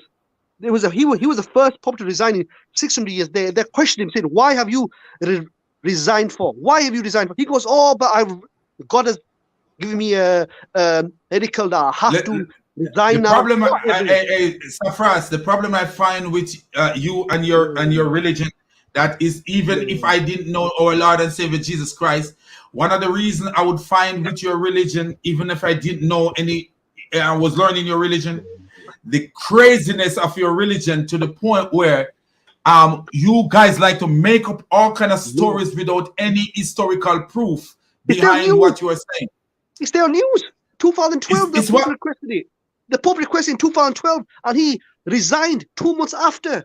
Why did he resign 2 months after? Ask that question. It's news where? It's whose news? The world news. It's news by everywhere. who? The world news. Everywhere by who? Look everywhere at the by who? Oh my word! The Western news, all Italy, England, everywhere. The Pope requested it. The Pope requested it in 2012. Look! Everything anything can end up in England and everywhere if Muslims are promoting that stuff. That there's a book was found and the Pope took it. It's not Muslim promoting it. It's your Western news. Your Western news. Did the Pope tell you that he take a book? Eh? Did the Pope tell anybody that he take a book? The Western news saying that the Pope had requested it from Turkey. Where did the Pope where the Western news know that the Pope have taken this book? Can you prove that the Western news know that this Pope has taken this book that you guys claim? That he requested it. He requested it. It's all over the every news, so mate. often, my friend, every so often, Muslim came up with another hoax, like the Gospel of Barnabas. Every Mate. so often. Mate, why would he resign 2 months after the news say that he's requested it? 2 months after. He resigned for a reason. He knew that gospel was the truth. He knew that gospel was the truth. That's why he requested it. And that's why Turkey said, whoever wants this is going to cost you £14 million. £14 million that gospel is cost. Why? Because it's the only Aramaic gospel written on animal hide. It's an ancient gospel which was hidden by the early church. And where's your proof? Where is your proof of that, friend? What? All the stuff that you're saying, man. That's what I'm asking you. I said you Muslims speak Turkey. What is Turkey? Turkey is full of Muslims and liars. Because you guys can practice. You have to understand the history. Actually, Turkey. my friend. The history of Turkey. Wait. One more thing. Let me hear what this brother have to say. Let me hear what this brother have to say. Wait. One thing, brother. Well, you have to understand what Turkey is. Turkey was Asian Minor, one of the biggest Christian empires at the time of Peter James. Turkey was the big Christian empire, one of the biggest educated Christian empire. Okay, let the brother speak. Let the brother speak. Hold on. Okay. All right. Relax, Safras. Okay. Okay. Thank you so much. All right. Safras. So your accusation is that since this somebody in the early Christian hide those gospels, right? So yeah. They must be telling lies, right? Okay. Don't you know that there's a big problem in Islam because Allah he had hidden the Torah and the Gospels. Where is it now? According to Islam, it's lost. No, your Allah hide those. Your Allah hide those. It's nothing to do with what I'm saying to you, mate. It's nothing to do with what I'm talking about here. We're talking about because we cannot see those originals anymore according to Islam. There's the Torah's gone, right? This is the only Aramaic gospel on earth. Why? Is the Torah still here? Is the Torah still here or not? The Torah has been corrupted. We all know that it was found. See, thousand years after Moses. Look at this. Look at this. From right here, according to a report from the National Turk, the Bible and alleged Gospel of Barnabas was seized from smuggler in the Mediterranean area in 2000 and held in a Turkish courthouse until safe transfer to the museum could be arranged. Authorities charged the thief were smuggling antiquities, illegal excavation, and the possession of explosive. They since been sent to trial. Turkish police testify in regard to the incredible age of the Bible, claiming it could be sold at as old as 200 years, 2,000 years. So this is all Turkish claim. And who are these people? Muslims. No, the Vatican has. Hold on. Look at this. The Vatican has made an official request to be granted access to the Bible. However, the Bible that is said to be worth 28 million is currently held at the Turkish government security. The only word are not written in Syriac is a luminous gold letter loosely bound between animal eyes. Syriac in dialect of Aramaic. The reported native language of Jesus Christ. Aramaic itself is a nearly dead language, rarely present in today's modern society. Aramaic is only spoken in small villages near Damascus. So as far as we are seeing here, we are not seeing about no Pope of anything. What do you mean you're not seeing no Pope or anything? It's Pope's there. It's all the Western Hold using on. it. This word possesses, hold on. So far, we haven't seen that the Pope have it. So far, that's what I said to you. So far, we haven't seen anything that says the Pope have it. This word possesses the idea of proposed widely spread New Testament, and instead as noticeable similarity to the Muslim interpretation of Jesus. The Gospel of Barnabas even contain, notice it's called the Gospel of Barnabas. Wow. We already disproved this clown. We already disproved this clown thing that it was a book written by the Muslims. We already disproved this book was written by the Muslims. It was not. It was written in Aramaic. How could we write in Aramaic? Oh, what do you mean? How can you write in Aramaic? How they can we write? What do you mean? If there are people in Damascus who speak Aramaic, how are you gonna say that? How could you sound like your God? Okay. Answer this question. Answer the question here. It's written on animal hide in gold lettering. This is an ancient gospel. If it was new, it would be written on paper. Written animal hide. Bro, listen to me. This, let me show you about the God. Let me just copy this and show you something. Watch this. One more thing, yeah. We gotta come back. Hold on, friend. Hold on this. Pace. Look at this. Watch this. You're in a big rush, but watch this. Watch this. Not the Italian version. Don't show me that Latin version. Hold on.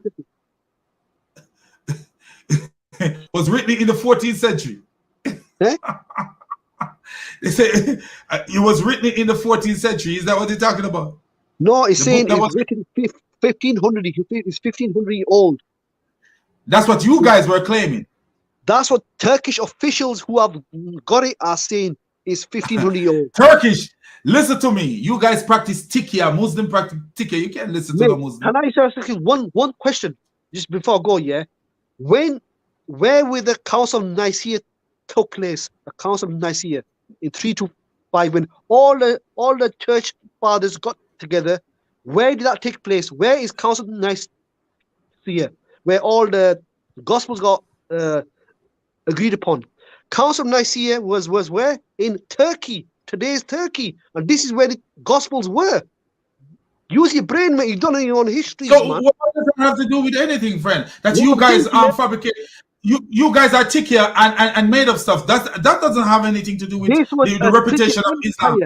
This was a Christian empire, Turkey. How does that change, my friend? How does that change the reputation of Islam? I'm not talking about Islam, mate. I'm telling to you before that you got rid of Barnabas for a reason. He was speaking the truth. He was only one that wrote about Jesus in the original language. But they got rid of him. Can you read this? Can you read this? What's that? This is the other one, Latin version you're on about. This is the Latin version, the Latin version on okay. paper. I'm not talking about this one here. I'm talking about the 1500-year-old one that was found in Turkey, in Aramaic. That's what you guys say, that there was a 15-year-old, but we don't know nothing about that. It's on the world news, man. Of course it will be on the news. If you guys claim you found something, it's going to be on the news. But they got evidence. It's in the museum. It costs £14 million for a reason. £14 million for a reason. It's in Aramaic in 1500. I thought it cost £28 million. No, it says according to that news, it says $28 million. But in English, and who says it costs £14 million? Who said that? It's read the world news. No, let me. I'm asking you, my friend. World news doesn't mean that it is truth. Uthman ibn Farouk claimed that he was stabbed, and he sent it to Al Jazeera, and Al Jazeera run a news on it, and it was found out that he was lying. So why are you But the news channels are saying that Turkish officials have put a price on it. They put a price on it. Turkish officials are who? Who are Turkish officials, my friend? The one that run the country. Who are they? Are they not Muslims? The government, yes, they are. Right, and that's why we don't trust no Muslims. Mate, if that was a fake gospel, the Western idiot would have told them off, told her, you stupid, £40 million. No, they've gone on quiet. They know it's a 1400 years written on animal hide. Animal hide. My friend, can you show us where any Westerner go and verify that?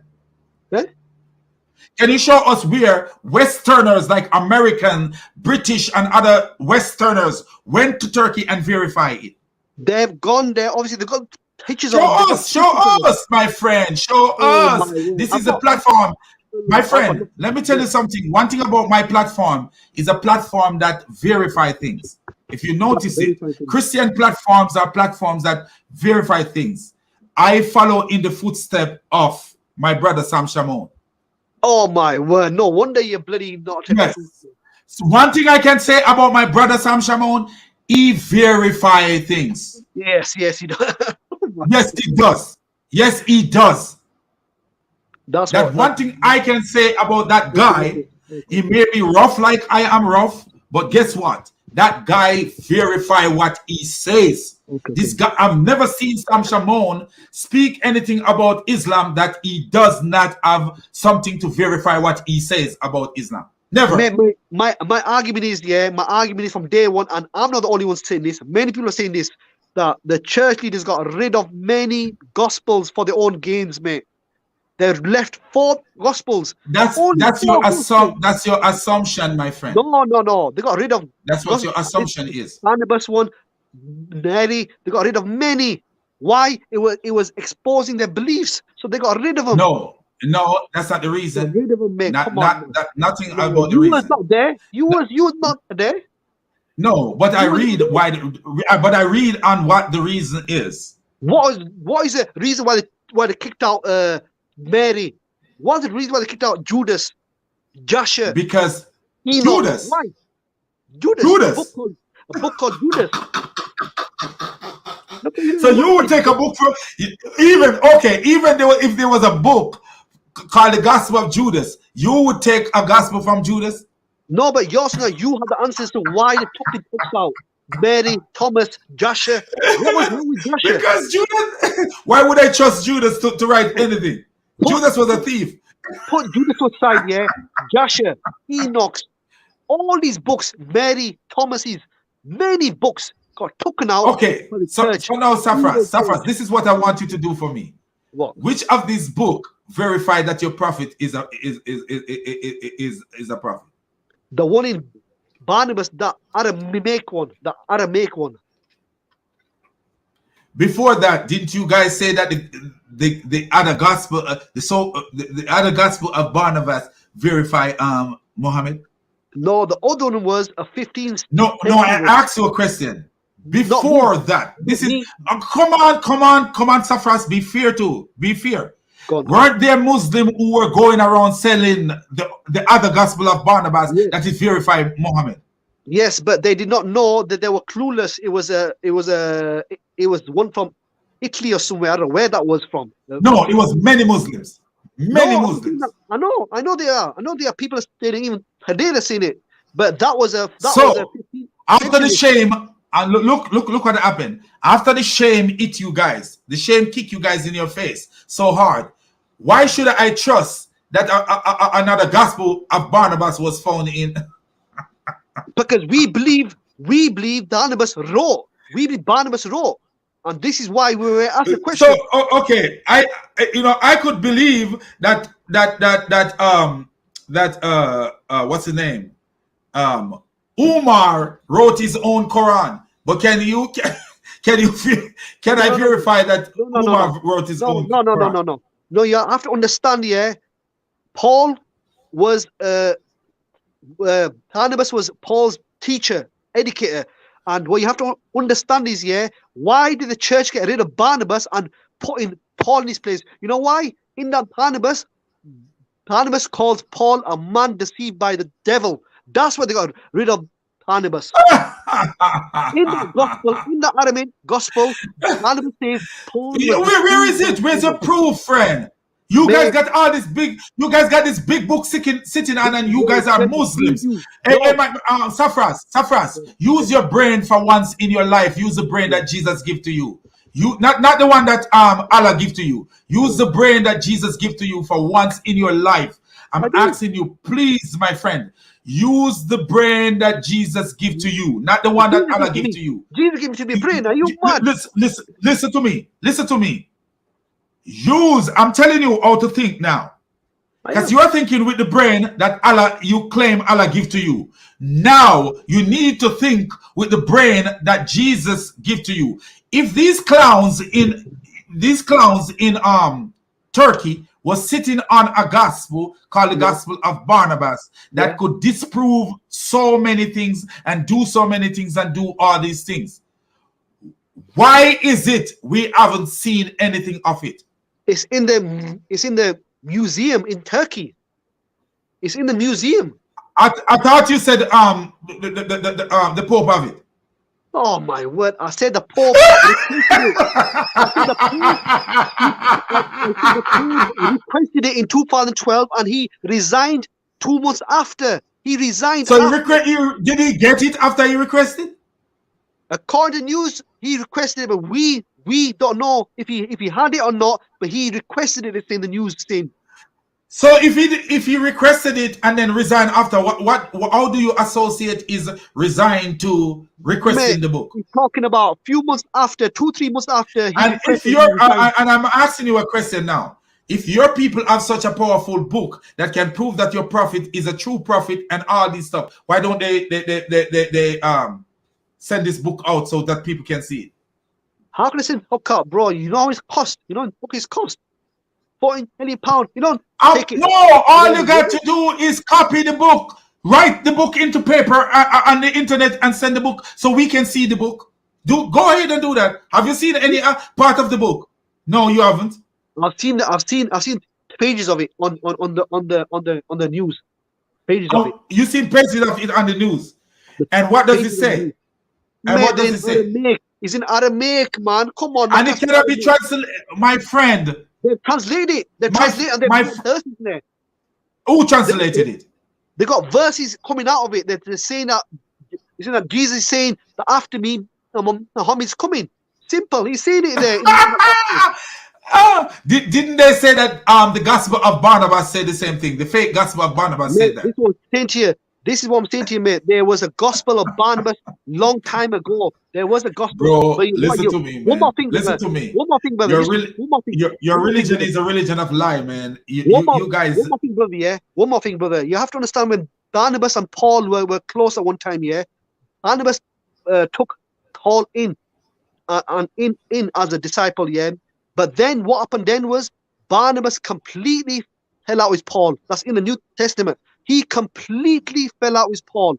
And after that, we did not hear about Barnabas. Now in his gospel here, Barnabas is saying it.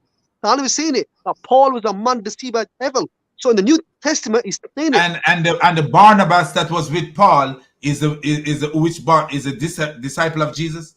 Yes, he fell out with Paul in the New Testament.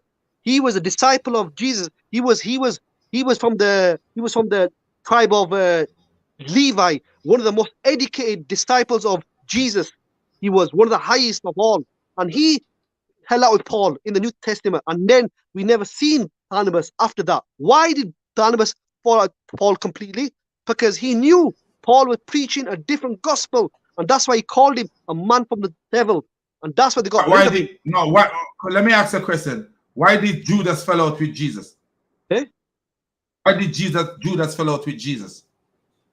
Judas was after bloody cash. You greedy, obviously. So right. So why do you think that Barnabas fell out with Jesus because Paul fell out with Paul because Paul was an evil person? You can't prove. You can't. There is nothing that's.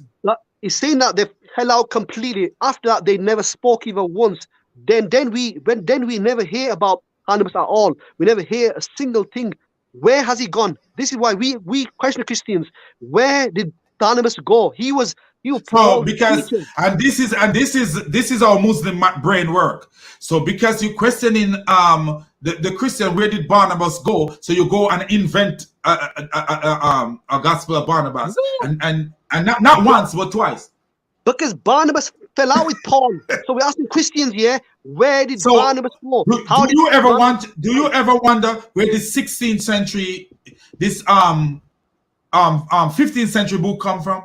The 15th century. I'm not interested in 16th century. No, but I asked you the question, my friend. Do you ever think to yourself where this 15th century gospel of Barnabas came from? Muslims. Nobody knows exactly. Muslims. Author was Muslims. They came from you guys. Because you guys are deceived. Yes, it did. It did come from you guys. You guys are deceivers. It came from you guys. It's got nothing to do with me. But my argument is, our argument is and when that didn't work, you guys in Turkey came up with another scam that cannot be verified. Anytime, the only time I will believe that there is any book called the Gospel of Barnabas is when I see American and European, what they call them, I can't remember the name, what they call them, can't remember what they call them, who read ancient writings, who can read ancient writings. When I see them go and verify that this book is this age and this book is this age, and yes, there is this book and this, then I will believe that there is such a book. Because guess what? You guys used to tell us that the Gospel of Barnabas, the fake one, was from the time of Jesus. That's what you guys used to tell us. No, we never said that. It was on Yes, paper. yes, Italian. yes. It was in Italian. It was written in Latin. No, you guys used to tell us that until you guys got busted. And if I go right now to my brother Sam Shamoun answering Islam right now, I can show you where Muslims were preaching that stuff until they got busted by Sam Shamoun. Well, that was that. I'm not talking about 16th century. I'm talking about the Aramaic one that's been found in Turkey, mate. I'm not talking about. And that's what I say. Until European and American, because notice one thing I know. A lot of the people who in Europe and even in America that are doing that kind of work, they are not Christians. They are atheists. They are atheists. So they have no reason to lie to us about anything unless their atheism take over. And they want to lie and say, oh, yes, this it was older than this. I trust an atheist. For me, I trust an atheist. No, listen to me. I trust an atheist. I trust an atheist more than I trust a Muslim. I know, but the atheists are not interested in truth or researching this and that, mate. Is a duty. No, an atheist is interested in science. No, okay. Scientists say God. Okay. You asked me this question here. If this was a forgery, yeah, the Christian leaders around the world would have gone Turkey and exposed Turkey. No, you can't go if they are not invited. If you ask to go, you can't go somewhere you are not invited to go. Anybody can go to Turkey. I can go to Turkey. I'll go there. Now go there and test the book is different. Testing the book and going there is two different stuff, my friend. All they need to do is contact Turkey. All they do is all the Church of England or Church of whatever contact Turkey and say, end of the day, we need to see the gospel. Why have they not? Who told you that they haven't done that? Who told you that they haven't done that? Man, because no one exposed Turkey. No one exposed them. If you don't get a chance, if you haven't get a chance to examine the book, how can you expose them? They have translated the verses. I've even read the English version. And who translated? Who translated, my friend? Who translated? The experts have done it, of course, not me. Oh my word, mate! I'm telling you now, yeah. Barnabas was an important character. He was an important character. Who said he wasn't that important character? Who said that he was not? They got rid of the damn guy, man. We don't even know how he bloody died. We don't even know how he got killed. How this and that about him. And one more thing, mate. One more thing. Do you know how all Do you know how all the disciples of Jesus were killed? There is a lot. All of them is all over Google. Exactly how Paul died, how Peter died, how John died is written. Is written by the, by the Christians. But I'm asking you a question. Do you know how all the disciples of Jesus were killed? I'm not an expert on this field. I'm not expert on this field. But we know for a fact, they show you how Paul died, how Peter, John died, how all these disciples, exactly how they show them. Christian scholars will tell you, but they will never tell you the Barnabas, where did he go and how did he die? They say that he died as a martyr, but we don't know because they got rid of him. We know for a fact the church got rid of him. Even if you believe it or not, this is why I will never accept Christianity. They got rid of the most educated disciple of Jesus. He was from the Levi. He was so educated, it's unbelievable if you read about his history. And they got rid of him. Why? So because somebody was very educated, because he was from Levi, so he was educated. That means all the disciples of all disciples, he was educated. You know why? Because Jesus. Do you think that he was? Do you think that he was more educated than Paul? Who? He was Paul's teacher. He was Paul's teacher. Paul teacher of what? Of the scriptures. Paul teacher of the scriptures. Barnabas, if you do your research, Paul was nobody. The Barnabas that got him into this. I don't think you're telling the truth. Let's get into it. Let's show you that you. I am already 1 hour late. I'll speak to you tomorrow. Carry on. I want to verify this. Who was Paul teacher? All right, that's what I want. And because who was Paul? Who was Paul before before Paul become a Christian? Who was he?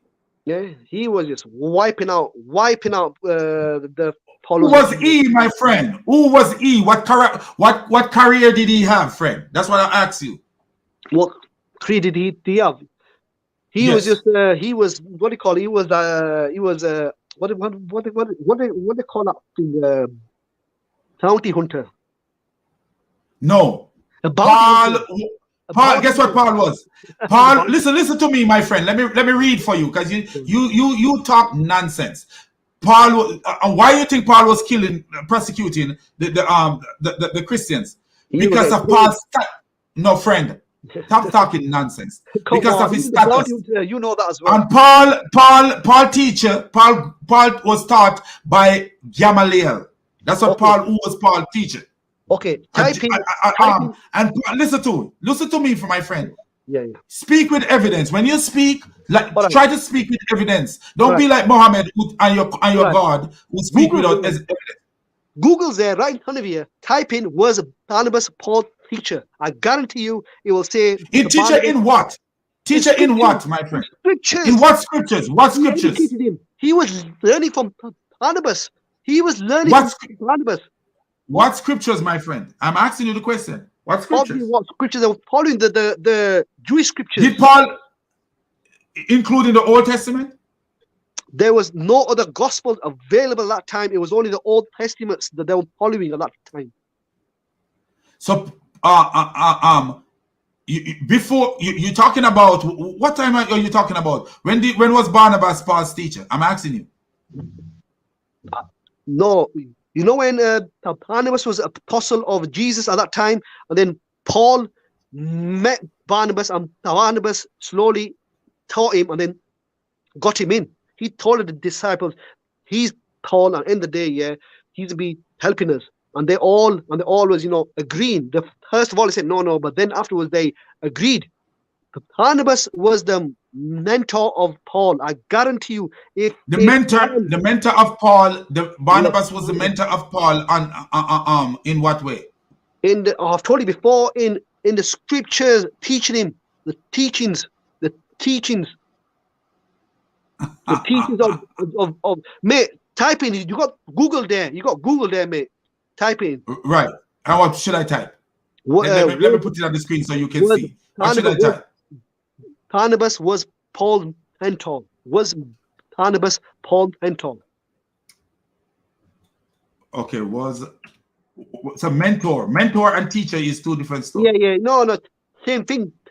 teacher than he said, but the other word they use is mentor, meaning he's the one that's teaching him, ahead of him. He's like like a teacher to him, obviously. Well, I'm bloody lazy. Look at this. What it says? I don't see what you see. So let's read this and see what happened here. And this is EDU. So this is actually from an educational journal. So let's see what this says. Let's make it big so we can read. Because one thing I noticed with Muslim, man, Muslim make the biggest claim there. The biggest claim. Okay, mention was look. Oh, come on, friend. Man, you're Regis University. Who the heck are they, man? Who? Regis University. This is EDU. Anytime you rather me go to a little site. This is educational. I rather you go to a Christian a Christian website. A Christian site. You rather go to a Christian website? No, I rather go to an EDU. Mate, so let me read. They're not Christians. They're not Christians. And this is why we need to listen to them, because they're not Christians. Non-Christians. They're not Christians. Mate, they're not Christians. Christian sites will be more education for you rather than a university. No. Atheists, man. Right now, if you are in university and they ask a question, who was Paul's mentor, where would you go to find answer to it? What's that? If you were in school in the United States of America or in Great Britain and they ask you who was Paul's mentor in school and they will tell you to write something about Paul and his mentor, where would you go to get information? Mate, if I as a Muslim want to know about Paul, whatever, I'll go to your church. We're not talking about are you as a Muslim. If a school asks you, this is how you do educational stuff, bro. Anytime you want to get reliable stuff, because what? A university is held at a standard to keep truth. And this is why I always go to EDU. When you want to find certain things, you go to EDU. Yeah, go on, whatever. Right. But I will go to a Christian site if you want, if that's what you want. Also, mentoring was a lifestyle of Barnabas also. Barnabas guided Paul by spending time with him and letting Paul observe him interact with new believers in Antioch. Where he said that Barnabas was teaching Paul. He was teaching Paul, mentoring him. He was showing. He was showing you, my friend, showing him how to interact with new believers in a Christian way doesn't mean that he was teaching him anything, friend. Trust me, bro. I guarantee you, I've read it from Christian websites. And I'm not saying that he cannot teach him anything, but Paul way advanced Barnabas. Paul was not oh my word. If you're yes, he did.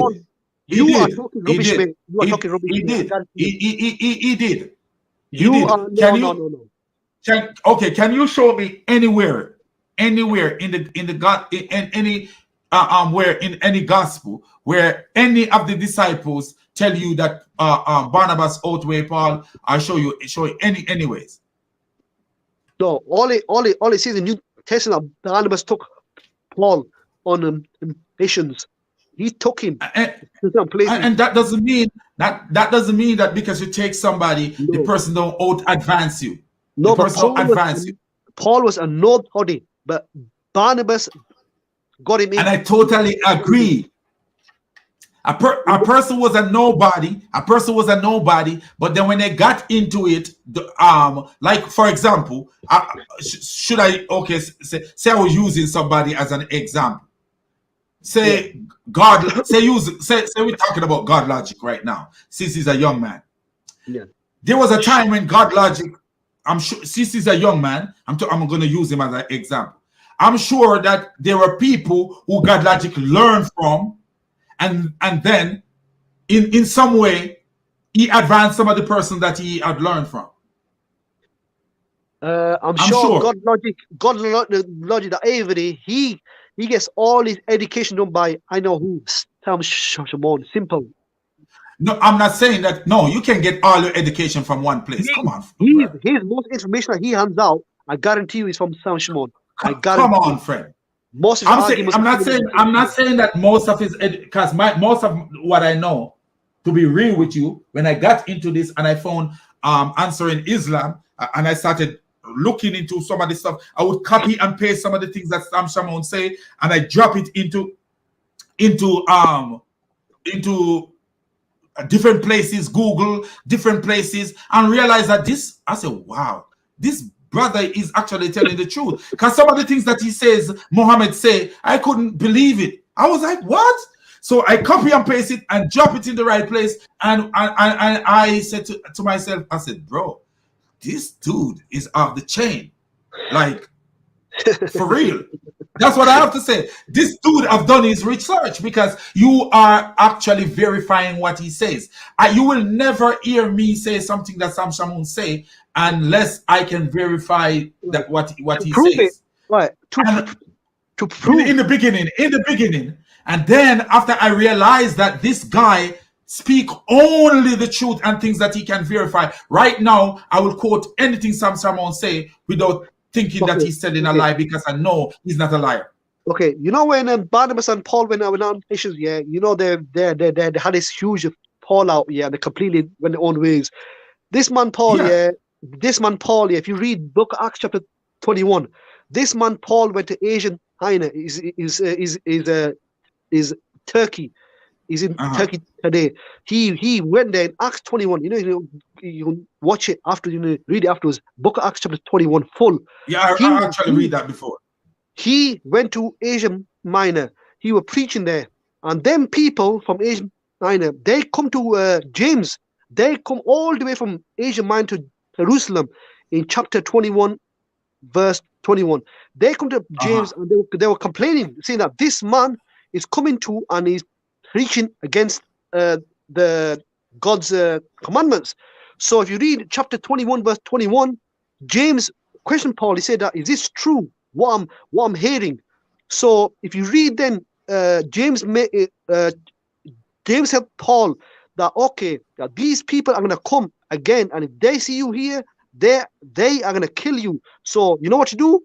That's right, vow. Go and take these men and do a vow, and they had to do an animal sacrifice in verse 26. So Paul did an animal sacrifice. No, he did not. You're lying. No. You're lying. Chapter Acts 21, 26. He did an animal. No, he did not. They arrested him before the sacrifice took place. No, man. I'm going to tell you exactly what happened. In verse 26, it says Paul did a vow and he did an offering. Offering means he did a Nazarite vow, animal sacrifice. Then in verse 27, no. That's not what he says. That's not what he says, bro. Let's look at it. Let's look at it. Let's look at it. That's what we like to do. Okay, that's what we like to do. And in verse 27, the people of Asia come in to the temple. Let's have a look at the verse. Let's look at it, my friend. I know. Anyway, you're so quiet. You're so quiet, my brother. You're so quiet. He's a quiet guy. He's a real quiet guy, man. A real cool dude. Right. I know. Anyway, verse 27. Okay. So I'm sure people already educate you on this, and you're still repeating it to yourself. No. Verse 27. The people of Asia come to Jerusalem. They seen Paul. They grab him and got angry. Took him out. And then killed him. And then Roman guards. So who were these people? Who were these people? The people of Asia Minor. The people of Asia Minor. If you read who were they? There were people that were following God's commandments, of course. They were on same teachings as James' law. They were on the same teaching of James. This is why they come to. No, they were not on the same teaching of James. They come to James in verse 21. James is saying to Paul, "Is this true? What I'm hearing, that they are saying that you are teaching against a friend?"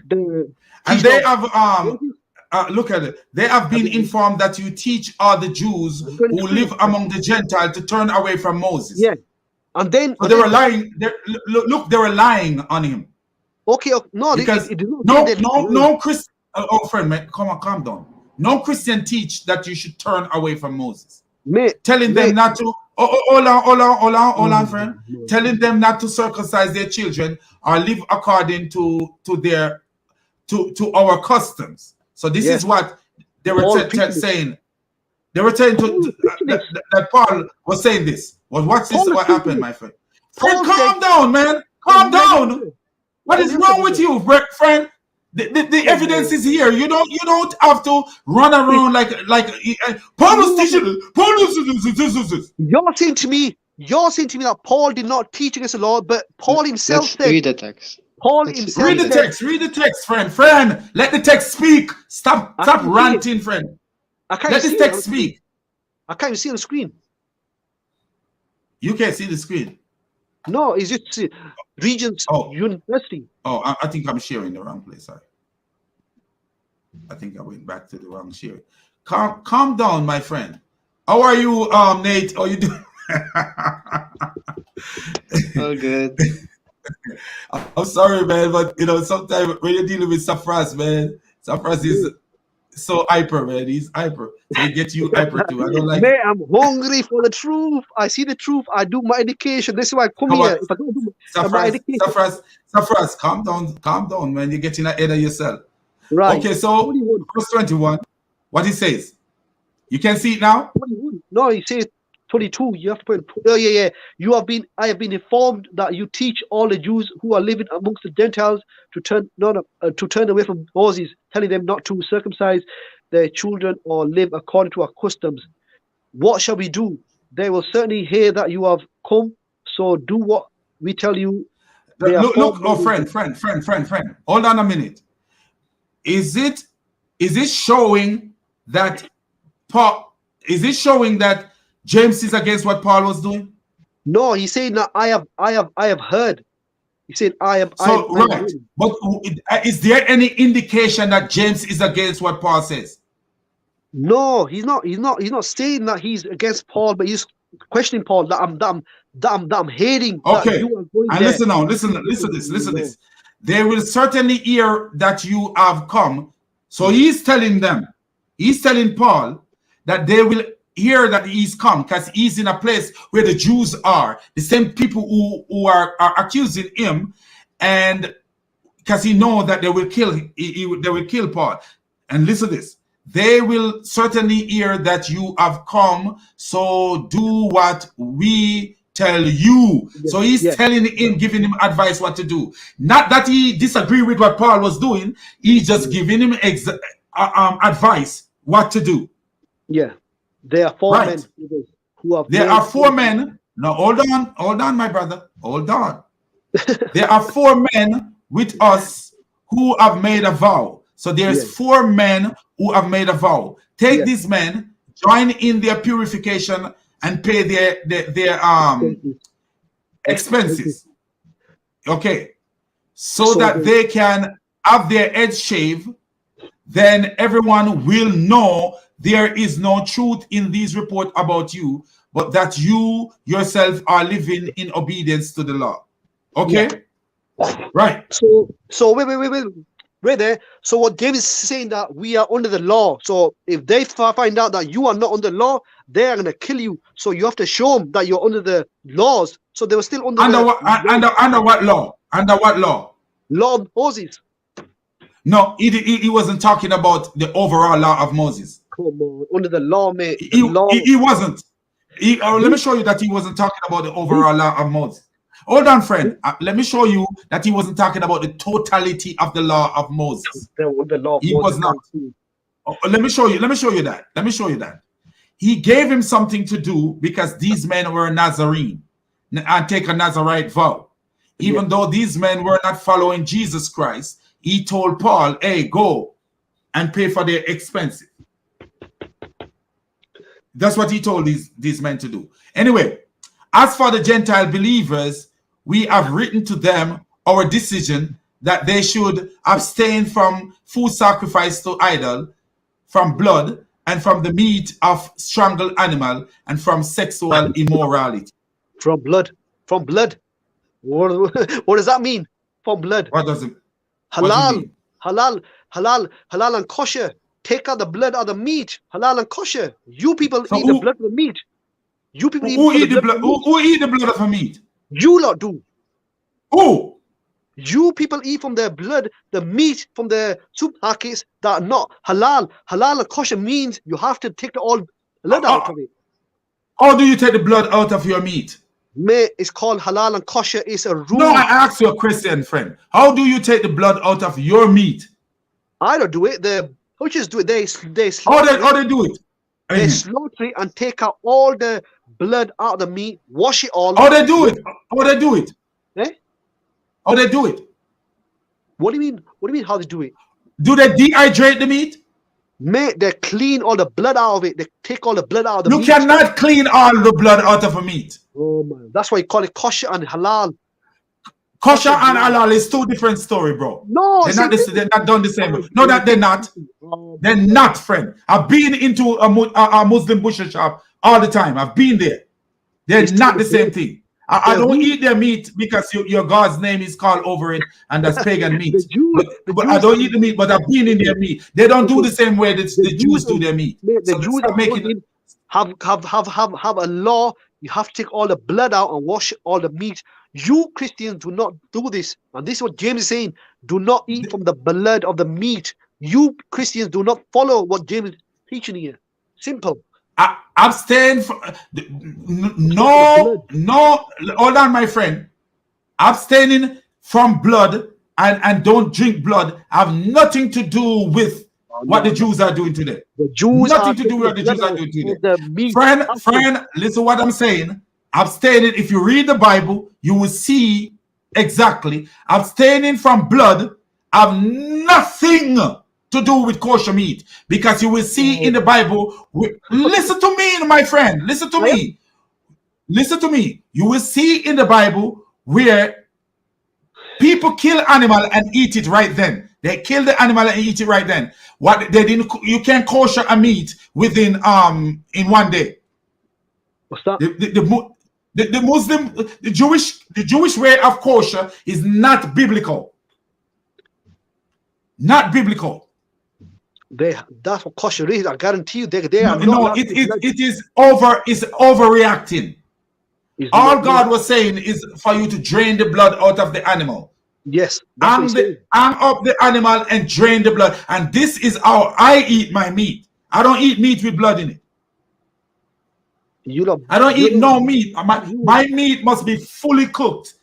I don't eat no meat with no blood in it. All right, mate. Carry on with this. This take half an hour. Verse. Right. Anyway. 26. Right. So the next day, Paul took the men and purified himself along with them. Then he went into the temple. So, okay, what do you think when he said purify himself? What did it mean? Where you gone? Can you put on the screen again? Then he went to the temple, which is the temple of. What does it mean when he said he purified himself with them, my friend? That's what I'm asking. Purify. That means he's gonna complete the what do you call it? Nazarite vow. So when he said he purified himself with them, what does it mean? That means that they clean themselves. He washed themselves, right? Yeah, clean. And then he had to right. But a lot of Muslim will one Muslim, let me tell you, Ijaz Ahmed, at one time I was talking to him, he said it means that he offer sacrifice. But that's not what it means. In order to go into the Jewish temple, you have to purify yourself. Wait. It says there. Then he went to the temple to purify himself. But if you read the end part, it says the end of the day's purification would end, and the offering would be made for each of them. The offering means. So the offering. Look what happened. So the offering will. Hold on, my friend. So the offering would be made for anyone, for them. Notice who the offering was made for them, not for Paul. But my main argument is they were doing animal sacrificing back then. After Jesus, they were still doing animal sacrificing. Yes, the Jews were still doing our animal sacrificing. Of course they were. They were under the law still. That's why James was under the law. Yes, these Jews didn't believe in Jesus, my friend. Mate, they were in the temple. It says temple. That was temple of what? My friend, these Jews did not believe in Jesus, so they were continuing to offer animal sacrifice. So what are you talking about? What do you mean they were not believing in Jesus? They committed sins. They committed certain sins. Oh, Father, oh my God, can somebody talk to this guy? If you didn't believe that Jesus died for your sins, like, what do you think they're gonna do? Still continue to offer sacrifice, my friend. Mate, this is not Paul was not the one offering the sacrifice. These men were offering sacrifice for themselves. Paul had to complete it as well. I guarantee you. And then it says Paul have to do what?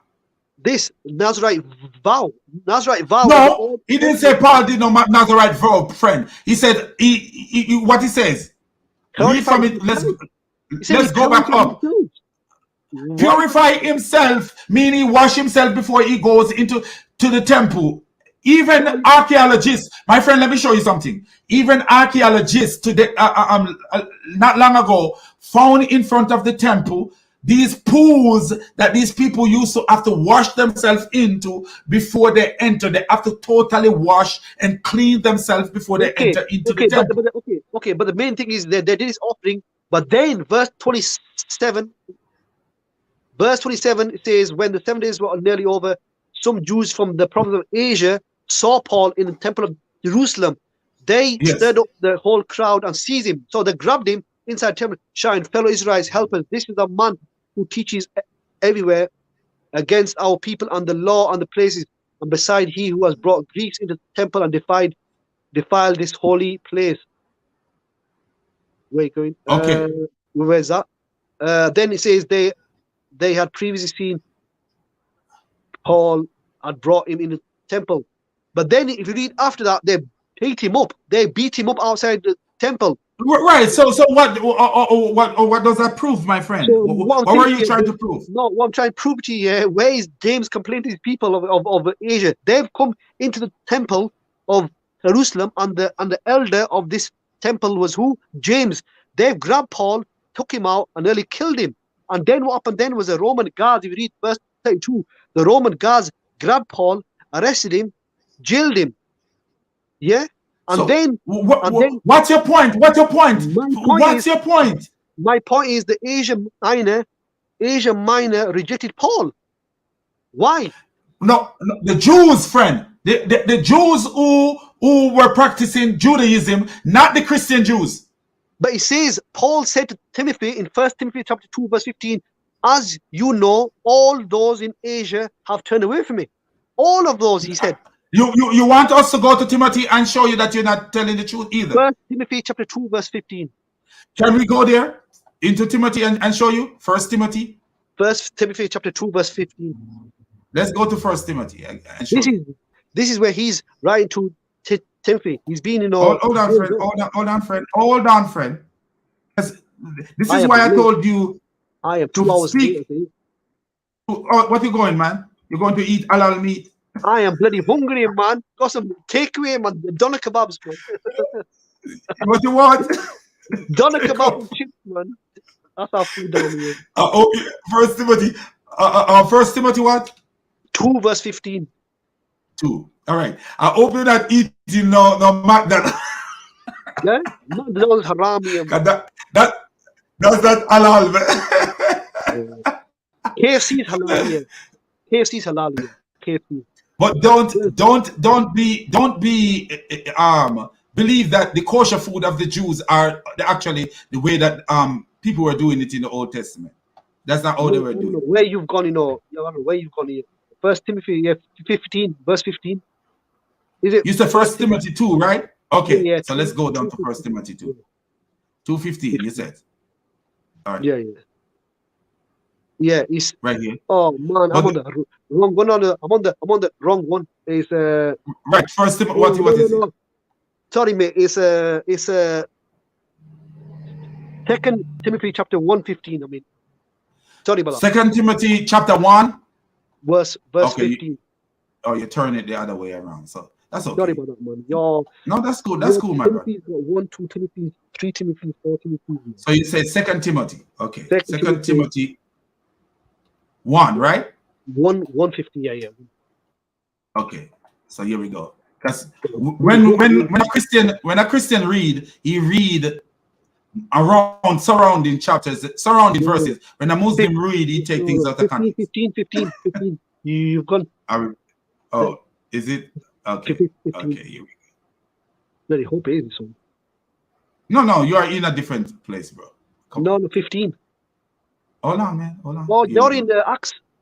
Oh, yeah. Yeah, because both of them is on there. Yeah. Oh, yeah. So you said 15, right? No, 15. One day, if you know me, you can eat, have no meat, because I wouldn't eat a meat sacrifice to your God. But you know. But I really wouldn't eat the meat sacrifice with the God name call over it. But I wish one day we could sit and have a meal one day. Suffer. You're okay Muslim. I'm not gonna lie about it. You know that everyone in the province of Asia has deserted me, including Philios, Philgelos, and Hermogenes. Yeah. So he's telling him that everyone in the province of Asia has, he's saying that you know, so Timothy already knows that everyone in Asia has turned away from Paul. Now, the province of Asia are who? The 7 temples of Asia. I don't know if you've heard about these. You know what you gotta be careful when you see the word everyone. Everyone in and a lot of Muslims read this way because they see the word everyone. They make it. It's everyone, man. Everyone, come on, man. Everyone there. No, and my friend. Listen to me. I could say everyone is against me. I could go to my job, which people love me at my job, so I couldn't say that. I couldn't use my job as a reference. But say I go to my job and I say, man, everyone, and we having a meeting, and I say everyone here is against me. Does it literally mean that everyone is against me? Trust me, them temples were under the law. They were the law keepers. Let me show you something. Let me show you something how to read, my friend. I'm in a rush. I have to go now. Oh, okay, you could go, but just to show the other people that But mate, if I had a choice who to choose out, Barnabas or Paul, I choose Barnabas. Man. He was a man. Right. You choose Barnabas. You chose Barnabas. You choose Barnabas because Paul is saying that it's a demon that your prophet meet in the cave. Paul was practicing against the laws. If you read it, against whose law? Against whose law, my friend? God's laws. He's telling people in the. No, he was against. He wasn't against the law of Christ. He was against any law that wasn't the law of Christ. That's what he was. Whoever has been circumcised, whoever has been. Yeah, go ahead. Go ahead. Yes. Okay. So for us, okay. So Saint Paul is against the law. Remember that God in the Old Testament said, "Keep the Sabbath," and the Jews keep it on Saturday, but Islam have it on Friday. Therefore, Muhammad was a lawbreaker. We do not keep the Sabbath. Come on, be consistent. We do not keep the Sabbath. It's not for us law. Why you don't keep the Sabbath? Sabbath is not for us law. We have got the final revelation of the Quran. We got the final revelation. Simple. We got own. So why wasn't it Paul that have the final revelation, but your genie prophet? Because they were teaching. James was teaching the old law, Torah law. This is why he did the Nazarite. And also, you are saying that because James was teaching the old Torah law, then that make Paul wrong. Paul had no right to go around Asia Minor and tell him to turn away from the law. This is why they. Who told you that Paul have no right? Who are you to say that Paul have no right? Because James questioned him. James said, "Is this true? What I'm hearing that you're going there?" What about Peter? What about what Peter say about Paul? But James was the elder. James was the elder of the church. He was a head person. Remember in Acts, James agreed with Paul that the Christians no longer require the circumcision. It's nothing to do with Christians here. We are talking about it has. But for the Jews, we don't disturb their laws as far as they are. Right, that's what James was actually saying. Paul was disturbing them, saying to them that you don't need to do the circumcision. This is why they got angry. But they don't need to. They really don't need to. They do need to. They follow the laws. No, they don't. They don't need to. They don't need to. So why would James complain? Why would James? There are Because the people, all at Safras, Safras, relax, okay. The There are people were Jews that there are Jews that have converted to Christianity. Yeah. So of course, they would learn from Saint Paul that those Christians, every Christian, because there's no Greek nor Jew in the church, everyone is one. If there is an uncircumcised Gentile, they don't need any circumcision. Now, there are in the church Jews that insist that they should still be circumcised. And then that's the whole point. In the church, as a Christian, we no longer require circumcision. Okay? So, of course, Jews that are new to the church are somewhat scandalized. But then, at the end, James and Peter and the whole church agreed with St. Paul. Oh, no. There were disagreements going on. There were disagreements in the New Testament between Paul and Peter. There were disagreements going on. What was the disagreement? What was the disagreement? They were hanging about with the Gentiles. I don't know the full. What was the disagreement? Can you tell what the disagreement was?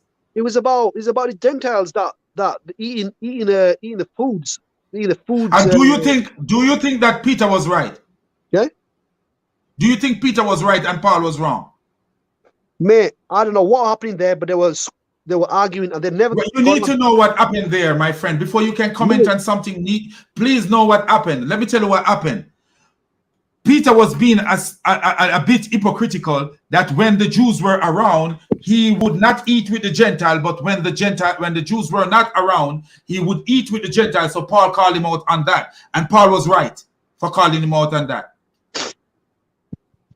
Yeah, but you have to understand. Yeah, my argument is not to do with the Gentiles. My argument is to do with Paul going around to the Jews and trying to convert and trying to tell them that you don't need to turn, you do not need to keep the laws. He was the only disciple, the so-called disciple, going around on his own preaching this. This is why Barnabas. You're lying. Please quote the verse. Please show us the verse. Safras, please. No. Please, show me where James told the Jews. Why James have more authority over Peter? James was the elder of the temple, and not Peter. Because who did Jesus tell that when he recovered he should strengthen his brothers? Was it James? No, Peter. Then who did Jesus give the authority and said, hey, when you recover from this thing, strengthen your brothers? Who was it? James that he give this authority to? No, he gave it Peter, but the head of what he gave it to Peter. He gave it to Peter. And what did Peter say about Paul, my friend? What did Peter say about Paul? Paul, they say that they've only met about 2 times. I think it was 2-3 times, whatever. They never met. Don't care how many times. Don't care how many times you meet a person, because I have friends. I have friends that I only meet. I have friends that I only meet once, and so I have friends that I've never met. They met twice or once or twice, and that was it. And it was nothing has happened. He got arrested, and nobody helped Paul. James did not help Paul when he got arrested and beaten. Peter never helped Paul when he got beaten. Help him in what way? How is he gonna be helped? And my friend answer the question. Peter is old. Asia were right about Paul. That's why they caught him in the temple and said, and who are the Jews that beat him, my friend? That's what I'm asking you, and you never answer that. The Jews of Asia who are under the law. Were the Jews who followed Jesus, or were the Jews who followed Moses? If they come to the temple, that means they're following Jesus and Moses. If they come to the temple of they weren't following Jesus. They were not following Jesus. They were coming to the temple of Jerusalem. That means they were following Jesus and Moses. No, they were following Moses. They weren't following Jesus, friend. They were following the laws of Moses. They were following the laws of Moses. They weren't following the laws of Jesus. If they were following the laws of Jesus, they would have realized that the law of Jesus was preaching the law of Moses. James was as well. James said it.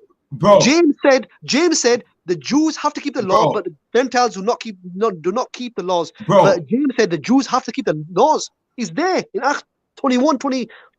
He said it. The Jews have to keep the laws. And what are you on about? Where did he say? Where did he say the Jews have to keep the laws? Read Acts 21 verse 25. He's talking about the laws that the Gentiles do not need to circumcise, but the Jews have to. Where's that? Oh, okay. So, and this is my question to you. So, if James believed that the Jews have to be circumcised, and Paul believed that the Jews does not have to be circumcised, what makes James have more authority over Paul? Are you telling me Paul has more authority over James? You must be on drugs. Of course he did. Of course he did. Barnabas brought Paul into it. Into what? Barnabas brought Paul in as a disciple. No, Jesus bring Paul as a disciple. No, Barnabas brought him in. I guarantee you. Jesus bring Paul as a disciple. Read the scriptures. Stop talking nonsense, bro. Jesus bring Paul as a disciple. And who bring James as a disciple, my friend? Who bring James as a disciple? Are you telling me Paul had authority higher than Peter and James? If you are saying that, mate, you are all over. Paul has authority on the level of Peter. You must be joking. You must be Yes, he did. Yes, he did. Yes, he did. Yes, he did. Yes, he did, friend. So why did James tell Paul? So why did James tell Paul, go take these 4 men? He was commanding him. He said, go take these 4 men and do this because they're going to come here and kill you. And that's what happened. They nearly killed him. Because Paul is a humble man. Paul is a humble man, and he's in James' jurisdiction, so he follow what James say. When you go to a church, hold on, my friend.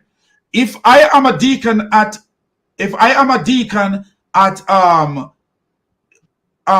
District A, and I go to District B where they have a different deacon, who you think is the leading deacon in District B? What are you on about, man? I ask you a question. If Paul is in the territory of James, where James is the head of the church, who you think, isn't he subjected under James? He is under James. He was under James. He wasn't under James. He was not under James, but he was under James since he was in James' territory. The elder of that church of Jerusalem was James and the disciples, not Paul. And was Paul living in Jerusalem, or he was moving from places to places where he is Paul was the overseer of different churches in different places. So when he go to friend, calm down.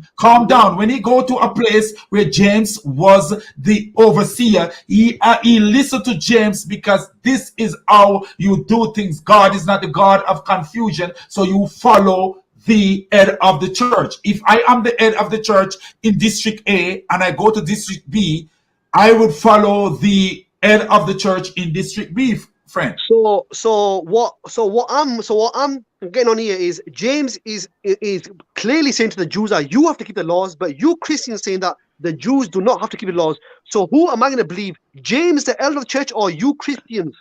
No, what James added. When you become a Christian, you are a new person under Christ. I'm not talking about Christians here. I'm saying James is telling the Jews, you have to keep the laws, and you Christians saying today because they are Jews. Because they are Jews. They're in Judaism. Is that clear? Come on, Safras. Hear me. They are Jews. They are Jews, my friend. They are Jews. Jews keep the law since they are in Judaism. They have not been converted to Christianity. No, James is telling the Jews. Come on, Safras. James is telling the Jews you do not have to keep the law. That you have to keep the laws. So James commanded the Jews, you have to keep the laws. So who gives you the right to tell the Jews today that you don't need to keep the laws, when James himself is saying to the Jews, you have to keep the laws? Do you know that there are Jewish Christians today? I'm not talking about Christians here. I'm talking about the law-abiding Jews. They are also Jews, but they are Christian. They believe in Christ. For them, circumcision is no longer required for them. James telling the Jews, you have to keep the laws. James is telling the Jews, you have to keep the laws. You know what? You know what? Safaras is not getting. Safaras is not getting the fact that these men who were taking these Nazarene vow were not Christians. Correct. They were not Yes. Christians. They are So under Judaism. what James they are was Jews. so what James was telling Paul to do is to go, since they are doing this. This is their law, and it won't hurt you to buy their things and go with them. They're under the law. They were doing that's right, bro. They're under the law because they're practicing Judaism. There was no such thing as Judaism at that time. There's no such thing as Judaism. Nazarite are not Christians. Wow, Safaras, Nazarite are not Christians. My question to you is, James is saying to the Jews, you have to keep the laws. So what gives you the right today to tell the Jews you do not need to keep the laws? You are going against what James... My friend, if you keep one law, you have to keep all the law. That's what if you keep one law, you have to keep all the law. And since the Jews were keeping these laws, they have to follow all the law because they did not believe in Jesus. Those Jews did not believe in Jesus, my friend. Jesus was keeping the laws. James was keeping the laws. Peter was keeping the laws. I don't know Bro, why. I already showed you that Jesus complete the law and he changed certain things from the law. He never. Oh my word! He fall in the eye for an eye. Is under Jesus' law? Is there a thing called eye for an eye? Eh? Under Jesus's law, is there a thing called eye for an eye? No, he said that you have to slap you. If somebody slaps you, show them. Okay. That makes no sense. No, because you don't understand it. You don't understand it, but I do understand it. So regardless of what your understanding of it is, Jesus did change. Shouldn't say change, but Jesus did complete the law. He fulfilled the law. He complete the law. No, there were certain things that he changed, but they're the minor things. Where we are talking about circumcision. We are talking about circumcision here. We are talking about eating swine and pork. Jesus did not tell anybody to eat pork. Jesus did not tell anybody. Where did Paul tell anybody to eat pork? I want to see you show me where Paul said anybody could eat pork. Stop.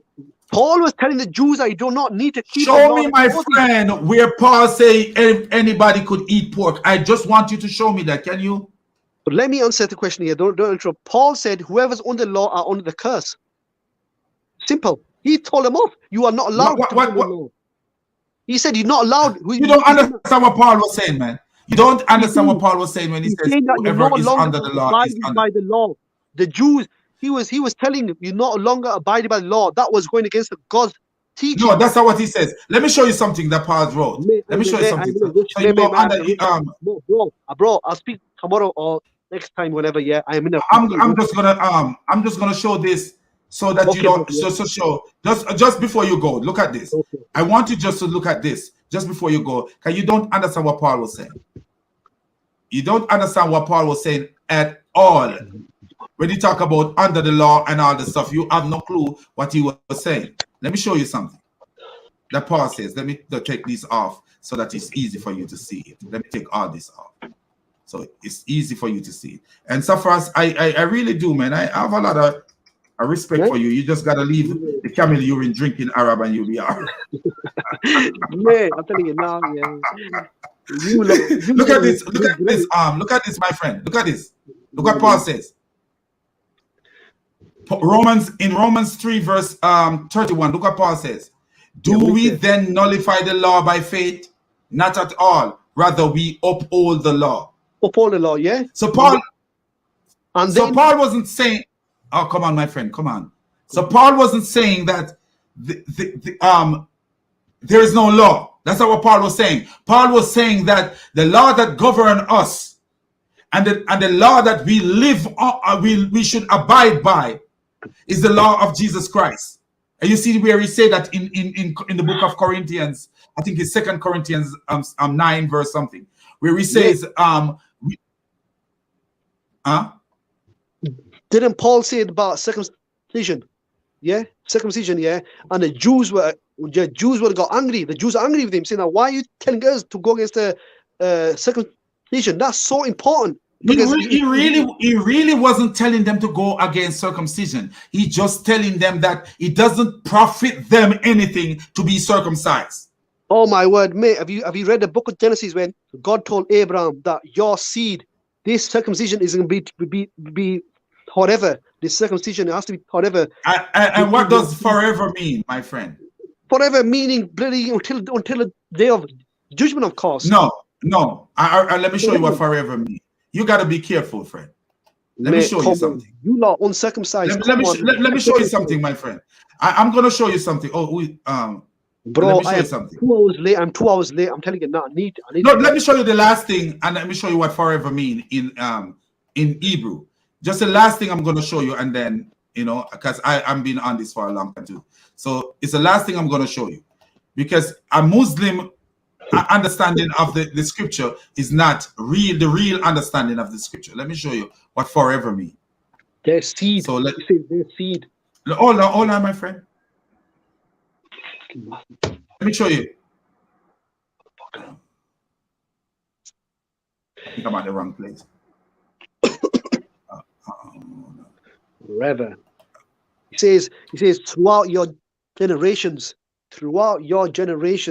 circumcision. Forever, right? Forever. Circumcision. He said throughout your generation forever. Look at this, my friend. I talked to another Muslim way back in the days. I talked to another Muslim where I have to educate him on what forever means. See, this is the word that means forever. Can you see it?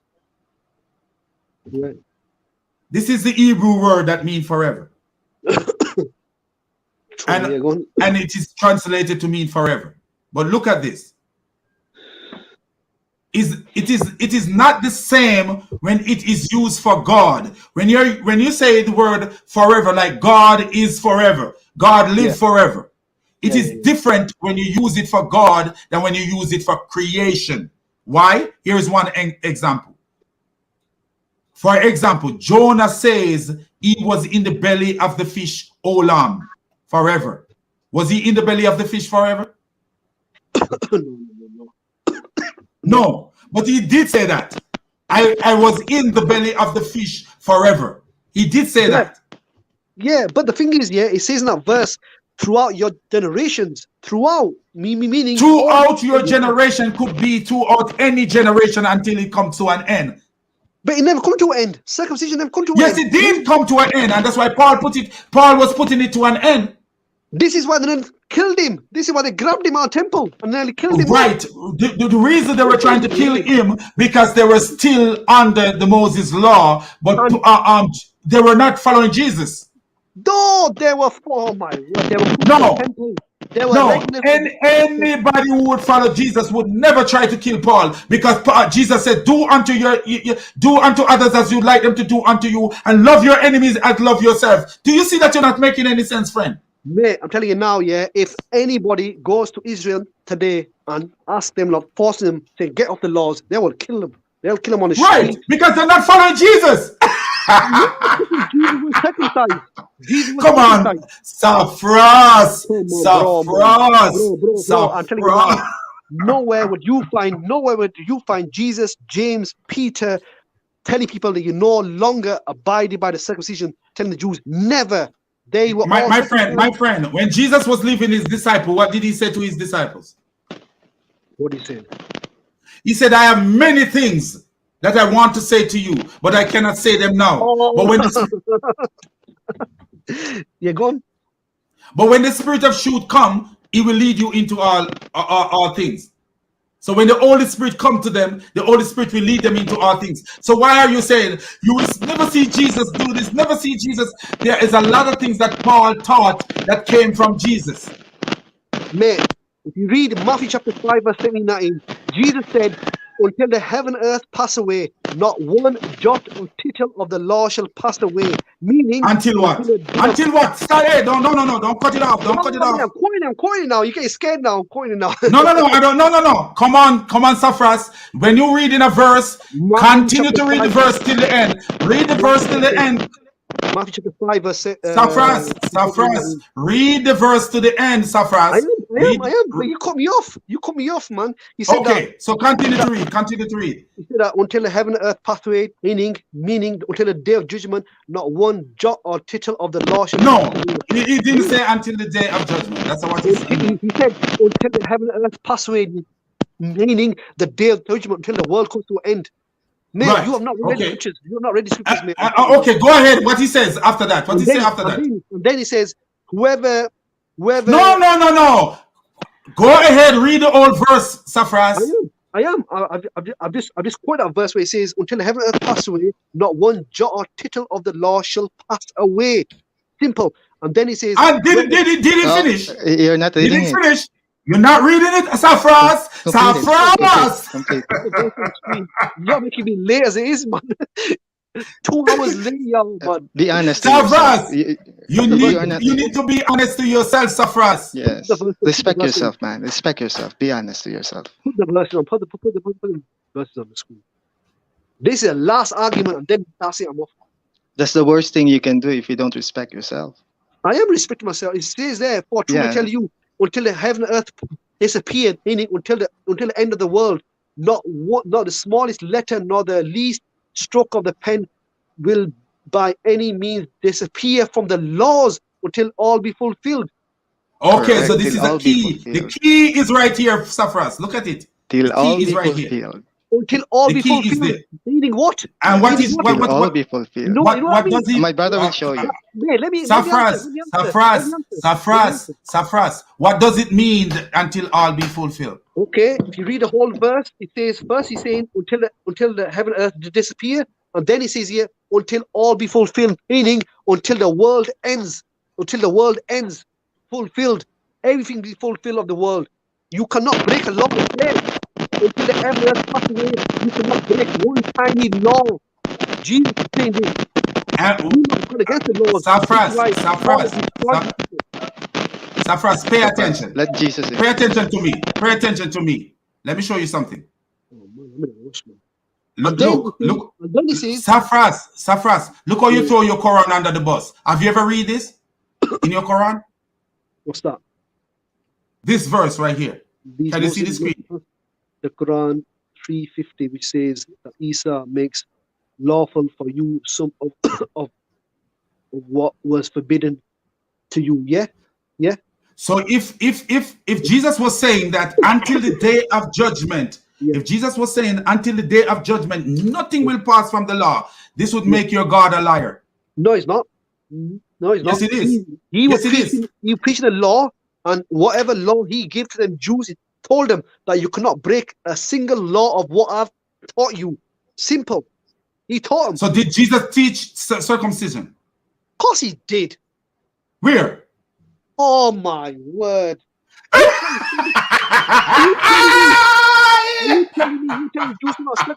Did your Quran teach circumcision?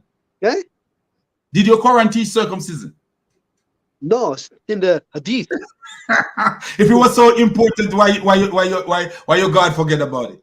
Mate, it was very important for children of Israel. It was very important for children of Israel at that time. But anyway, look at this. Look at your Quran says. You are just telling us that nothing can pass from the law, because this is what you were heading to until I show you this. That nothing can pass the law until the day of judgment. That's what Jesus means. But that's not what Jesus meant. Because you must remember this. This is a condition until all be fulfilled. And if you look at the word fulfilled, it actually means until all be completed. That means Jesus. Yes, the word fulfill means complete. Look it up. I'm gonna show you. Okay. But if you read the first part, if you read the first part, he says it clear until the heaven and earth pass away, not a stroke of a tiny law can pass away, meaning until the end of the world.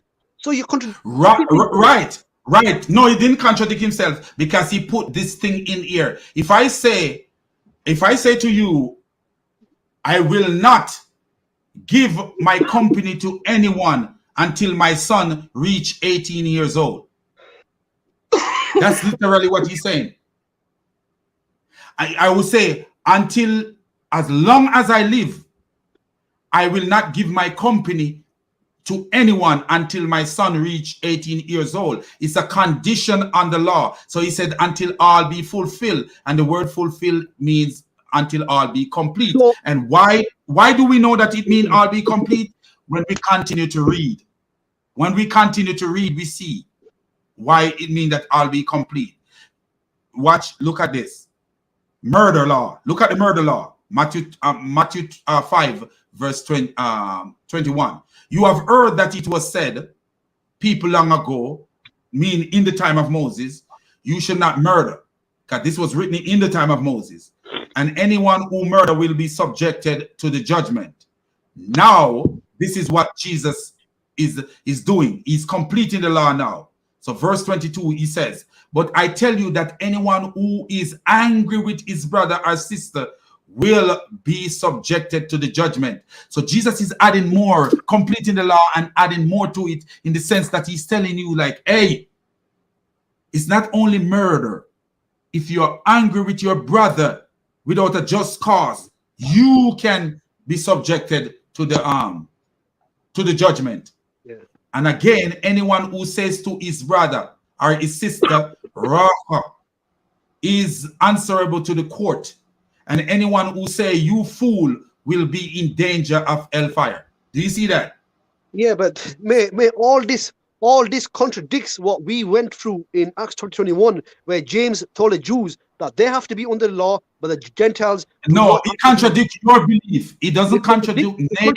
It doesn't, my friend. It doesn't contradict Nate's belief, and it doesn't contradict my belief. But why did James tell the Jews that they have to keep the laws and not the Gentiles? This contradicts they didn't believe in Jesus and they were living under the law, so they have to keep all the law. Come on, man. You're Nate, isn't that what you read there? Look at Look at this here. James made the 4 men do a Nazarite vow. Nazarite vows from the Torah. James didn't make them do another right vow, my friend. He didn't make them do it. He did do it. You want to read it? You want to read it again? He didn't make them do it. Come on, my friend. Okay. He didn't make them do it. Okay. Why were they doing a Nazarite vow inside the temple of Jerusalem? Because James was elder. That's where the Jews practice their. Yes, because they were under the law. They were under the law. Let me answer that. Let Nate answer you. Let Nate answer you. So first, okay. Nazarite vow, so that is non-Christian, okay? That what you need to understand. Second, this is not wrong religion. So they were Jews. Remember, the apostles, the disciples, they were Jews. They belonged to that religion. So there's nothing wrong. It's not a sin if they do.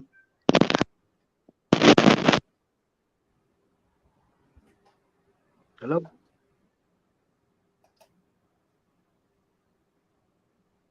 Nate's microphone, I think, went on. But bro, I'll let you go now. Yeah, I'm very late. Okay, my brother. God, bro, the real God. Yeah. Don't put the real God. The real God go with you, man. Yeah? The real God go with you, bro. Barnabas is a man. You like took him out. You've destroyed yourself. I tell you straight, man. Tell you straight. Barnabas was the main one. You took him out and destroyed the whole teaching. Simple. You're all seeing on the day of judgment. You're all gonna see. Safraz warned us many times. We rejected him. Now we regret it. Who you think gonna? Who you think is gonna? Who is think gonna? My friend. Safraz. Who are we going to answer to on the day of judgment? Jesus. God. No. God. Jesus is God. Jesus is not gonna judge me. He ain't judging me. You think he's not gonna judge you, but he's gonna judge you. He's gonna judge you. He's been judging himself. He's been judging himself in the Quran, chapter 5, verse 116. Did you tell anybody to worship you or other? He said, no. That conjecture, man. When did Jesus say that?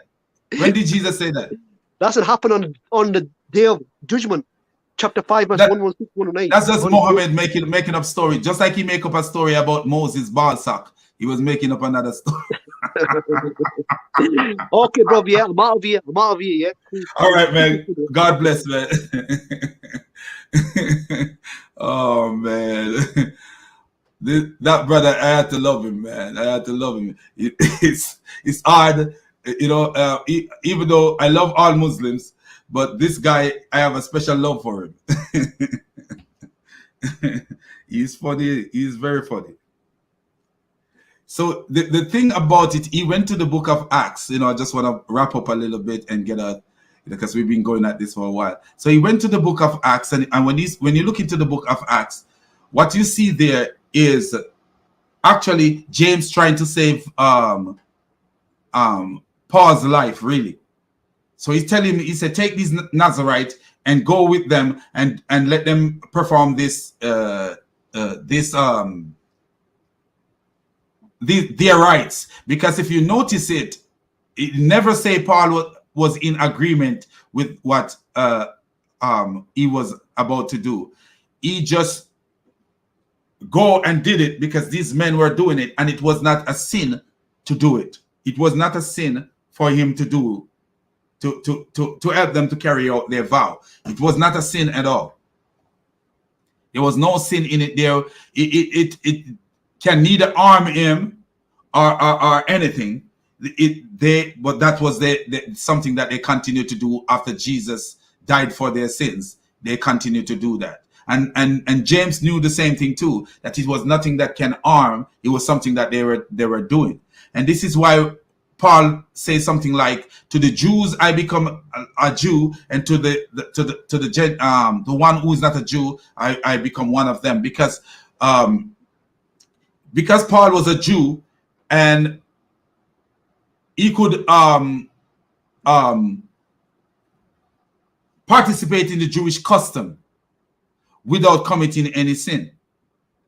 And because the Gentile is given a law that no circumcision, no this, no that, no that, Paul could participate in that also without committing a sin, because the Gentiles were following the Messiah. So Paul could participate in following the Messiah without committing any sin, and he could also participate in following the Jewish custom without committing any sin at all, even though some of their custom have already become useless. Following a useless custom of the Jew just to win them over doesn't mean that, because if you alienate people, this is one thing I could tell anybody. If you alienate people from you, you cannot get close to them. It's very difficult to get close to people who you alienate, and this is what Paul was trying not to do, to alienate the Jews to the point where he have no room to get in to teach them about Jesus Christ. You know, and even though he know they were following useless customs like sacrifices and all this stuff, he didn't have a problem helping them to pay for the sacrifice that they were going to do, because what? He can neither harm him or do any good to him, or harm them or do any good to them. His goal was to be close to them, so that when he opened his mouth to tell them about the Messiah, they would listen. Because that's his goal. That was his goal. It's not deceptive.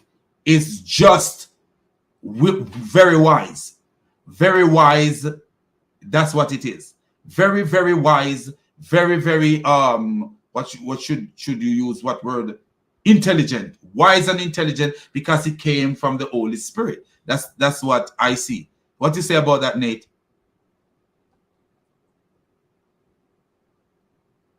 Are you still there, Nate? Hello. Yes, can you hear me? Yes, I'm hearing you now. Okay, great. Yes. Okay. Yes, brother, you're right. Even Jesus said that there is the old wine and the new wine. So Jesus is already saying that there is a new coming, but doesn't mean to say that the old wine is bad. So that's what they are doing. They want to get near the Jews, because it takes time for their consciousness to accept the Christ. Even Jesus himself, as came here on earth, and then he did go through the same custom. So yeah, because he wants to save his own people. So the same heart we should have for the Jews. So we don't demonize them because of their custom, because this has been instituted by God himself also. So it's not a sin for Saint Paul to go through and then do the purification with them. Yeah, I agree with you, my brother. That's wisdom. You see, that's what the Muslim cannot see. That if you notice what Muhammad did, and even if Muhammad had the truth, Muhammad take the wrong approach, and this is why you know that Muhammad didn't come from the God of Moses, or the God of Jesus, or the God of any one of these people, because Muhammad didn't use any wisdom. Muhammad wanted to win the Jews over, and he was using anger and wickedness to win them over. And if you notice the way Paul was dealing with the Jews, and that's why he was able to get some of the Jews to be converted, because his approach to them was not evil. His approach to them was wise and very intelligent in a sense. He wasn't in aggression or this, even though he was not in the position to be aggressive. But there was a time when Muhammad was not in the position to be aggressive, and guess what? But he was coming to the Quraysh in an aggressive manner, in a sense, because he went, tore out their idols and do all this stuff, and he was bothering them about their idols. There's a way to get to people without even trying to uproot what they already have. You could talk to them and use words and talk to them, like, you know, in little surrounding, little pieces of people, and get these people to and by the lifestyle that you live, people will be gravitated towards you. But no, Muhammad wanted to use brute force, even when he didn't have power to use brute force. He was trying to use brute force. And a lot of Christians don't even see that Muhammad was trying to use brute force at the time when he didn't have the power to use brute force. And this is why, you know, he would go and talk bad about their idols and all this stuff. He would do this. He was doing all this stuff, you know, that he didn't have the power to do, to the point where they wanted to kill his people who was with him. He had to send them to the Christians in Abyssinia. So, you know, it's just the two different approach, where Paul realized that the only way, and even James realized that too, that the only way you can get to these people and to stop these people from murdering you, because you are needed, you have to show that you are not against their circumcision, because Paul wasn't against circumcision, really. If you want to be circumcised, from what I read about Paul, if you want to be circumcised, then go ahead and circumcise, but it profits you nothing. That's what he actually was saying. It doesn't put you in a better place than the Gentiles who are not circumcised. That's what Paul actually was saying. I agree with that, brother. Brother, thank you for having me here. Thank you for this time, and then of course, may God bless your ministry. And let's pray for our Muslim friends. Thank you so much. And continue to watch. Yeah, no, I'm getting out right now. You know, I've been going at this so long. I am actually hungry. I've been going at this so long, my friend. You know, and I just want to give God the glory and thank you, my brother, for coming on, because when you came on, your points are valid. And if I talk too much, it's because it's my nature, man. I'm Jamaican. But I'm not gonna blame it on Jamaican. But we Jamaicans, we like to voice our opinion and All right. May God bless you, brother. stuff. Yeah, appreciate Safras coming on. I saw Danny here, but something was wrong with his microphone, and so you know. But what I want to say, man, is all praises to the triune God, the God who is above all gods, the God who gives us wisdom to decipher things and to make sense of sensible things and to make nonsense of things that are nonsense. And as I always say, Islam to me is nothing but pure nonsense. And another thing I always say, everyone who watched this video, everyone, man, when you walk out here, keep it 100% Jesus. If you live or die, you will be safe.